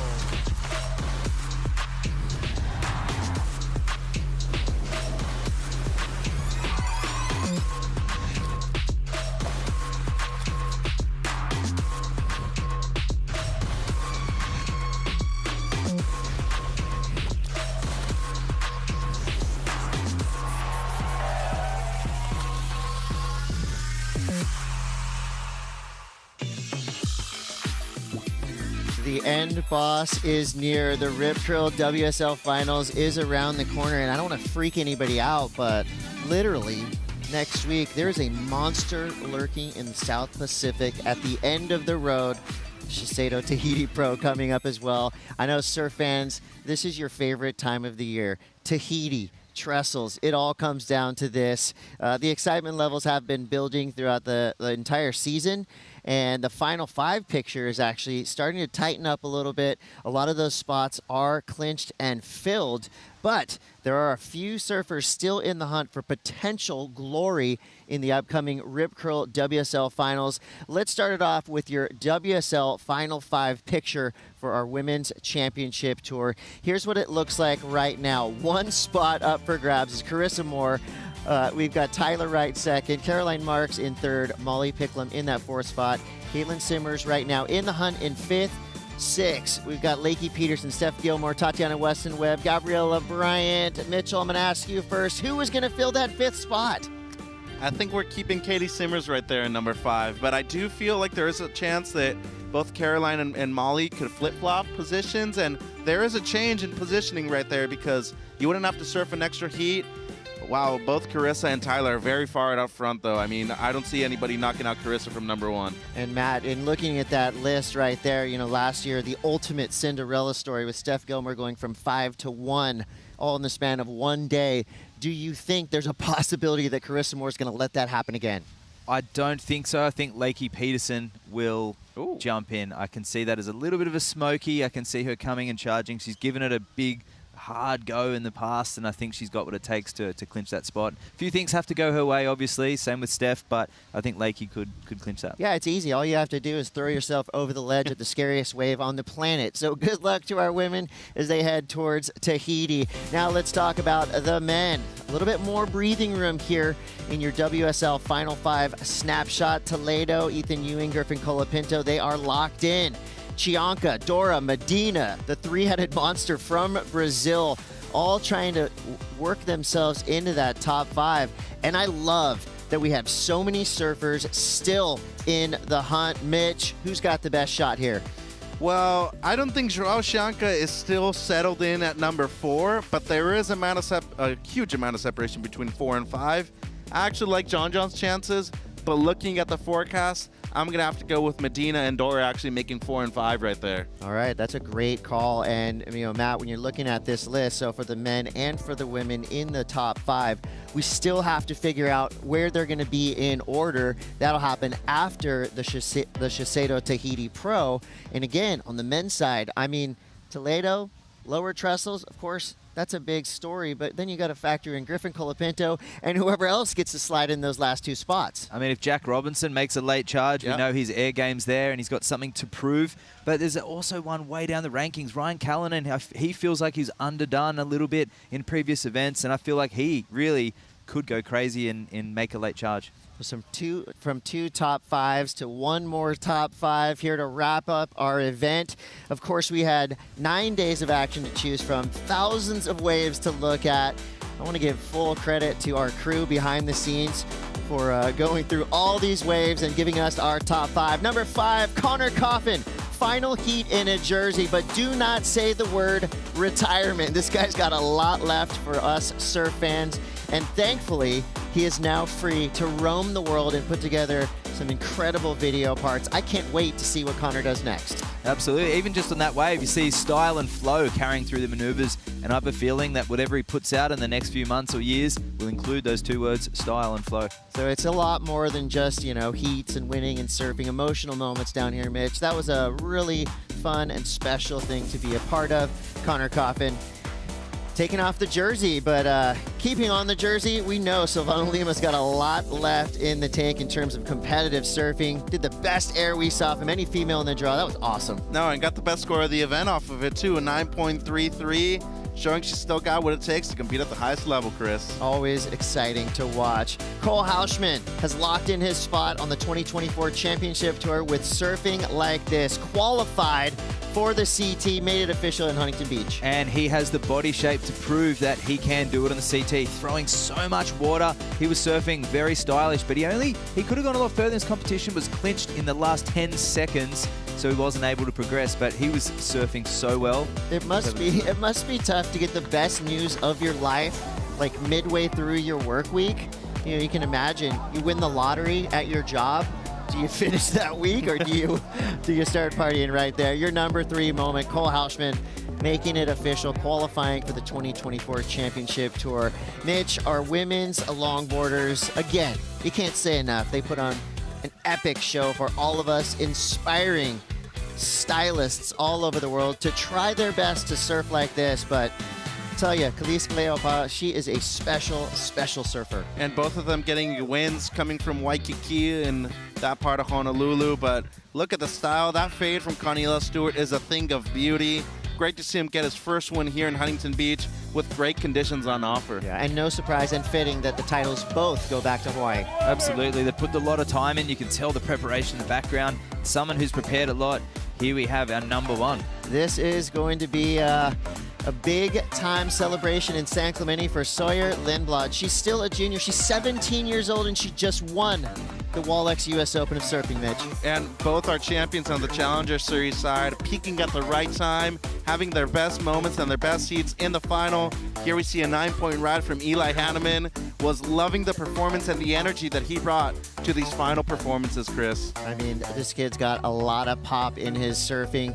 He did it with progression, high performance, big airs, 540s, everything we wanted to see here in Huntington Beach. So again, 9 days of surfing behind us, the whole season to finish in front of us. It's been an awesome week down here. I think the main takeaways, of course, is surfing is at yet another new level since last year here in Huntington Beach. I want to thank you, of course, for lending your expertise to both Challenger Series and longboarding. What's your main takeaway from this year's Wallex US Open? I think the judging is in such a good position. It's so nice for us to do our job and our role to critique and analyze the surfing, and you can actually take faith in what's going on upstairs. And I think the competitors can all agree that it feels like the pattern is carried right through the 9 days, and that's incredibly hard.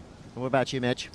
I like to see new names on the podium. Like seeing Eli Hanneman, love seeing Sawyer Lindblad on there. It's great to see a couple of surfers from the area thrive, but really nice to see Sally Fitzgibbons getting another final result here. On the longboard side, though, really stoked to see both Malia Kaleopa'a move through, Khalees, and I think Connie Stewart is going to move on to World Championship at the end of this year. I'm calling it Malibu. That's going to be Caniela's and maybe even Khalees' first world title, Chris. Well, you picked both winners on the Challenger Series from here today, so congrats to you as well, Mitch. You're a winner in my book, too.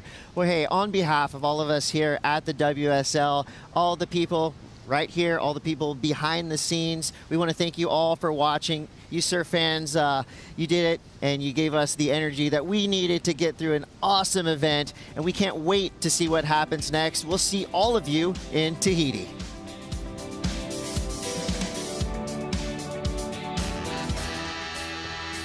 Surf fans, start your stoke. The Wallex US Open of Surfing. Today is finals day. These are elite level longboarders, and here we go, our first look at Sophia Colhane. She gets up to the nose. Khalees Kaleopa'a is on a gem of a wave, straight to the nose. Waiting for scores, and it comes through just one time, put them up for me. Yeah. Get on the nose and pose Soleil Erico with a nice little hang 10 to start this wave.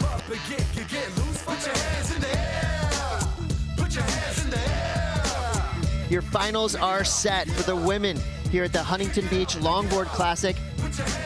Stoic in his approach on that nose ride, big snap there. Pick it up, pick it up. Yeah, pick it up. Drop down, move it till you can't feel the ground. And if you know what is good for you, then do it all again and turn around. We up all night. We got our longboard final set. Let's get into the Challenger Series. You're watching the semifinals here. Sawyer Lindblad taking the left right out front. Wedge setting up for the Australian. Sawyer is into a final.